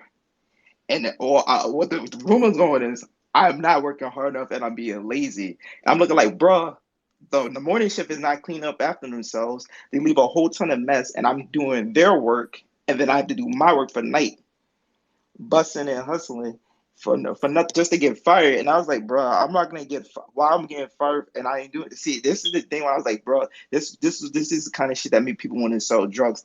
And like I said, I promised myself that I'm not gonna do anything ever again. I cleaned up my act. I ain't doing no Pookie and Ray Ray nonsense. I left a lot of people that I used to gangbang. Like I stayed away from them and everything. Just stayed far. I just switched my whole life. And and then stuff like that is what make sometimes brothers think like, yo, why I'm even trying, or should I just do the negative stuff? Because it's like every time a brother try to do something, it's always something. And then I talked to him. He thought I smoked weed, which I stopped smoking weed by the time I was like 18. Like I completely stopped. I wasn't smoking, so I told him I don't smoke at all. Like I haven't smoked anything in over 10 years. Mm. So I told him I don't smoke. I don't do none of that stuff. I don't even hang out. I don't even go clubbing. Like I don't do none of that no more. And then he's like, because he said to him, typically he said black people are always late, but I mean, My stepfather, he was the hardest working black man I ever seen. He had like 3 jobs. He worked at McDonald's. He worked at the Apple Circus at one point, and like he'll literally, I will remember when I was a kid, he'll literally get home, fall asleep for like Okay. Okay. 2 hours and stuff like that. Thank you, brother. I appreciate that, and I'm glad that you've been able to, get out of that. I'm glad that you're able to kind of be on the right path and get yourself together. That's what I want for our people. You know what I'm saying? Um, Let me see. EK. I know somebody named EK. Um, TLK. You can unmute yourself. Hi. So I wanted to say that I feel that Asian people, when you call them racist, they feel empowered. And I feel like it's because a lot of Asians really want to be white. And for instance, I had a situation that happened today where my husband's friend's wife did a blackface on a doll, and he sent it to her, and she's a Filipino, and he sent it to the picture to my husband and said, wow, she doesn't even know that this is racist. And I just find it funny because she is literally like black, like her skin is dark, and she's doing blackface and she thinks that she's white. And this is how most Asians are. They think that they're white, they want to be white. And I don't know if you noticed, but a lot of Asian people are married and dating white people, and they think Yes. that they're white. And and I think that's really what I want to say. It just, like, it disturbs me that someone who is also dark skinned, but their ethnicity is Asian, whatever, and they think that they're white. And I just don't understand the hypocrisy of that. Mm. Thank you for staying on topic and getting to the point. I appreciate it, and not necessarily just every, but yeah, absolutely, absolutely.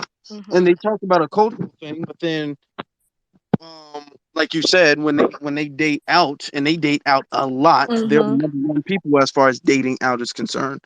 So when they date out, it's not a problem. But when it comes to black people and their racism, they're like, oh well, it's just ignorance. It's not ignorance. It's a worship of white people. EK, you can unmute yourself.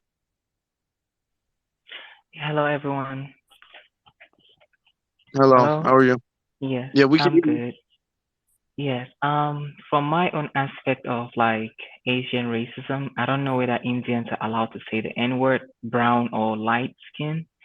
And one thing too, back home in Africa, you will see the Chinese are they are I don't know what to say, but these are the some of them. I'll put some because I want to be nice. Are the Mm-hmm. worst people you ever meet. Some of them are the worst. I mean, you see the movies you do see, all the 12 years of slavery. That is what some of them practically do in a way, literally, when they get Africans to work for them in their homes. There was this guy that we were living around the area where they were working. So he had one of these maid in the house. He would do all kinds of things to that lady. I mean, every kind of things, despicable things, every kind of thing they choose. They feel that calling us the N word or calling us niggers in Africa, it's a very kind of gives them that superiority. And the government does not do anything to really harness them. And they go out and they feel like they are actually white. When you ask a child, let me say an Asian baby who is growing up, what is your color? They will tell you white. I have asked I have asked numerous amount of children. They know that they are white. And their parents don't give them the difference. They don't tell them that you are not. They just allow them grow up with that mindset that they are not black because they don't look like black. If a parent don't say no, you are a yellow person, sort of, they will never know. They will never know. And they will always find themselves being in a category where no, this is how I am, this is how I identify.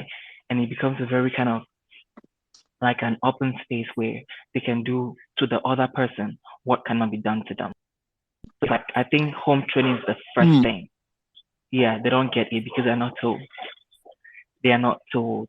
about their color. They are not told about their history. They just tell them to go to the one identify as the superior color. Oh, I like my white friends. My black friends are very scary. They come to Africa. They don't drink where we drink. Honestly, they don't. They don't drink where we drink. They have their own shop that is owned by a Chinese person. They don't buy from us. They don't. They don't buy nothing. They will come into a shop, they are covering their nose trees. The worst was during the Ebola breakout. That was the worst maltreatment in shops any African would tell you they have gotten from either the Asians, some of the Asians, and the white people. It's just so terrible. It's just so terrible. So I don't know for sure, but I know that is their upbringing. They are brought up to think that they are white because white is a superior color. Even their celebrities, you will see they will try to make them so white. They will they will do whatsoever to look, different. They will want to look so white because it is appreciated when you have fairer skin. Even in India, you know that in India, they discriminate between their people. Look at all Bollywood actors. If there is a black one there, show me. I'll give you $100. If there is a dark skin one that is very famous, show me. I've never seen. Mm. I You make a great point. Make a great point. Thank you. Thank you.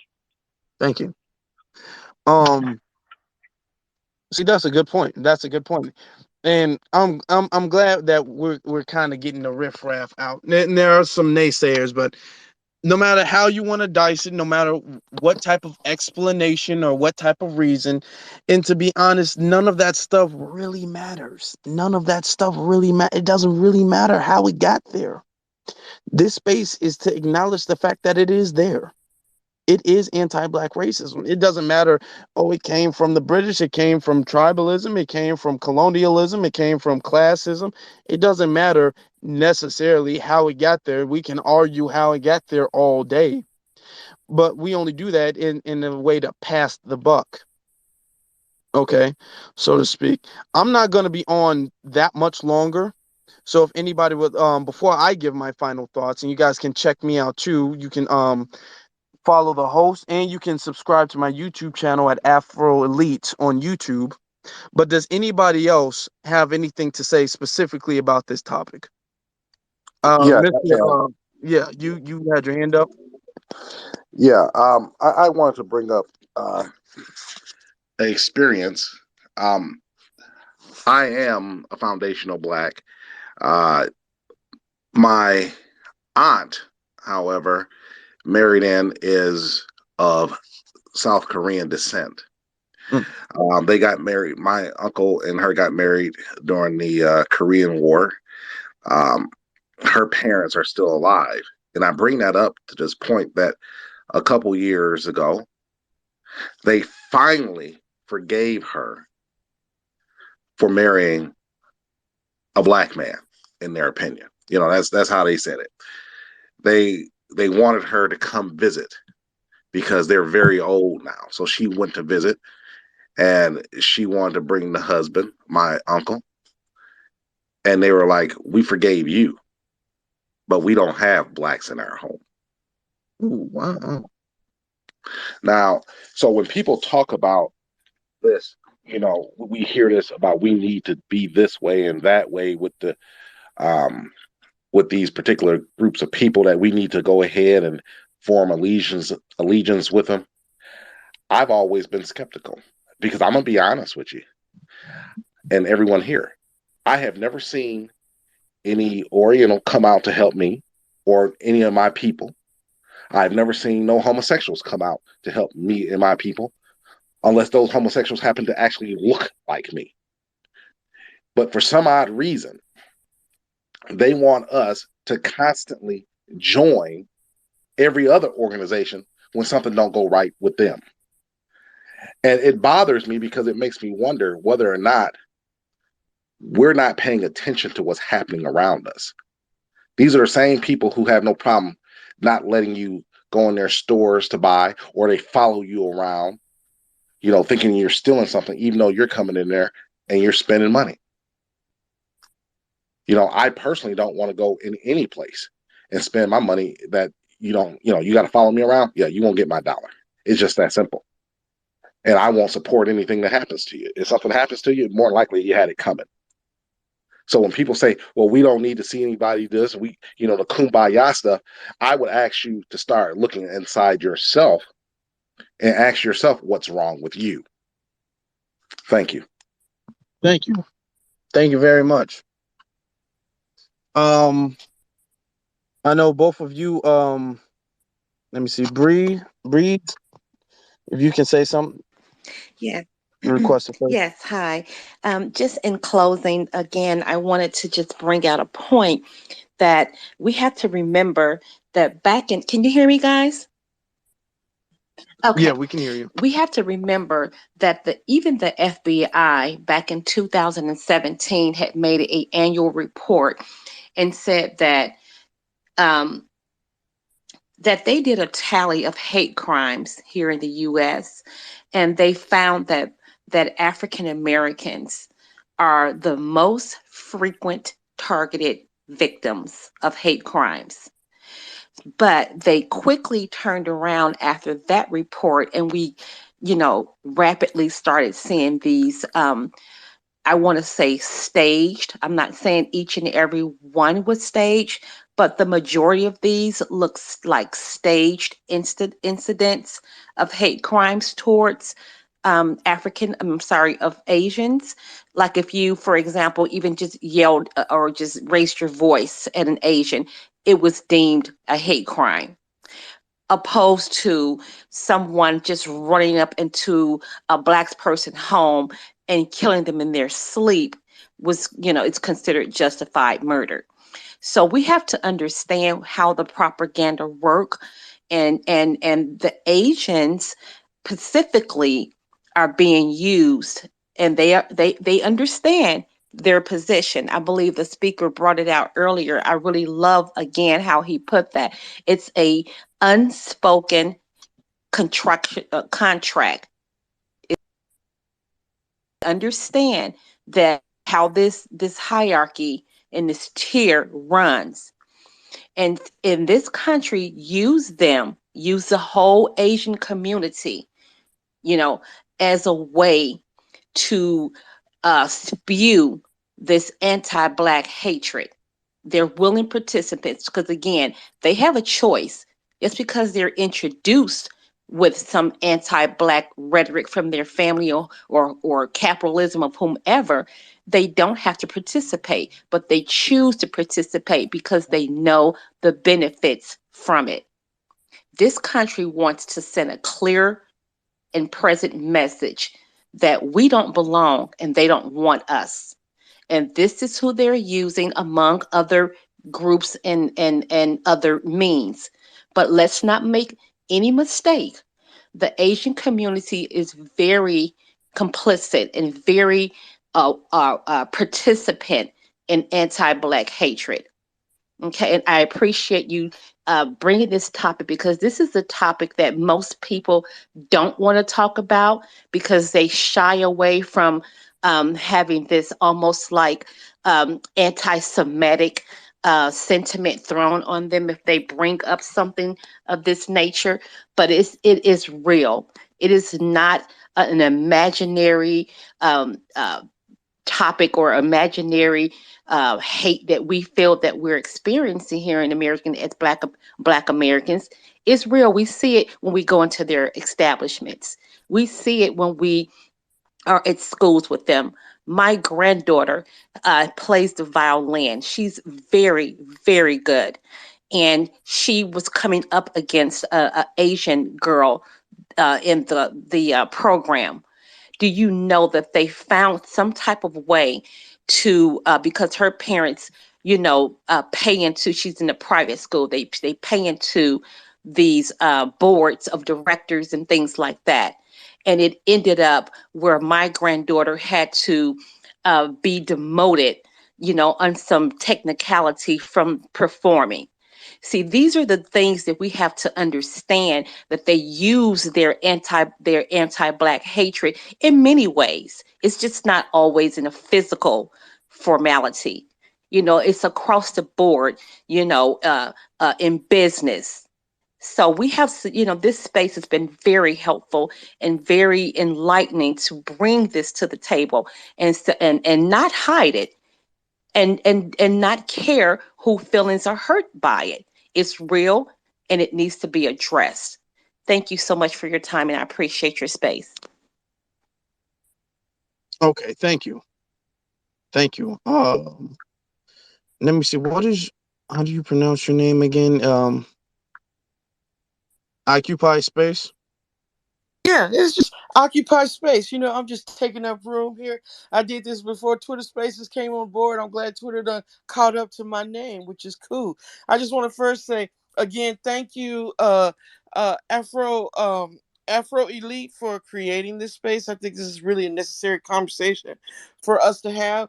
And Miss Breeze Summer 61, I really liked what you just said about how the anti black sentiment within the Asian community is that they're complicit in white supremacy. They're cool to be number two as long as they get the shit on black people. You know what I'm saying?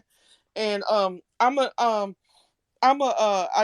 work in construction management for a living, but I'm a civil engineer by education, and I spend a lot of time with Asian people because I'm in the engineering side of it. So I am in the Asian community a lot, and I got to say, all the times I've experienced white supremacy on the job, no Asian person has ever stood up for me. Or I mean, and Asian people I'm friends with. I ain't gonna, I have friends at work that I work with that are Asian. They're really cool to me on the individual level, but if they go stand up to the man when the man be giving me a hard time, hell no, they're gonna keep their mouth shut. But with all of that said, y'all, we gotta go, okay, Asian people are whack towards us because white people done trained them to be whack, and or they were just being whack in their own original countries that they came from in the first place.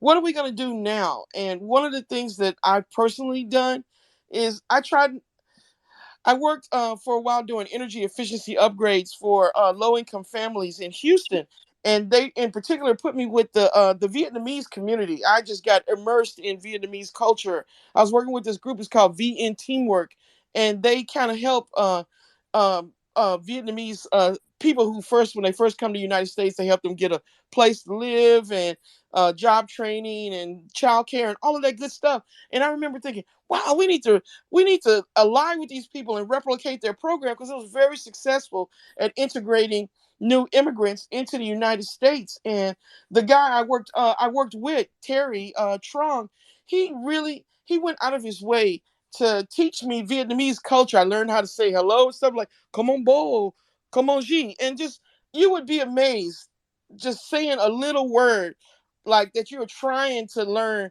whatever little language that they got and trying to relate to them as people, how that really broke down some barriers and made them see me as, instead of just as this black person that they've been taught to see me as a black human being. I'm not saying we got to kiss people's ass to get along with them, but we've got to realize that these people are brainwashed and that, for us who are old Americans that know that we know all the tricks. We know what white people do because, a lot of us are what y'all call us now, foundational black people. I'm sorry, I'm just from the old school where we was Yeah. just I'm not interested. I'm sorry to butt in, but I'm not interested in trying to have some camaraderie because that we've done that. We've extended our olive branch out to the not only the Asian community but all of the you immigrant right. groups who You have been here. We are the only group of people who have continuously continuously for over 60 years made a way, paved a way, and supported ways for them to come here and thrive and to be heard and seen, only to be slapped in our face, lied upon. They know this stop Asian hate propaganda is bullshit. But what do? They sit back in silence, I, and I'm not speaking about individuals. I'm talking about as a I collective. know you're talking about They sit back in okay, silence. So uh, uh, me personally, I'm not. I'm done. okay, The door is closed. okay, I understand that. And this is all I'm saying is, y'all, at the end of the day, we're all on the same planet together. And yeah, these people are wrong. And the way they've been treating us is wrong. But we've got to say, okay, we've got to start from this point. How can we, as black people, have liberation? we can't get liberation just individually. The liberation that black people need is the same liberation that Asian people need. It's the same liberation that stupid poor white people who are on this other train, that Trump train, need, and they're too stupid to realize it. The miracle that's going to happen, that's going to save the world, is going to be the liberation of black people, because through us, we're the gateway through which everyone else receives their liberation. So it's up to us as gateway people. I'm not saying to go out of our way for these people, but it's us to realize that these people are confused and brainwashed, just like the black people who vote Republican all the time. Those are confused. Those Candace Owens and them people. Thank you, sister. Thank you. Thank you. Okay. Thank you. Let me make this clear. Black people. This goes for all black people, especially for the foundational black Americans. We are not the Avengers. It is not our responsibility to save anyone. It is not our responsibility to help anyone. We have tried to do that. We have done that, and no one would be to the point they are now. We have elevated these groups before us. We have given these groups preferential treatment. Okay. We've allowed everybody to do everything they've needed to do. We've shopped at their businesses. We've helped them get civil rights. We've protested on their behalf. None of that is reciprocated. It is not our job to do anything. They are the enemy until they decide collectively to change. Now, is that going to happen? Personally, I doubt that. I don't see. We have no friends. Okay. Now, if they want to, they can have conversations amongst themselves, but there is no more olive branch. The olive branch has been completely cut off. There is no more reaching out. We will not try to understand where they come from. They are the ones who have the problem. They are the ones who need to fix the problem. Like I said before, they need our forgiveness. They need us. We have not benefited from them. They have benefited from us. They need us. So when they come begging and crying for our forgiveness after the years of reparation and patriotizing black businesses, and then when they create a standard of fighting against white supremacy, then we can have that conversation of moving forward. But as of right now, they have work to do, not us. Not us. What we need to do is we need to I was going to say move behind. We need to let them go. Because the thing is that we've been protecting every other group, and that's our problem. We've been out here trying to help every other group. What we need to let every other group get is an ass whooping. We need to let every other group get their ass whooped.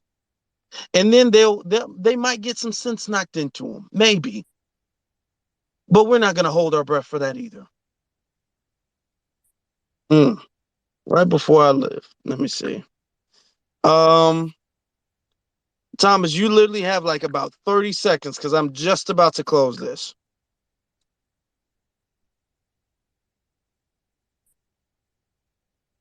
All right. Well, why do I only have 30 seconds? Because I'm about to close the space. Okay. And Okay. Well, here's my thing. When I hear people talking about trying to segregate themselves as though it's going to be better to have separate drinking fountains and separate schools and separate everything, it's some of the dumbest shit I've ever fucking heard, and it goes directly in the face of Martin Luther King. And it's fucking an embarrassment to everything that he stood for. So when I hear about this segregation and for like desired segregation, it's some of the dumbest shit I've ever heard. So continue with that and it'll end poorly for you. Hold on. Let me ask, because you're such a big fan of Dr. Martin Luther King, so am I. Are you? I love Dr. Martin Luther King. Yeah, okay. If you go to my YouTube channel, Afro Elite, on YouTube, if you go to my YouTube channel, my most viewed video is about the history of Dr. Martin Luther King. So let me ask you, since you're such, and this is what the dominant white society does, they push the Dr. Martin Luther King line. Let me ask you, okay, before you all killed Dr. Martin Luther King, why did you have such a bad disagreement about his reparations? Oh no, I'm all for reparations, but it should only be for the ADOS community. All right. Okay. So you're for that. So you're for the fact that Dr. King acknowledged the fact that he went wrong and that he said he led his people into a burning building. You do know that, right? Which is in the video. If you guys want to check the video out, Yeah, go it's watch in the his video of videos. Go, actual. it's promoted. Sir, you do not interrupt me, sir. I don't know who you think you are. You don't Ma'am. get to actually. You know what? Actually, we've heard enough from you. I don't know who you think you are coming in my space interrupting me. But Dr. Martin Luther King said he led his people. He felt like he led his people into a burning building. That's what he said. All right. So everybody's talking about, well, Dr. Martin Luther King, this segregation, segregation, segregation. If you guys love Dr. Martin Luther King so much, y'all wouldn't have killed him. Okay. Don't let them come up here talk about Dr. Martin Luther King. You check them every single time they try to disrespect that man's legacy. Dr. Martin Luther King was on the right path. And then they all like, okay, well, we got to shoot him now. And then when they shot him, they killed him in the hospital. Dr. Martin Luther King would be on the same path we're on now, which is why they shot and killed him. Don't you ever come up in here and talk to a foundational Black American and try to use the words of Dr. Martin Luther King. Don't you ever do that shit. I'm heated now. Now I got to get off. I appreciate everybody who's in here. I appreciate everybody who's watched, everybody who's came on as a speaker and gave their voice, gave their opinion. There's a lot of topics now I realize that we need to be having. It's a lot of spaces that we need to be having. So look for more spaces upcoming. So you guys can follow me so you don't miss out on space. And I have these conversations weekly on YouTube as well. So you guys can check me out on YouTube at Afro Lead on YouTube. But you all have a good rest of your night. I gotta go.